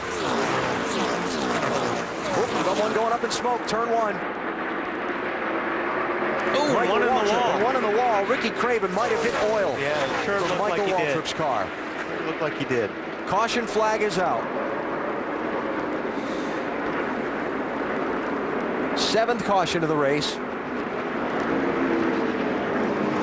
Michael Waltrip, after being involved in an early accident back just after this race was restarted at lap 46, he was involved in a wreck. They repaired that. He came all the way back through into the top 10, Marty, and now it's gone south. Yeah, he said, "She blew." That's all he said. And Slugger Labby, his crew chief, said, "Take it straight to the truck. Their day is done." And Michael's so determined to finish in the top 10 in the championship standings this season. And just about the last month and a half, the luck just hasn't been there for them. He's 47 points out of 10th place, and this is going to hurt. Yeah, let's watch the restart that I said was weird. I'm not sure what caused everybody to get bottled up, but see, they come down awfully slow. Tony's got him way slowed down. See, it's almost like Tony brake checked the 24 car, Jeff Gordon, on the restart. Then when he jumped on the gas, he got sideways, but yeah, he spun his tires there a little bit when he hit the gas. I guess you know what. But he had checked up on everybody behind him to really get him slowed down, and I think that's what caused it. Now we watch Ricky Craven here in a Tide car. It looks like he just gets in some oil here because he just shoots up the racetrack, and I'm sure he got into the oil out the 15, like Alan was saying, Michael Waltrip.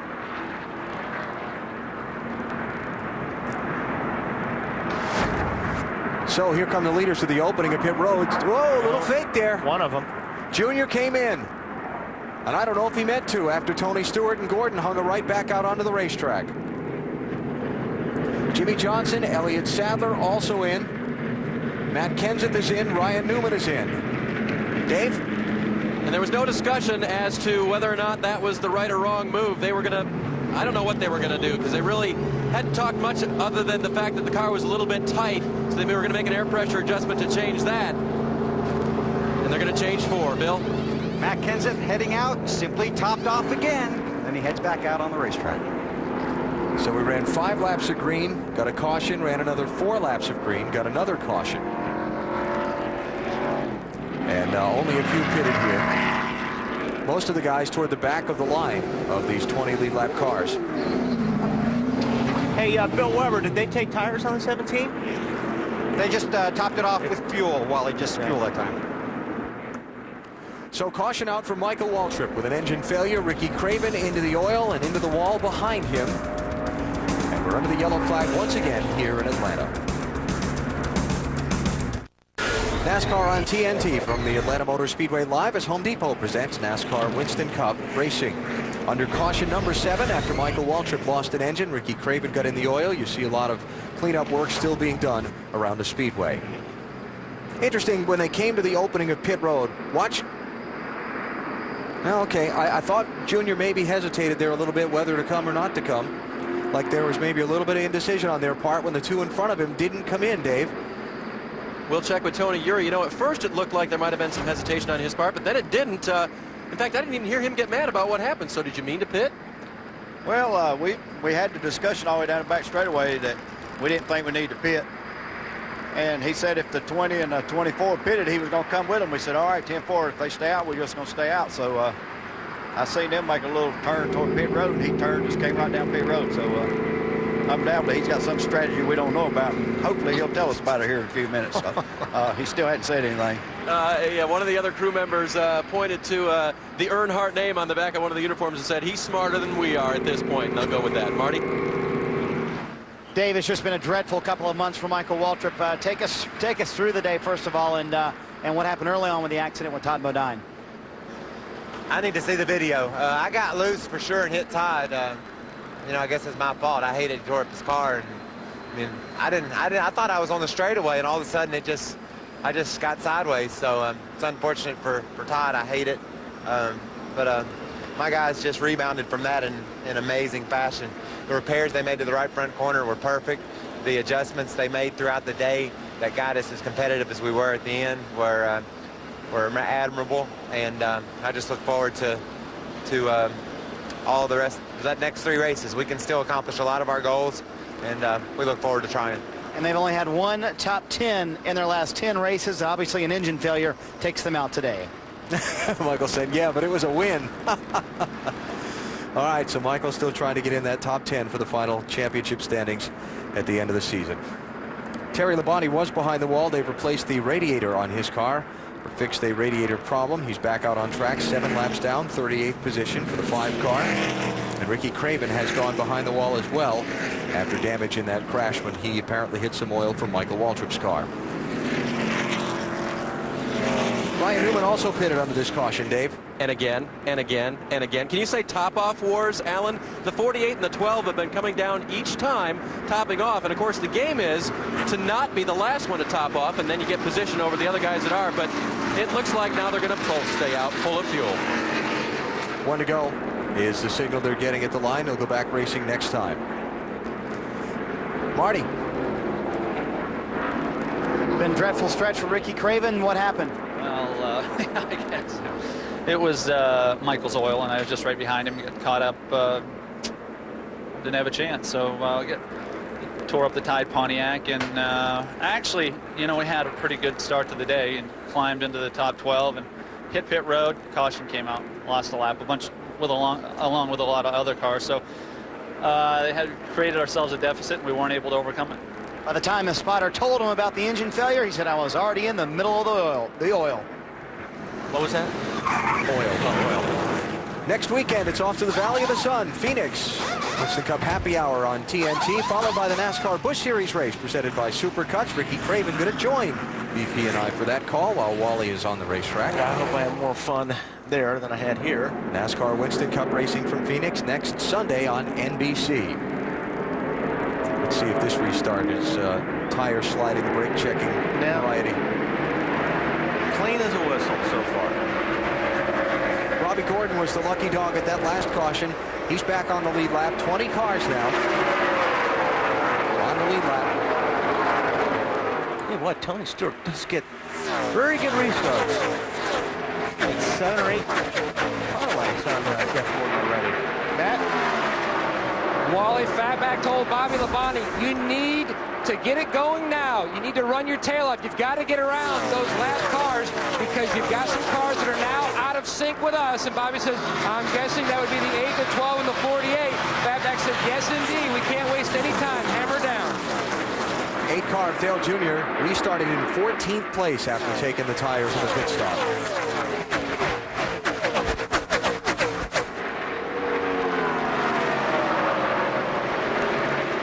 Matt Kenseth, championship leader, being overtaken by Dale Jr. in the 8.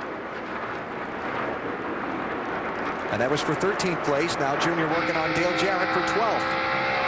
Now Jr. did put 4 new tires on, did he not? Yes. So yes, he's got better tires right now than most of these cars he's working around, but also he's in a lot of what we would call dirty air. There's a lot of air off these other cars right now, so it's not making his car handle very well. Bobby Labonte, Kurt Busch for 3rd place. And Bobby's around him. Takes instructions well. Yeah. Bobby Labonte. Yeah. Gotta go now. All right. It's a little wave to Kurt. Thank you for the room. And now he sets off after Jeff Gordon. Tell you what, that 20 car got a good jump on the 24 on the restart, but Jeff's trying to catch back up. How about Kurt Busch's car, Marty? He's actually pretty good at the beginning of the run, not good at the longer they run out. And he said it cuts good going into 1, Wally, but does not cut as well going into turn 3. Kind of joke when Bobby Labonte passed him. He said, welcome to the Chevy show. Sit down, take a ticket, and enjoy the movie. Referring to the fact that Kurt Busch in his Ford is trailing 3 Chevrolets now, and that Dodge right behind him is the front running of those cars. Bill Elliott. Actually, that's Bill's teammate, Jeremy Mayfield, but Bill is next in line, and he's the first Dodge in the field in 5th. Jeremy, first car, 1 lap down, 21st place. Got Not a fast race car. He can get back on that lead lap. One of those guys caught when the caution came out in the middle of the green flag pit stops earlier at lap 104. Caught him a lap down. Boy, Stewart opened it up a bunch. Last lap or two.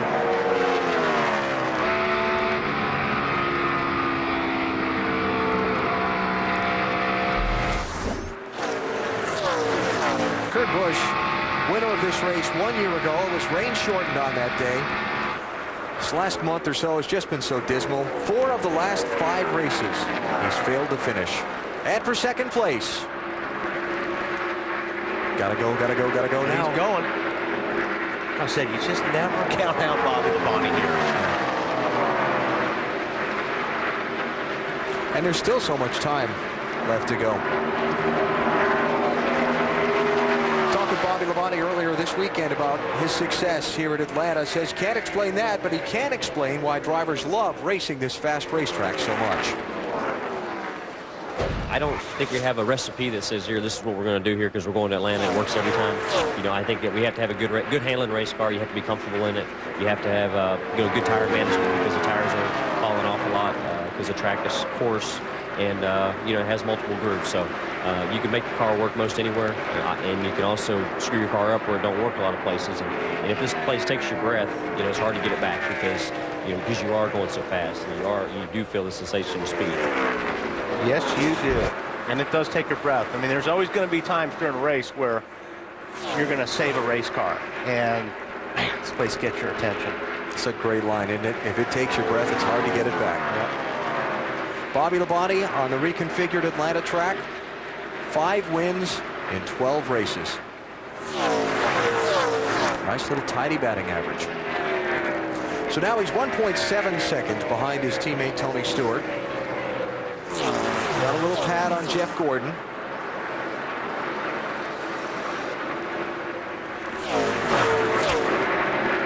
Gordon running high there in the dirt.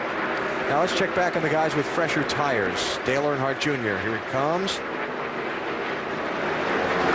And he is about to take 9th place away from Jimmy Spencer. Remember, he restarted 14th. And that was just 10 laps ago. Next in line for Junior to try and pass will be Kevin LePage in the 4. Not in the picture there. Those other cars all not on the lead lap. Kevin up there, the first yellow car, doing a really good job in that car today. And our championship leader, Matt Kenseth, where's he? Back in 15th place. Started 37th. Bill? And on those restarts, remember we talked about it yesterday, as they battle for second place, the 24 and the 18. Somebody else got the gotta go now message. Jeff Gordon through for second. Retaking it from Labonte. Problem is, Stewart's checked out. I mean, look at that. Tony's not even in the picture there. I'm saying, he is, man, he's in a class of his own right now. Still right on the bottom of the racetrack, too. I mean, he's one of the few cars just always down on that white line. Everybody starts there, but starts moving up the track looking for that grip, but the 20 car stay down there. I mean, look at that. That's in 12 laps of racing since the restart. That gap. And Tony clearly faster than the 2 that are chasing it. See, these guys have all moved up the racetrack.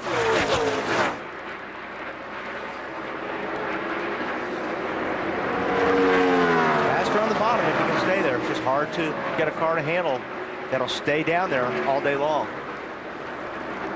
So, Bill, you were starting to tell us about Matt Kenseth, please. We talked about it yesterday. That car's not very good for the first couple of laps, and after 4 laps it starts to go. But with the inside cars and him being deep in the field, all that traffic is really holding him up. And he's just lost a couple of spots. That's Tony Raines racing him for position in that 74 car. That's for 16th and 17th. 74 car, one of the guys who did pit under this last caution. And those guys behind him too, Sterling Marlin, Johnny Benson, those are positions as well. So Kevin Harvick running in 6th place, and Matt Kenseth now back in 17th. Kenseth with some left rear corner damage in a crash that happened just after this race was restarted back at lap 46. Big stack up off of turn 2, and Michael Waltrip and Todd Bodine crashed, and in the jam up of cars, Kenseth was running 20th at the time, got the left rear corner of his car poked in. Nice job by his crew making repairs, and Matt's still on the lead lap and in contention for a good finish. About to hit 300 miles in the Bass Pro Shops MBNA 500. You're watching NASCAR on TNT. Home Depot presents NASCAR Winston Cup Racing from Atlanta. Brought to you by the United States Army, an army of one. By Bass Pro Shops, the world's leading supplier of premium outdoor gear. By Subway, good so you don't always have to be. Subway, eat fresh. And by Miller Lite, grab yourself a great tasting low carb Miller Lite. Creeping in on lap 200 here at the Atlanta Motor Speedway. Glad you could spend part of your Monday with us right here on TNT. And Tony Stewart trying to run away and hide this afternoon. 199 laps on the board, and Stewart just with an awesome race car at this point. Let's take it through the field, update your favorite drivers. Start with Tony, and here's Matt. Trouble turn 4. Dave Blaney is spun around. Caution flag is out. He's hit the wall. Caution number 8.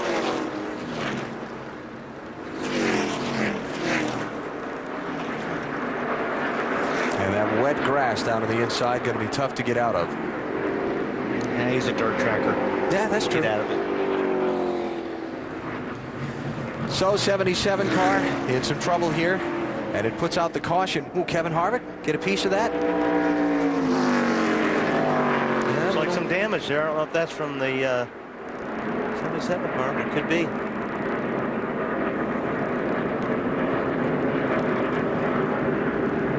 Harvick running in 7th place right now.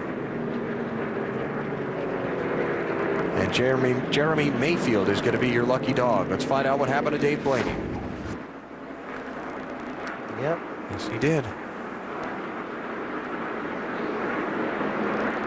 So mark that one down as important in the championship, because if Harvick has to spend any kind of extra time on pit road to get that fender fixed, he's going to lose the track position advantage he has on Kenseth.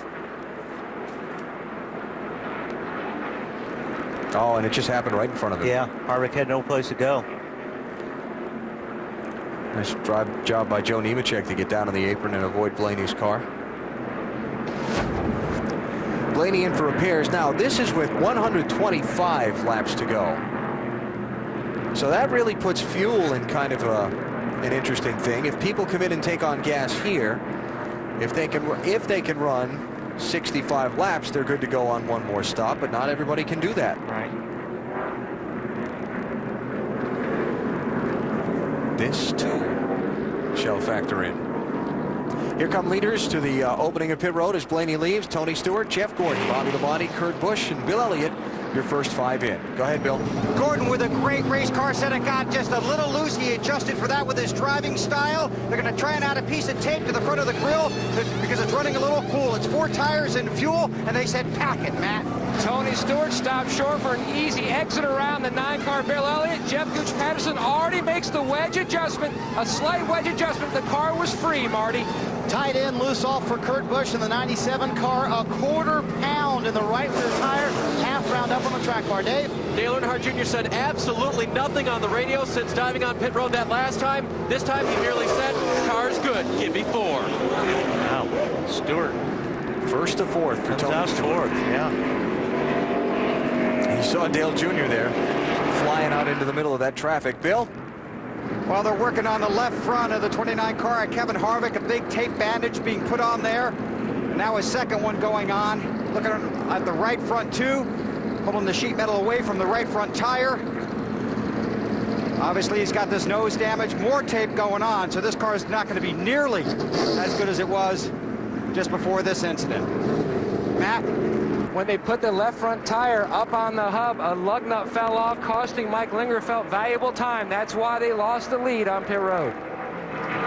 Okay, 1st to 4th for Tony Stewart. Kevin Harvick was 6th before he got pinched up in that crash, and now he's lost all that lead lap track position. At this point, he's going to be back somewhere around 20th place. haven't seen Tony Stewart back in traffic very much today. But we're going to now. Yes, we are. And those last 5 or 6 laps there before the yellow came out, Jeff Gordon was faster than Tony Stewart by about 1/10 of a second a lap. So Kevin Harvick's troubles working to the advantage of Matt Kenseth, one of his rivals for the NASCAR Winston Cup Championship. Whoa, I'm watching, and you're watching something different, but... You're watching out the window on pit road. I'm watching Biffle put his teammate in the grass, leaving the pits. Dave, how about Dale Jr.? Well, Alan, after his team picked him up a couple of spots on pit road and he got back out there, he admitted to the guys, you know, fellas, we probably shouldn't have pitted that one time. I did that all on my own. Then he added, but it was fun passing all those cars. Yeah. So Dale Jr. with some track position to make up. He led 4 different times today for 28 laps, but again, he came down pit road from 3rd spot back at lap 172, and most of the other front runners didn't. Went back to 14th. Now he's back up to 7th. So caution is out here in Atlanta as Home Depot presents NASCAR Winston Cup Series racing. New leader off pit road is going to be Jeff Gordon. Time for Wrangler 5-star finishes. One of the more memorable races in recent times here in Atlanta. Kevin Harvick in the Richard Childress Racing 29 car in just his 3rd Winston Cup start after taking over that ride upon Dale Earnhardt's passing. And look at this finish. Get any closer than that. 6 1/1000ths of a second, the official margin of victory. Tears as well as cheers for the Richard Childress team.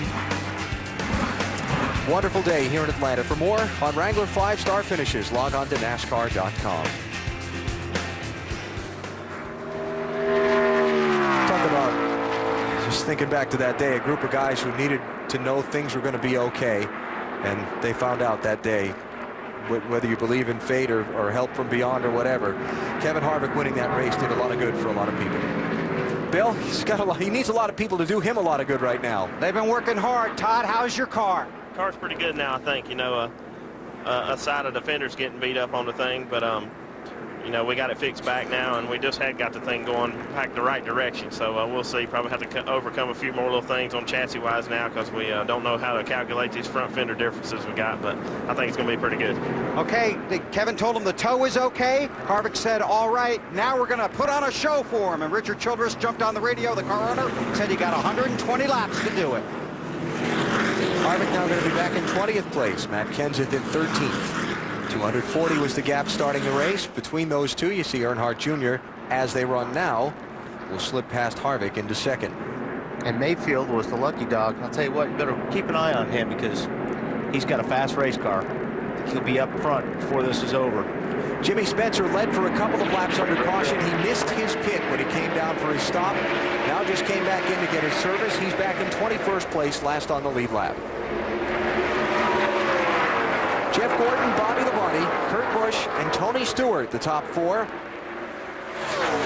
See if Stewart can make any quick progress up through the traffic. Labonte's got to run off of turn 2. Wow.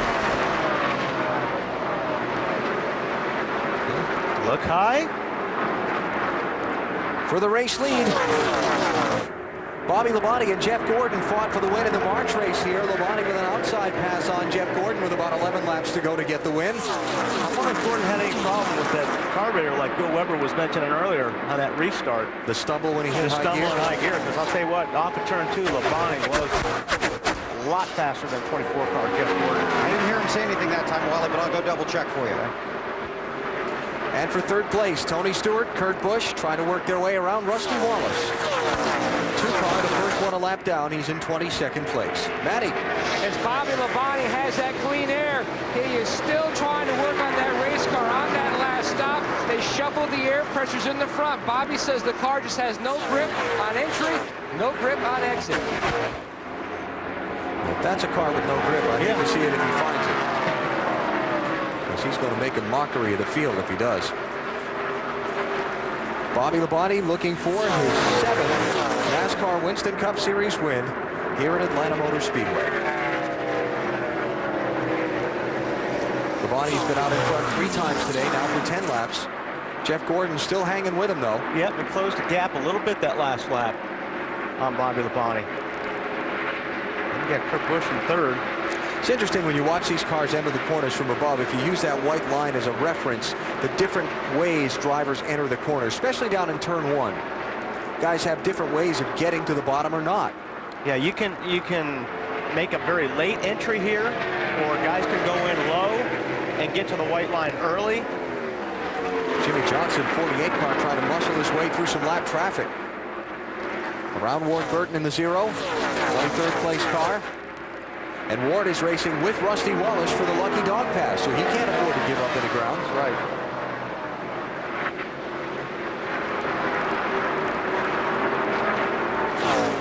Racing pretty hard. Johnson going to slide through. There goes Ward. 0 is a backup car. He was involved in a practice crash here on Saturday. Ward Burton first week in his new ride for the rest of this season and next in the net 0 car. Just behind them, 0-1 car, Joe Nemechek, lead lap car. He's in 7th place. And the next lead lap car behind Nemechek will be Robbie Gordon in 8th. Got Joe riding with him. Yeah, G.I. Joe. G.I. Joe. You know the origin of that G.I. Joe? No, but I'm sure you're going to tell me. Joe's mother his mother Martha, when Joe got the word that he was moving to the Army car, went back and dug through some childhood memorabilia that she had. That was Joe's G.I. Joe doll from when he was a youngster. I got mine, but he didn't have any arms on him. No.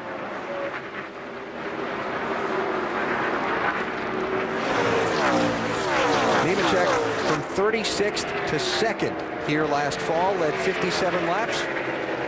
Wound up taking the runner-up spot to Kurt Busch.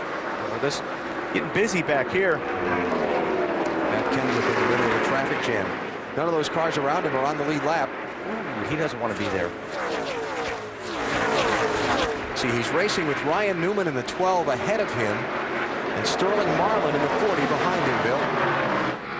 And Alan is just not the happiest race car driver out on the track. Before the caution came out, he told his crew that he said, listen, I'm driving this thing as hard as I can. I just can't get it to go for me, to work for me. So the traffic is one thing, but he simply can't make the car handle the way he needs it to get around this place. I talked with Matt Kenseth yesterday during the pre-race drivers meeting. He said, I feel pretty good about our chances. Got a good car. I feel good about these next 3 races. Last week was the biggest hurdle I needed to get over. I feel comfortable. I feel confident. We're going to go out there and do what we've been doing, and I think we've got a good chance to win this championship. Jeff Burton in the 99 alongside of his teammate there. Now for 3rd place, Tony Stewart trying to get around Kurt Busch, and he does. Stewart taking that spot away. Problem for Tony, he's a 2nd and 3/4 down to his teammate Bobby Labonte. Look at there's all those different lines we were talking about earlier. High, middle, and low. Kevin Harvick at the tail end of this group, Bill. Yeah, probably doesn't like what he's looking at through the windshield. Says the car is real tight right now. They got all that tape on the front of it, Wally. Think that's helping him or hurting him? Well, you know, it just depends how much damage. I know they taped it up, but if they kept, you know, if the car was bent in like the nose, if there was some damage or if it was crushed in and they were just covering it with tape, it looks like they did a good job, but it's hard to see. And what you can't measure when you're doing those quick pit stops. Hey, look, you've got a car that you set up in the race shop down to the 1,000th of an inch where you have the suspension pieces and so on. You go out there, bounce it off a wall at over 100 miles an hour, and it looks like it's okay. Yeah. But those tenths and thousandths of an inch count. Exactly. Dale Jr. on Kurt Busch for 4th.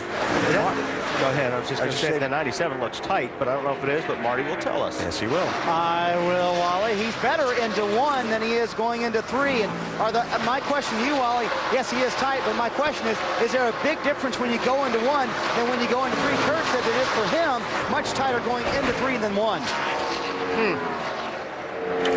Well, the turn is sharper in 3. Yeah, it is. And I think, I don't know, though. It just depends. In turn 1, you can, like I said, you can make a really, really late entry in 1. In turn 3, I don't think you can make that later entry, especially if you're tight. That's a problem. If the car's not turning into the corner, that would be more of a problem in turn 3. Saw Dale Earnhardt Jr. get by Kurt Busch. So push the 97 back to 5th. And driver 8 is up to 4th.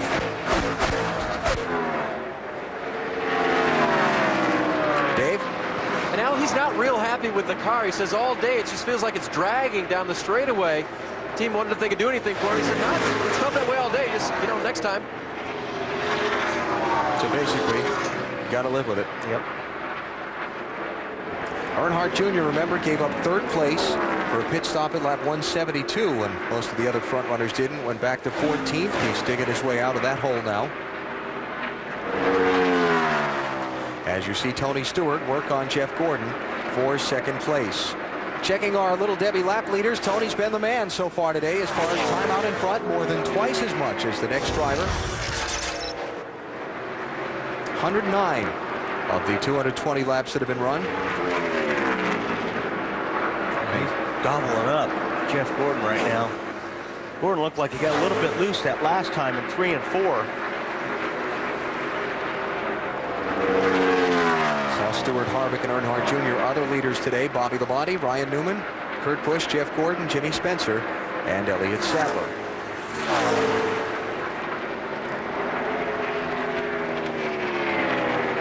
Stewart's going to get him.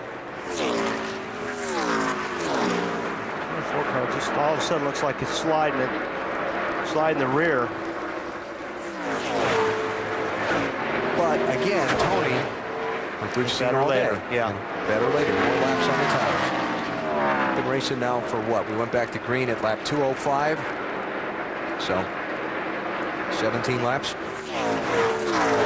Got the math right. Yeah, well, I'll tell you what, you're on it. Meantime, Bobby Labonte's got all that open racetrack in front of him and pulled out a 2-second lead.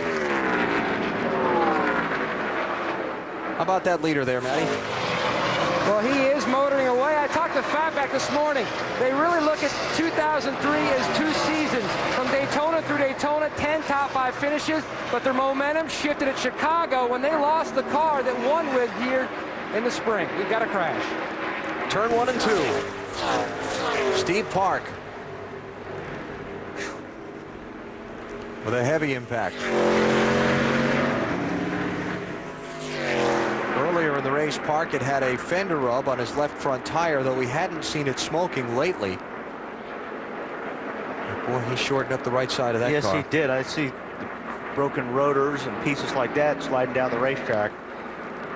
Steve dropping the window net. Good to see. You're not going to crash soft here. 9th caution of this race.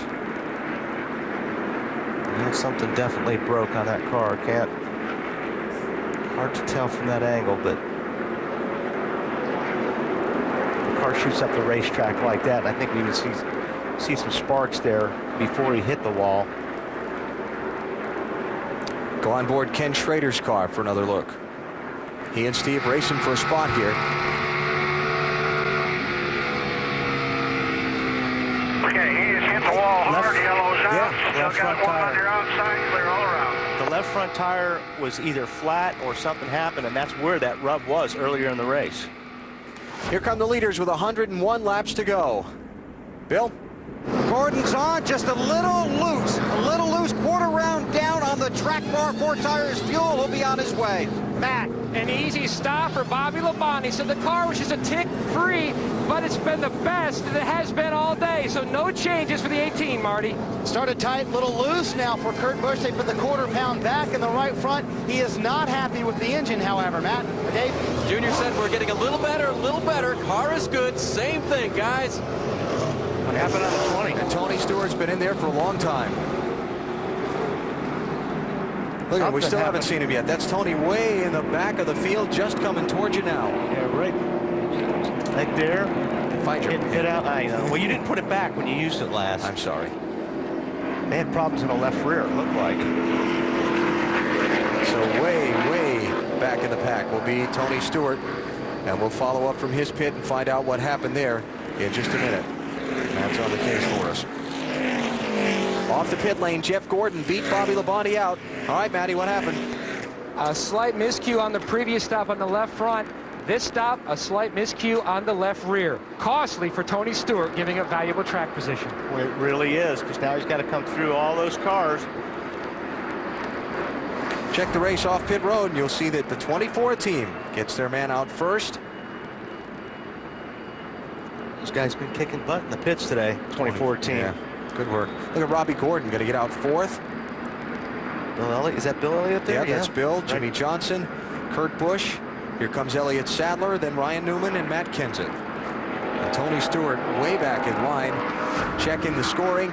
As Stewart comes back around, he is going to be in 17th place from second before the stops. It's Bobby Labonte's team. Not happy they gave up the lead to Jeff Gordon on the pit stop. 100 laps to go. You're watching NASCAR on TNT. TNT Sports live with the NASCAR Monday Matinee at the Atlanta Motor Speedway. NASCAR Winston Cup Racing presented by Home Depot. The race under its 9th caution after Steve Park crashed up in turn 1. Got another look at what happened to Steve from onboard Jamie McMurray's car, and it tells the story. Yeah, it really does. Watch the blue car up here on your right. Watch the left front tire. It goes flat. And if you remember, we oohed and awed earlier in the race about the fender rubbing on that tire. I don't know if that caused that, but good chance. Something was rubbing up there. And we'll follow up with Steve in a little bit. Now, what about Tony Stewart's troubles on his pit stop? Got more information, Matt? Well, Alan, we documented earlier they had trouble on the left rear. What exactly happened when Todd Foster went to hit the lug nut? It was stuck inside the impact gun socket. So then Mike Lingerfeld, when he was done on the left front, he passed his gun back to Todd Foster so they could complete the service on that left rear, but it was certainly costly. Tony will restart now in the 16th position, Dave. When your car is really good like Robbie Gordon's was, you can make fewer adjustments on the pit stop and do it really fast. Here are the guys that just gave Robbie a 13.9 second stop. Kevin Hamlin, crew chief, Portage, Michigan. Wes Adams, windshield, Winston-Salem, North Carolina. Mike Barry, front tire carrier, Norwalk, Connecticut. Shane Westerberg, front tire changer, Miami, Florida. Josh Yost, Jackman, China Grove, North Carolina. Jason Fowler, rear tire carrier, Winston-Salem, North Carolina. Aaron Smith, rear tire changer, Denton, North Carolina. Larry Hartle, gas man, King, North Carolina. Rich Burgess, catch can, Dover Plains, New York. In fact, the guys have made no changes on the cars these last two stops. They've tuned it to where Robbie really likes it here at Atlanta. Alan? Well, I'll tell you what, they must have tuned it well, Dave, because at the beginning of the race, that 31 car looked awful. So those guys, whatever adjustments they made between earlier in the race to get to where he's at now, they've done a good job. Into the top 5 for Robbie Gordon. So we've got 22 cars on the lead lap. Ward Burton was the lucky dog on this caution. And Kurt Busch with a big jump to the outside of Jimmy Johnson on the restart. That's going to be for 6th place. 3 wide into turn 1.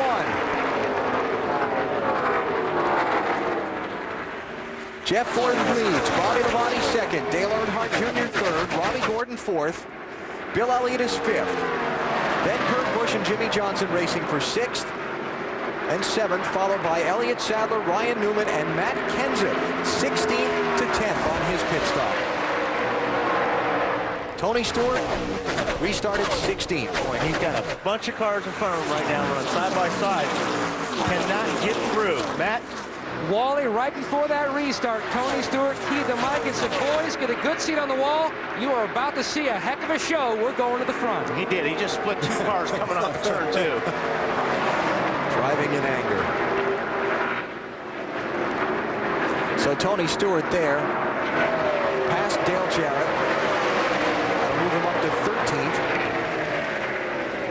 And the next car in front of him for a spot is Jimmy Spencer in the 7th.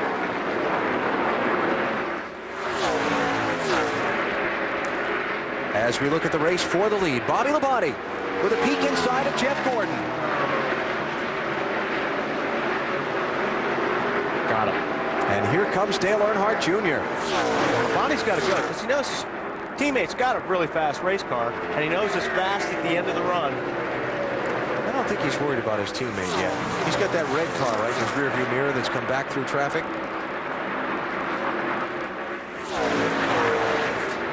Whoa, Junior with a little slide there.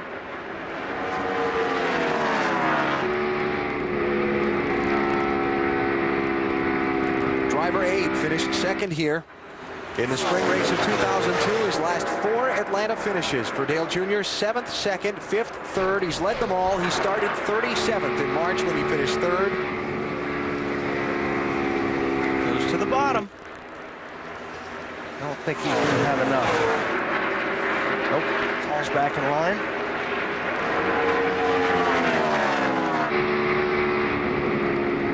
Earnhardt Jr. led 4 times today for 28 laps. Last time he was out in front was back at lap 153. And that was during an exchange of pit stops. Last time he led any duration was at lap 105 to 128. Looks like Bobby might be searching a little bit. The last couple laps, he's tried different lanes. Jimmy Johnson got it moving. We saw him racing with Kurt Busch a minute ago. He's passed him. He's passed Robbie Gordon. And now he's working on his teammate and co-owner Jeff Gordon for 3rd. So that 48 car is coming alive here late in the race.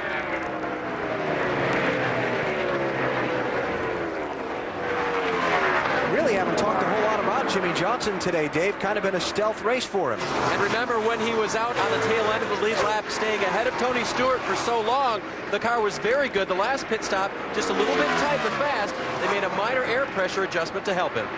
That's right. Johnson, one of those guys caught just after pitting under green when the caution came out at lap 104. He restarted tail end of the lead lap and stayed in front of the then leader until he got another caution and came back around. Just can't pull out the pass. Jeff Gordon on that high line has just enough momentum getting off the corner that Jimmy Johnson can't make the pass clean. I think Jimmy's just going to tuck in behind him and take another run at him. Gordon goes up the middle, and Jeff's doing the same thing that Bobby Labonte was doing. He's looking around, trying to find some grip as Johnson gets underneath him again. Now here's the key. Jeff's got to be able to stay up alongside him enough as he goes through 1 and 2. If he can, he'll have a little bit of an advantage getting off of turn 2. Upper frame there is Tony Stewart. He's just passed Jimmy Spencer for 9th place. And that 20 car is flying up through the traffic. But he's 5 seconds behind the leader, Bobby Labonte. That's the problem. One other thing, just to point out, we were talking about fuel mileage ago, a little while ago. That last caution instead of pit stops has taken that out of the equation because the stops came with 101 laps to go, so everybody's going to have to stop one more time. And then they can make it to the finish from there. Jimmy Johnson cannot get far enough alongside that 24. Look at Junior's left side, right down below that line. Oh, look at a little bit of a wiggle on the 18 there. Might be enough for Earnhardt to get him. To the outside. Oh, then he cuts back across. Ricky Craven just back out of the garage area after repairs, and Bobby Labonte says go on. Yeah, Bobby Labonte got a little bit loose up there in 3 and 4, and that was all it took. Matt? Bobby Labonte's car has been just a tick on the free side the past 2 runs. They didn't make any adjustments on the last stop. The biggest concern, though, for Bobby has been repeatability. He says the car is more like a pogo stick. It really is sensitive to where he puts those front tires and whether the car is tight or loose. That's one reason why he really didn't want to make any adjustments on that last stop. I used that term a couple times Saturday, Matt. Pogo stick. And I don't know what it is. I don't know if it's the way the Goodyears are or what. But yes, these cars are sensitive. There's some bumps on this racetrack, and you got to hit them just the right way because if you hit them at different angles, it affects the way the car takes a set. And if you hit it at a certain angle, it may be tight. The next lap, you may hit that bump a little bit different angle, and a car may jump loose on you. And I gotta figure that at those kind of speeds, 190, 185 miles an hour, that unpredictability's got to be kind of frightening. It is, and you're looking for consistency in the race car and a lap. So you got to hit you got to find that spot on the racetrack that the car feels comfortable, and you have to hit it exact every single lap. But Jimmy Johnson's got to be getting frustrated here because he's been alongside Jeff Gordon for several times now and just can't finish the pass. He obviously feels like he's got a faster car because he's fast enough to catch him and get inside of him. Dave? Alan, guess who's still boss? Yeah, Jeff. Rick Hendrick, is that what you're talking about? Yeah, exactly. That's what I was saying. You know, they talk about the fact that Jimmy works for Jeff, but they're very fierce competitors on the track, and right now Jeff just got the better of him, Bill. Well, Jeff's talking about that battle going on, too, and he is convinced that his car is better than the 48 and even better than the 2 cars in front of him. He just needs to get away from that 48 to prove it. Dave referencing back to last weekend at Martinsville when under a late caution, Jimmy Johnson was behind Jeff Gordon and talked about, well, I might have to rough him up a little, and Rick Hendrick came on the radio and said, let me tell you a story about a time when a couple of his team cars took each other out racing for the win.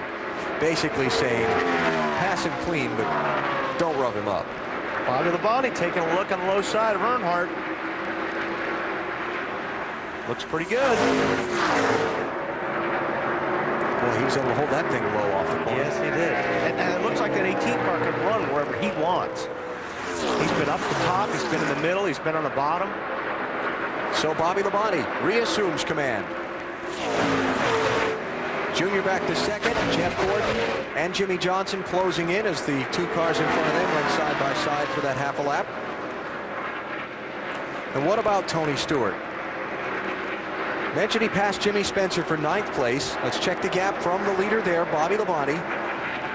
Back to Tony Stewart. He's caught Robbie Gordon and Ryan Newman, and that'll be 8th and 7th that he's racing with next right in front of him. Stewart probably has the fastest car on the racetrack right now, but just getting through these cars, it kills your lap times. Side by side like this, you're going to run 2 or 3 tenths of a second slower than if you can run and have nobody around you. Slow car in front of him. Scott Rimmer's machine damaged in an earlier crash. Stewart slips around him, finishes the pass on Robbie Gordon and Ryan Newman. See, that was the 31.58 lap. The lap before that, he ran a 31 flat. Last caution flag came out for a pretty hard-looking crash on Steve Parks' behalf as we watched Dale Jr. try to hold off Jeff Gordon for 2nd place. But the 24 is through. Marty? Unfortunately, Steve Park is okay. Looked like the fender, left front tire, had been rubbing a long time on the fender, Steve. Yeah, it was. I mean, Goodyear brought a great tire here, and it's not Goodyear's fault. We just had a tire rub and, you know, made some pit stops and just really couldn't get the tire off, the fender off the tire, and it finally cut it down. And I can tell you what, you can't knock the walls down here in Atlanta. So just want to tell my mom and dad I'm okay, and just a little banged up, a little sore on the right side. Guys checked me out, and the infield care center did a great job, and just a shame for the whole AOL GM car team. You know, we thought we had a handle on things, and we got that tire rub, and we were just trying to get it beat out so it wouldn't rub on the tires, and just didn't last long enough. A little soreness around the right side ribs, otherwise okay for Steve Park. So Steve out of the race along with Michael Waltrip, Mark Martin, Derek Hope, Hermie Sadler, Todd Bodine, and Brian Vickers. Bobby Labonte, the race leader. We saw his pit crew in frustration. Ooh, Earnhardt looked a little bit loose there. Yep. Getting off of turn 4. I wonder if his car's going on the loose side. Follow up from pit road on that when we come back. How's that? Jimmy Johnson by for 3rd place. Bobby Labonte's crew disappointed on the pits a minute ago, happy when their driver took the lead on the track.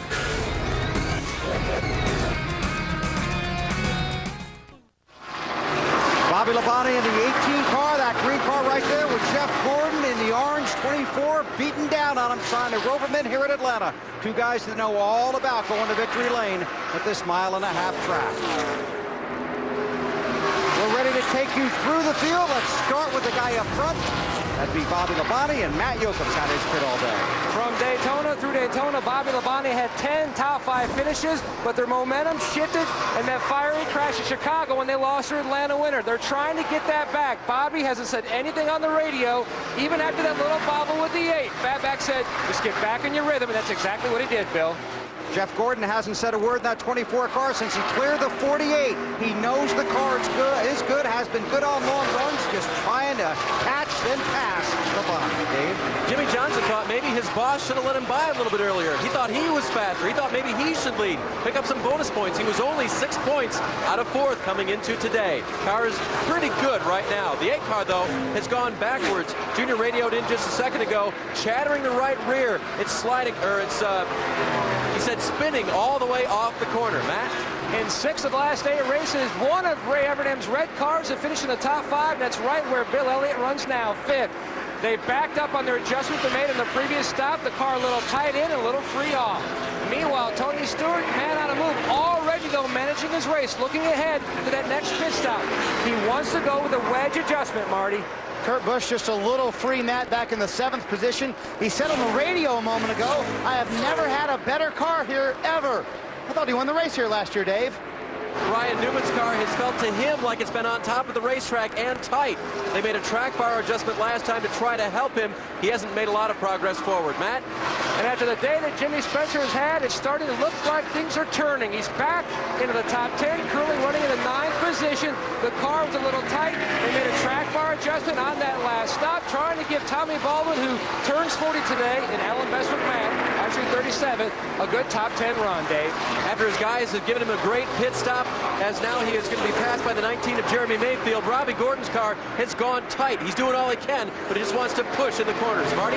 Once you got the lucky dog pass and the benefit of that, Wally was exactly correct. Jeremy Mayfield has set sail. The car excellent right now, gets a little tight the longer he runs.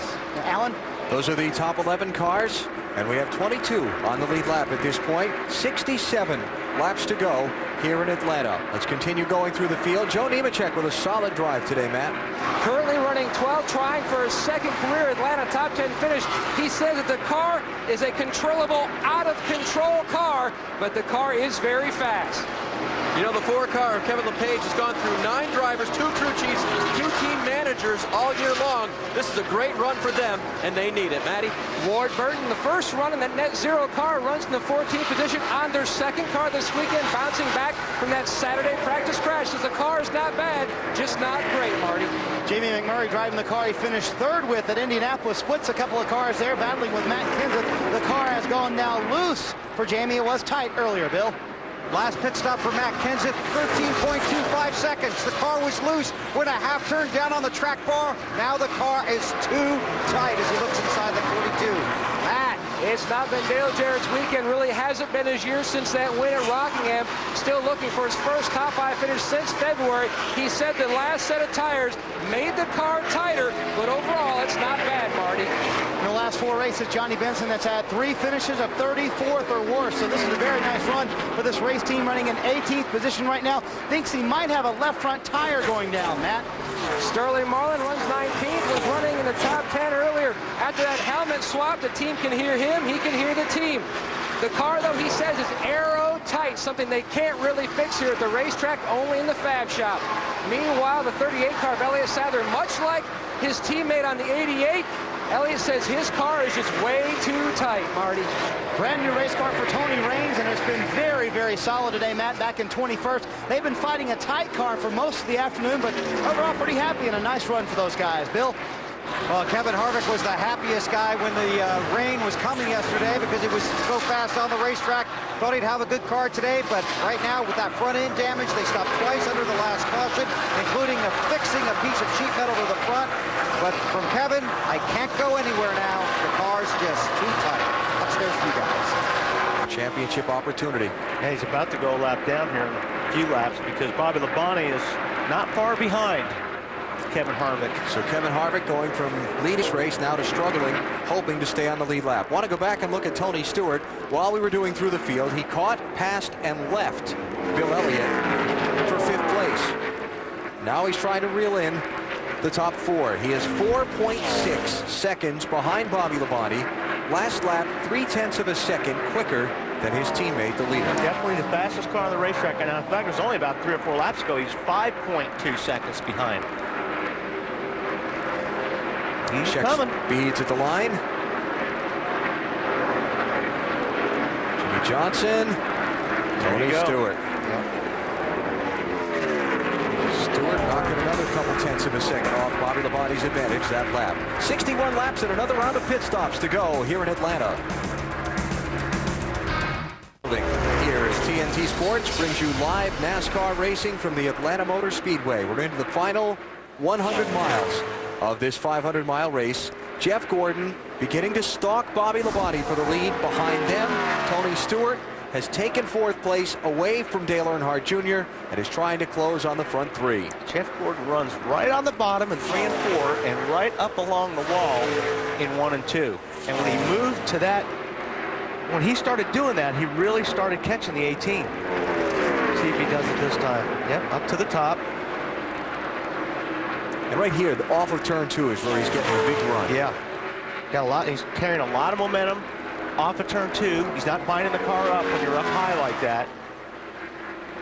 Now they almost flip.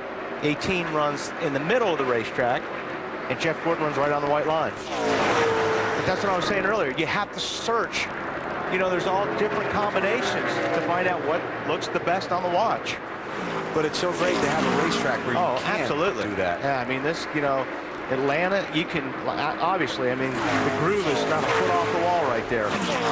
And just ahead of them, Kevin Harvick, 2nd place man on the NASCAR Winston Cup Championship. Led, dominated the early part of the race, and he's about to go a lap down after getting pinched into the wall when Dave Blaney spun back at lap 201. So a championship opportunity to gain points on Matt Kenseth missed today for Harvick when he got swept up in an incident. By the way, Blaney has just retired his car from the race with that accident damage. He's going to finish 37th. Well, that's going to give Jeff Gordon a huge run at Bobby.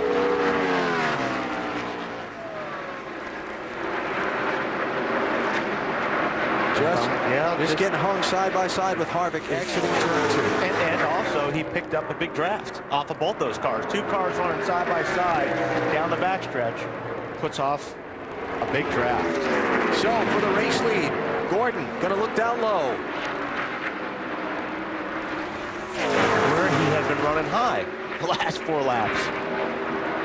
Got to go where the other guy isn't. You can't go through him. Some drivers think that from time to time, but can, but Bill, what are they saying about 24 right now? Just looking pretty good. Yeah, he is getting ready to pit here too, Wally. But remember yesterday, we talked about how in practice here on Saturday, he ran several different lines all over this racetrack to find out which would be the best in certain situations. And I think he's using that to his advantage now. And I think that high line is the one he needs to use, because that's the one that seems like he makes up all the time on Bobby.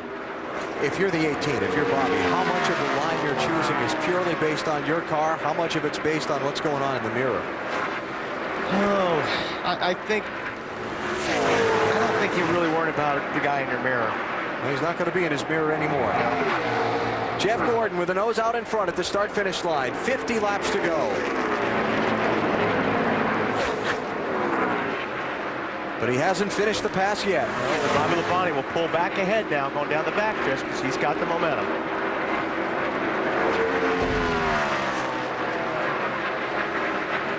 Michael McSwain, fatback. Bobby Labonte's crew chief. Looking on, watching his car, and having to decide when to bring Labonte in for his final pit stop. We're going to start to see, as Bill said, we're going to start to see these pit stops for the leaders soon. They were last in at lap 224.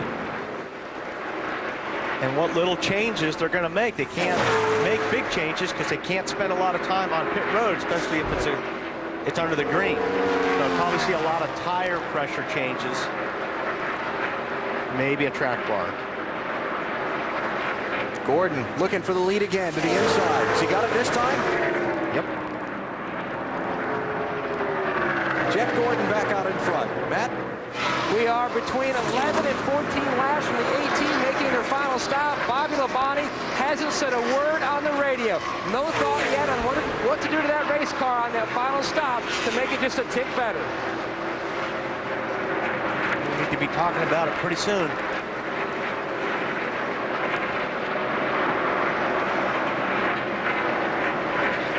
Now, where's Tony Stewart?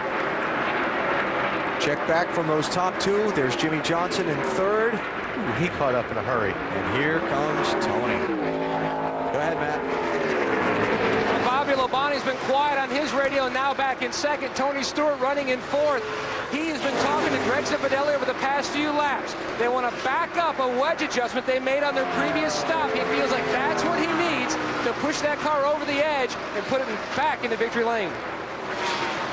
Now, remember, talking about pit crews and pit stops. We've seen a couple of times already today people with problems lose track position.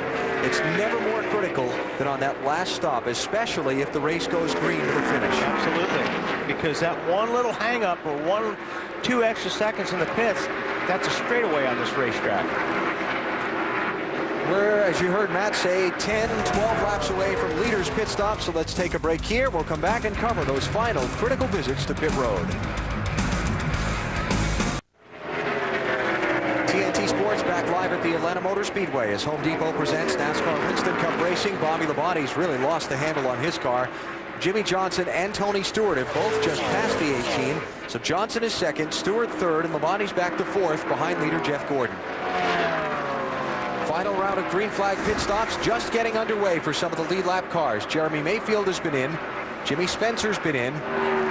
Ward Burton is leaving pit road, and now Robbie Gordon is on pit road, but none of the top 5 have stopped yet. And you and I were just debating around strategy if you're Bobby Labonte's team about when and how long to wait to pit. He's obviously lost the handle late on this set of tires. Maybe it's worth gambling on short pitting. Come in and get the fresh tires now. Here's Bill Elliott in. And Bill Elliott's in for his final stop. No changes for Bill Elliott's Dodge, chassis-wise or air pressure-wise, as Jim Pullman goes to work on that left front wheel, hits the lugs. Bill. Jeff Gordon, a winner a week ago Sunday at Martinsville, trying for 2 in a row. Says the car started out loose, but it's pretty darn good. It's 4 tires and fuel. This should be the final green flag stop, Matt. Tony Stewart in for his final stop. Scott Gertz pulls off a tear-off for better vision. A good-looking stop so far is Lingerfeld and Foster. Both hit the lugs on the left side. Service complete. The 24 is going to beat him off. He let him in, but Tony has gained a little ground on that pit stop. He's gained some ground on the pit stop. Jimmy Johnson and Bobby Labonte, along with Dale Earnhardt Jr. are now in. You'll also see Robbie Gordon's car on the pit lane. That's a pass-through penalty for speeding leaving pit road. Matt? And Fatback McSwain calling Bobby Labonte in. Look for a possible chassis adjustment. They were talking about, you can see they're making a track bar adjustment as they go to work on the left side. They were also looking at a possible air pressure adjustment. The car loose, tight, and loose. Dave? Jimmy Johnson's car was a little tight into the corner, a little loose off. Air pressure adjustment only for Johnson. 4 tires, fuel, he leaves. And you know where Tony Stewart got the time on Jeff Gordon? Getting to the first time line, entering the pit lane. That's where he made up his time on Jeff Gordon. Saw a pretty long stop there for Jimmy Johnson's crew. But it cost him a little time. Kevin LePage now the leader by not having pitted. Bill? Robbie Reiser waited until Matt Kenseth would have a clean shot in and a clean shot out of his stall. No chassis adjustments. It's 4 tires and fuel. Not running to win the race, but running to win the championship. Marty? Jimmy Finning coordinated with the teams behind him and in front of him to make sure Kurt Busch would have an opening when he came in. Car a little bit loose off the corner now. A pound out of the right rear tire for Kurt Busch. Kevin LePage gives up the race lead and comes to pit road as Kurt Busch rejoins the chase. That's going to hand the lead to Ryan Newman until he makes his pit stop. I'd say nice drive by the 4 team. Yeah, Kevin they really needed this. Go ahead, Bill. Yeah, Kevin Harvick's on his way. The car's just way too tight for him. Made a big track bar adjustment. He's headed off pit road. Dave? Kevin LePage's crew going back to work. They've actually not lost hardly any positions on pit road today under caution. A wedge adjustment for him, tight in the center of the corner and off. 4 tire change, full of fuel. I talked to Kevin at length yesterday morning about this race team, and he said they have really dug down deep. They know they're in a fight for the survival of this race team. They need to get competitive again. He said you would not believe the effort and the energy going on in all areas. Bodies, engine shop. He said they did 86 pulls on the dyno for their Charlotte engine before they went racing. Yeah, I know they're really trying to turn that engine program around. Tony Raines, lead lap run today. Nice job by them is in. Yeah, speaking of nice runs, Alan, a great run for the 74 bunch. He is loose in, tied off. They're going to fix it with air pressure. Talked about a track bar adjustment, decided not to do that. It'll be a 4-tire stop for the 74.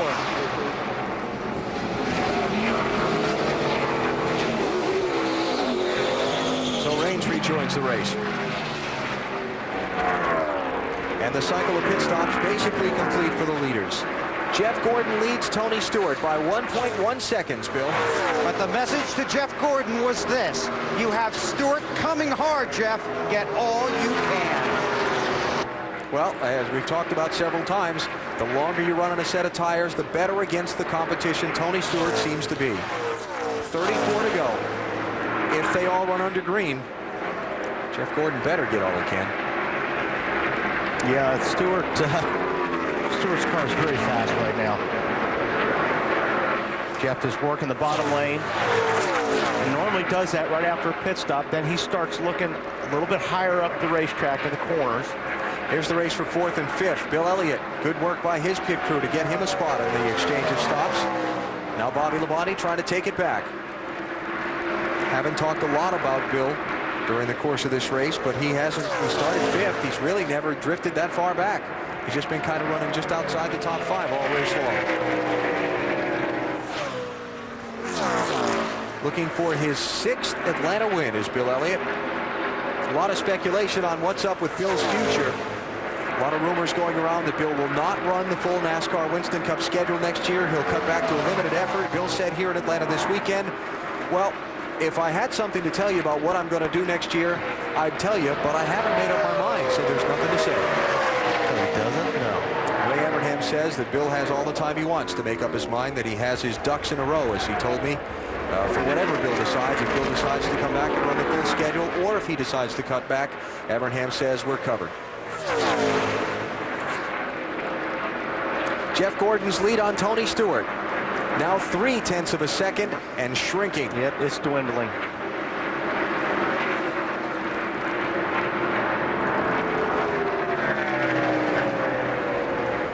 Two of NASCAR racing's most popular drivers, 2 champions, racing for the win in the final laps. Gordon cannot like seeing this orange car here, knowing as strong as it's been all day. And Tony Stewart can stay on the bottom and get right behind Jeff and get that car loosened up. He's going to make the pass pretty easy. Jeff Gordon's not going to make it easy. No, he's not going to make it easy, but like I said, if Tony gets close enough to now, Jeff may go to the high side once Tony gets a little bit closer, anticipating that. Last 5 weeks for Tony Stewart: 3rd, 4th, 1st, and 3rd. Championship form back for the defending Winston Cup titleist after a struggling summer of 2003. Competitive race today, 12 different leaders, 28 lead changes, a lot of caution flags. Stewart has led the most laps, 109, followed by Bobby Labonte, Kevin Harvick. Other significant lap leaders today: Earnhardt Jr., Jeff Gordon, and Ryan Newman. A lot of attrition today, too. Yeah, there's a lot of cars that are wounded out there right now as well. Not one of them. 22 car, Scott Wimmer. Here are the guys that have dominated the last few weeks.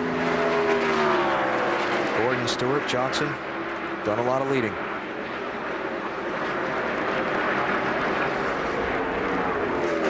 So assuming the caution does not come out, everybody's got the tires they're going to finish the race on. And now it's up to the guy behind the wheel to work the racetrack and find a way to get his car the most grip.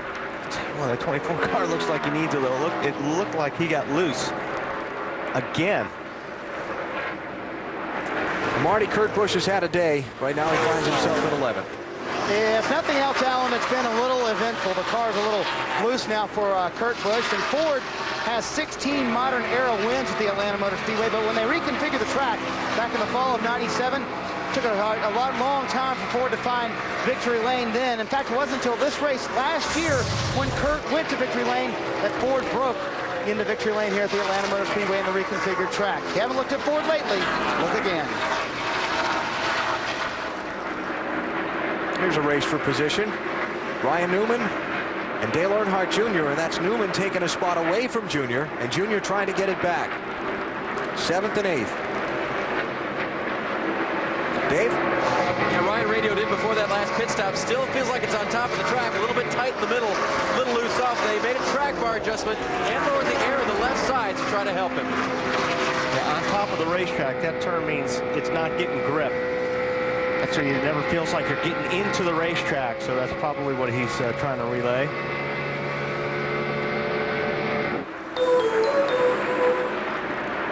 Ryan Newman got caught a lap down earlier in the race. Caution, green flag pit stops, talked about that already. Got a lucky dog pass, came back around. Junior took the spot back. So Junior to 7th and Newman to 8th.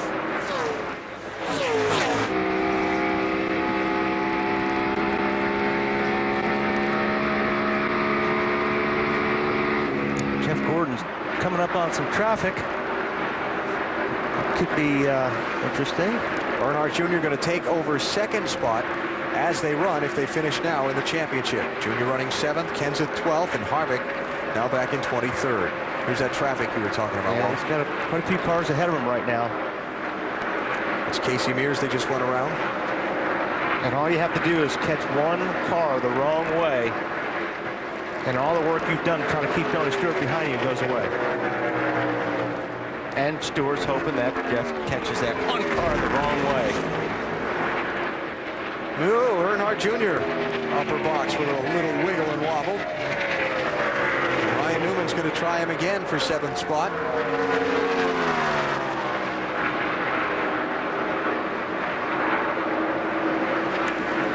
Nope, that high line is to be the advantage. A little more mow. Yeah. 21 to go. Looks like Stewart just, he kind of gains a little bit, and then all of a sudden he loses it back. Tony Raines in the 74 is now 1 lap down in the race in the box there. So even though he's passing some of those guys, that's not for position. Here's where the attention is at the race lead. Tony Stewart trying to get back from Jeff Gordon to the top spot. Tony Stewart had a huge lead, erased by a crash at lap 200. Then on the pit stops, they had a left front lug nut pop off. He fell from 1st to 4th. Then later on a pit stop, with 101 to go, he went from 7th to 17th rather, when they had a lug jam in the rear air gun while they were trying to change the left rear tire. NASCAR rules are only allowed to bring 2 air guns over the wall, so they had to wait until the front tire changer finished his work, then bring the gun to the back and change the back tire. And Stewart's got all the way back to 17th. Charged his way back through the field, has gotten cleanly through his last stop and closed some ground on Jeff Gordon. Now the question is, will his car be stronger over these final miles than Gordon's, which has been the trend throughout this race? Well, Tony Stewart's car looks like it's a little bit better in turns 1 and 2. And that is where he's making up the little bit of time he is getting on Jeff. But Jeff looks like he's getting through 3 and 4 a little bit better. While we watch the race for the lead, we check the championship leader, Matt Kenseth. He's in 12th place, Bill. And coming into this race, Alan, with that 240-point lead in the championship standings, 12 or better in the final 4 races, would block up the championship for Matt. Right now, right on the money, but Harvick having a disappointing day. 17 to go as Jeff Gordon puts a lap on Jamie McMurray, the 16th place car. NBA opening night on TNT tomorrow. The Spurs in San Antonio take on the Suns, and the Mavs battle the Lakers. Coverage starting at 7 Eastern time. It's TNT NBA tomorrow. Let the truth be told. I wonder if this set of tires here for Stewart is just not to his liking. Because we should see at this point him really making gains like he had been up until this point in the race. But Gordon is not giving it to him. Matt, what are they saying about 20? Well, Tony Stewart hasn't said a word. Spotter Mark Robinson said 2 laps ago, the line you just were on was the best one I've seen you run in a while. Tony will admit, though, that he is a little superstitious. Hates $50 bills. Engine builder Mark Quanquist, not superstitious. But before he left his house to go to Charlotte, his 4-year-old daughter Megan gave him a bow. Said, Dad, dispose for good luck, that your engines run long, fast, last all day, and hopefully go to victory lane. The 20 car did. She made him a new bow for Martinsville. They lost an engine. Mark said, I'm not superstitious, but I went back and got the bow from Charlotte. Right now, Megan's dad's engines are running in 2nd and 5th. Running strong, long, and they're hoping to victory lane. Well, Jeff Gordon hopes that isn't the case. Not a word said on his radio. Just the spotter and his crew chief, Robbie Loomis, just told him how many laps were left in the race. But Jeff has not said a word. And Wally, I think one of the reasons that Tony hasn't been able to get by him is that maybe we didn't give that 24 car enough credit for being how good it has been in this race. I think you're right, Bill, because he's definitely faster than Tony Stewart. He's starting to stretch it a little bit right now. And the thing about Jeff right now is he is all over the track. I mean, he's really searching for those grooves like we talked about all day. That's what you have to do, and that spotter has to help you and tell you where you're running fastest. Watching Greg Biffle because he just brushed the wall off of turn number 2. NASCAR looking around to see if there was any debris. There's a lot of tire rub, though. We're staying under the green. No debris. Matt? Greg Biffle, Saturday's Busch Series winner, feels like he may have a tire going down. They have 4 tires ready. They're not sure which tire it is yet. I'd start with the right front. Yeah, I would get that changed and get that fender off it as quick as I could. So Biffle trying to race Jamie McMurray for the Bestest Rookie of the Year title, and he's going to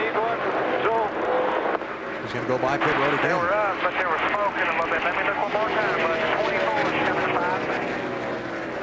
And indeed, the leader, Jeff Gordon, coming by. Looks like Tony's gained a little bit of that ground. He lost back. 0.3 of a second that last lap.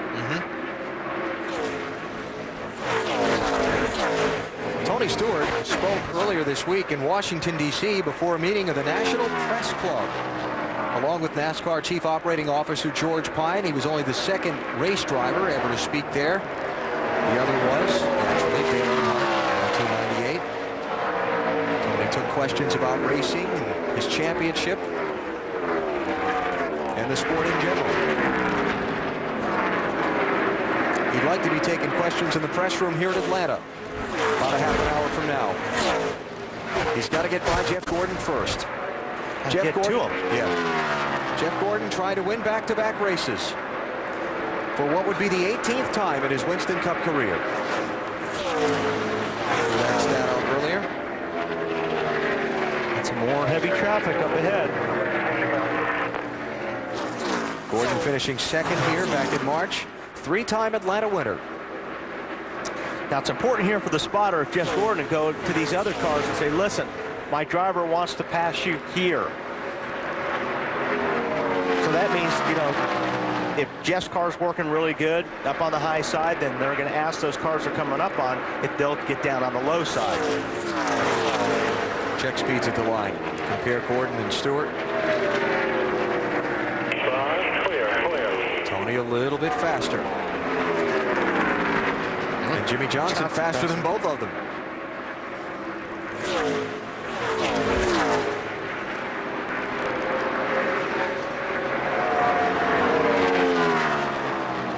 A lot of the fans here beginning to get on their feet. Seeing the drama of these final miles unfold. Oh, a little bobble there with Gordon's car. Back end got a little happy. Yep, Jeff. Boy, that's not what you want to do, because if you have to get out of that throttle just a little bit, the 20 car is going to be by him. 8 laps to go. He's got to drive smooth. But he does look like he's loose right now. And Tony Stewart sees that. Blood in the water. It's like, yep, if I can get to you, buddy, I'm going to make you a little bit more loose. Coming up to put a lap on Kevin LePage. 15th place car, last on the lead lap. But Stewart, when you're behind that wheel of Stewart's car, and you see that guy you're chasing, that's Jeff Gordon's radio. Get out of the way. 4 car does, gets down on the bottom. He waited a little too long to make that request. Spotter's got to have time to get that done for him.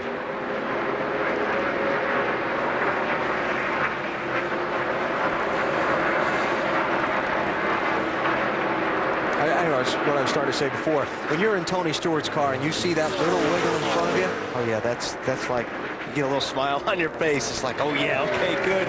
You can smell the blood, but I'm telling you what, Gordon's doing a good job right now. Because if that car is loose, yeah.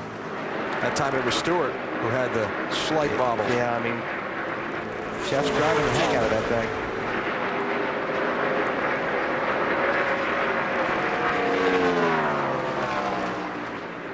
It's amazing. 500 miles of racing, and it comes down to a matter of feet, yards, car lengths. Happens a lot here in Atlanta. Yeah. That's why the fans come. great racetrack. And 5 laps to go. Greg Biffle's just taken his car to the garage. He'll be done for the day, shy of the checkered flag. All right, what's Kevin LePage's role here? Is he supposed to just move over and get out of the way? And where's he running at? He's last on the lead lap. I would. I mean, you know, if you're not racing anybody, which he isn't, but he's running pretty fast right now, too. Uh-oh. Trouble down the backstretch. It's Ryan Newman. Caution is out.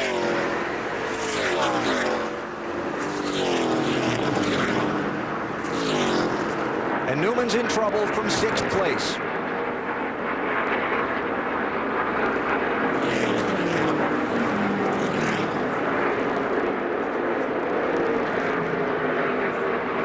We have just passed the point at which the red flag would not be used to ensure a green flag finish of this one. So the question is, can they get Newman's car and any debris out of the way quickly? Jeff Gordon got another lap out of it because the pace car didn't get him until just now.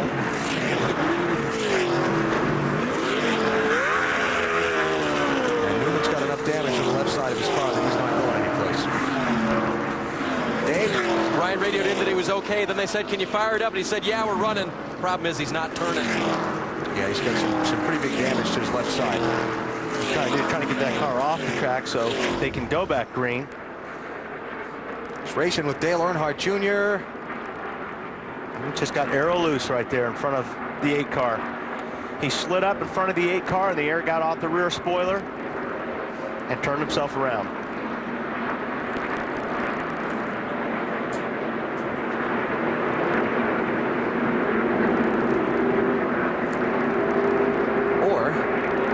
He got into him? The 8 nudged him. We'll see right here. I think this will be a better look at it. I don't think he did.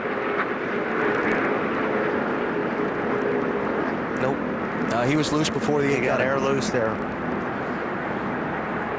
The 8 bumped him, but after the 12 car broke away.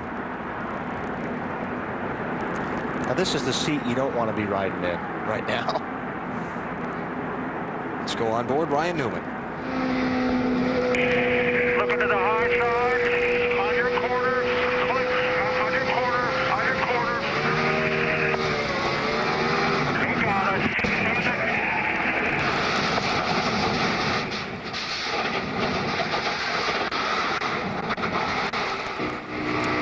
On board Junior. Yeah, you just see the rear of the car lift up when that air packed underneath the back of the 12 car Ryan Newman. I was listening to his spotter. His spotter never told him you were there. But we got good replays, so they can come back and watch it. Yeah.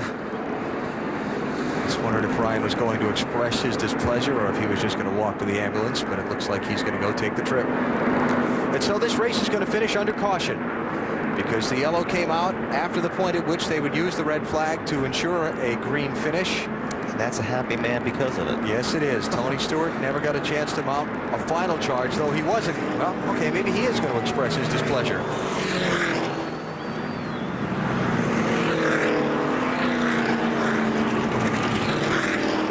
So Ryan Newman and Dale Jr. racing for 6th in the final laps, and that goes bad. Junior's going to get 6th position, and Newman is going to finish somewhere back around 31st, 32nd. We'll get back here one more time. Let's celebrate. White flag for Jeff Gordon. Nice job today. You drove your butt off and complete that lap. Well, it's all you guys in that pit, man. Great stops today. That's what did it for us. 101 to go. Jeff Gordon's crew got him out first. Then he and Bobby Labonte had a very torrid battle where they swapped the lead a couple times. Dale Earnhardt Jr. got into the mix there. And then on the final pit stops under green with 39 to go, Gordon's crew getting him out with an advantage over Tony Stewart that was just enough. And he managed to hold off Tony's late charge. Yeah, those guys did a great job in the pits today. 24 car. I'll tell you what, the driver, though, did a pretty good job behind the wheel, too. I mean, we could see how loose he was in that car. And he wasn't giving it up. So Jeff Gordon going to come back around and take the checkered flag. And Gordon will be today's winner. Chevy congratulates Jeff Gordon in the number 24 Monte Carlo. Jeff will tell you the only thing that comes close to Monte Carlo's reputation on the track is its reputation on the street. More champions depend on Chevy. We'll be there. If you go over that wall, because we're by that line there. For Jeff Gordon, it'll be his third win of 2003 and back-to-back for Jeff. He went so long this season with the one win.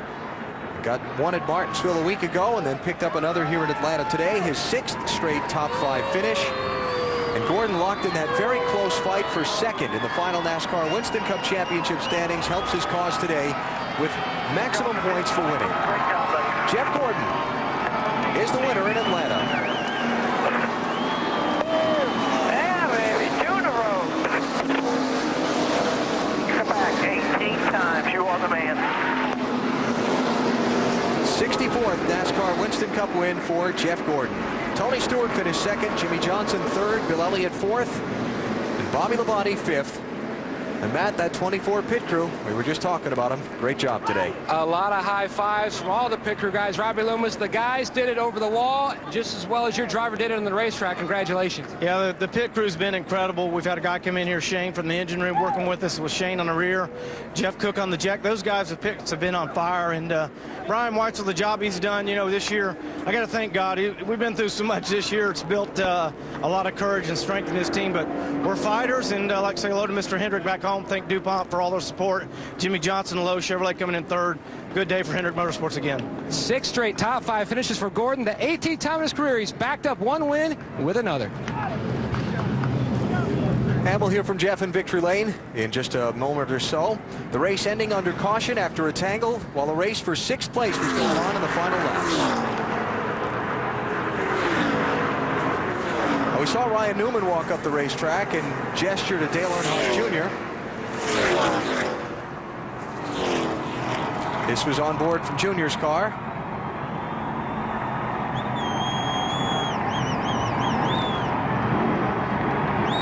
No response. Well, you know, like I said, that's a tough call, but I don't believe Junior got into him. You know, got into him after Ryan Newman got loose, and he got aero loose, and that's what happens when you slide a car in front of another car like that, getting off the corner. That happens. That was a pretty aborted attempt at a donut. Tony Stewart finished second today. Let's hear from him. And a great run by Jeff Gordon, but a hugely impressive run by Tony Stewart coming back from that miscue on pit road, Tony. Yeah, it's pretty impressive coming back from 17th to 2nd with no caution, so pretty happy. And this team, though, they've really caught some fire here. A lot of momentum over the past few weeks. 6 straight top 5 finishes. You have to like over the next 4 weeks here what could happen with you and this team. Yeah, I'm really proud of this Home Depot Monte Carlo team. You know, everybody at JGR has been doing an awesome job. And, you know, through the disappointments we've had earlier in the year, these guys have bounced back, so I'm really proud of them. Tony Stewart comes home second here in Atlanta. Well, you can hear the disappointment in his voice at losing out on that one. Marty? Kevin Harvick pops out of the car and going to go over here and actually he's going to go to the back of the hauler. So we will get a word with Kevin Harvick in a moment. I don't think he wants to talk to you, Marty. That would be a no comment. Probably not. that would be a no comment, I think. Very disappointed at his championship bid taking a wrinkle today. How about 3rd place finisher Jimmy Johnson? Hopefully he'll be happier. Well, we'll find out, Alan. Jimmy, just kind of wondering, I mean, did you guys just get beat today, or do you think there's anything you could have done at the end to try to get the win more than what you did? Oh, that's all we had. I mean, I was racing a 24 real hard there earlier in that run, I guess the run before, and I used up my tires, and then I had to fall in line and sitting there in 3rd, and we stayed out a lap longer to lead a lap, and that might have been the difference that got us too far away from the 24 and the 20, and you know, those guys just had a margin when we left pit road, and it just kind of stabilized there, and I was able to pull away from Bill, but great solid effort for this whole Lowe's team today. You know, we went down a lap from pitting and was able to get it back, and you know, went through everything, had a very, very tight race car at the beginning of the day, and didn't know if we were going to get it back. And Chad made great calls in the pits, and the guys had great stops, and another top 3 for us. Very good for Jimmy Johnson. Let's go and find out how his boss did today. Bill? Jeff Gordon in victory lane in the Atlanta Motor Speedway. The 18th time he's won back-to-back races. Last time he did it, Bristol and Darlington in 2002.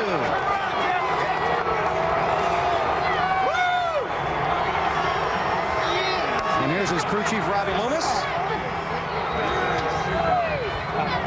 Well, first of all, congratulations. Talking to you during the weekend, you seem pretty confident that you might end this race right here.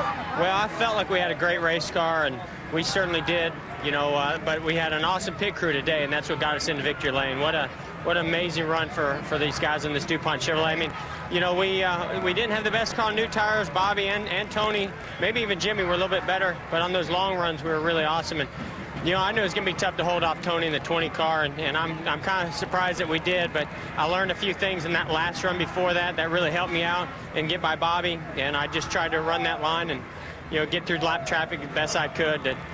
You know, this is going to go down as a great victory for me, but by far the most embarrassing burnout I've ever seen in my life. What happened there? You know, the motor's been messing up all day long on the restarts, and it just loads up. The thing goes to spin the tires, it just starts cutting out, so I just said, forget it. I couldn't put on a show on. Put a show on for them. I hope they enjoyed the race instead. They told you that Tony was coming to get all you could as quick as you could. Well, he was really good on new tires, and, you know, I was trying to get all I could get, and we did the right adjustments. The car was definitely better. I'd been loose all day, and, you know, as he got to me, I started moving my line around and trying to kind of ride in front of him to block some air. And, you know, when he got to me, you know, he slowed down a little bit, and it looked like he backed off me, and then he came back after me, you know, and he kept making those surges, and he was making one right there, you know, with 4 or 5 to go, and the 4 car was in front of me, and you know, I just couldn't do much to get by him, so I was kind of at the mercy of the lap car and trying to just watch my mirror. That's 3 wins this season, 3 races to go. How many more can you get? Never count us out. You know, I know we hadn't won a whole lot this year, but we're strong finishers, and I'm so proud of this team and their efforts right now.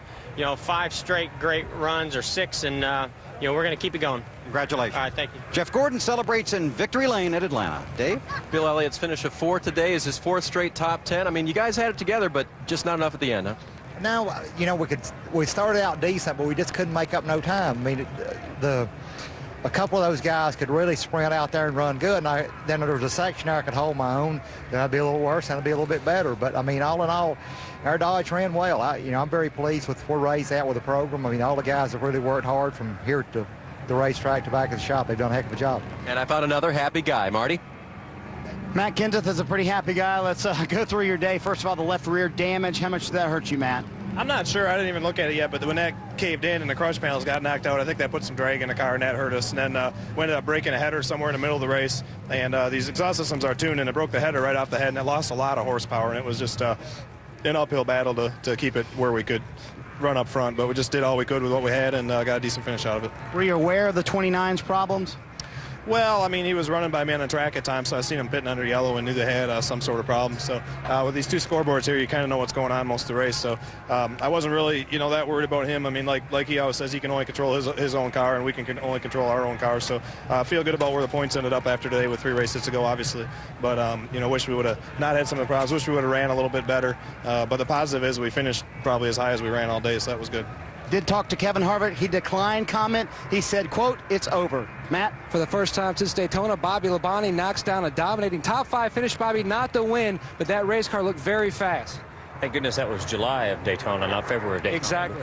Yeah, we you know, we had a good fast car for a while. It just you know, I could never get a good balance with it. Couldn't get comfortable with it, whatever it might be. Just not quite. Just didn't quite have what I wanted for a long period of run. And 24 was awful tough. 20 was really tough till he had a problem in the pits. We came home with the top 5 this Interstate Battery Chevrolet. So, you know, guys did a great job again. You know, we just kind of had a lot better finish than we've had lately to prove it. But like I said, they worked real hard and gave me a good race car. Just couldn't quite get the balance good. When you're a little bit on edge going in the corner here, you know, it kind of screws up the rest of your corner a lot of times. Comfort is everything. Bobby Labonte, 5th in Atlanta. Well, let's see how they ran today. Jeff Gordon with his 3rd win of this season. Tony Stewart disappointed in 2nd. Another top 5 for Bill Elliott. Yeah, Stewart definitely had the car to beat most of the day here today, and unfortunate deal in the pits really cost him the victory. Top 10s for Jimmy Spencer and Joe Nemechek. Matt Kenseth, 11th place. He'll take that. Yes, sir. Take it and don't look back. LePage, good run for those guys. Like you were saying earlier, they needed a good run for that 4 team. Kevin Harvick, 20th place. Not good for them. He said it's over. That's pretty big. Disappointed. And Ryan Newman. Or maybe it was over that he'd ever talk to Marty again. There's always that possibility. Ryan Newman finished 29th after his tangle with Dale Jr. And Brian Vickers only raced on Sunday. His car fell out of the race yesterday. Championship standings, Kenseth's lead gaining 18 points now.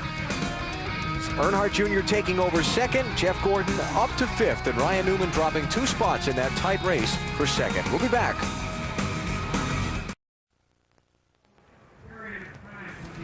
And now down to the final 3 weekends of the NASCAR season. Next Saturday, Supercuts presents NASCAR Busch Series Racing from Phoenix on TNT at 3 p.m. Eastern. Winston Cup Racing next Sunday from Phoenix, NBC, 3 p.m. Eastern Time. And next on TNT, the world's most dramatic police chases, which, starring Alan Bestwick, it might on the way to the airport. 28 lead changes today, very competitive race. In the end, Jeff Gordon held off Tony Stewart in some final dramatic miles to pick up his 3rd win of 2003. Glad you joined us for our Monday matinee. We'll see you next weekend from the Valley of the Sun. The burnout wasn't good, but he's going to get the big trophy and the big check for winning today in Atlanta.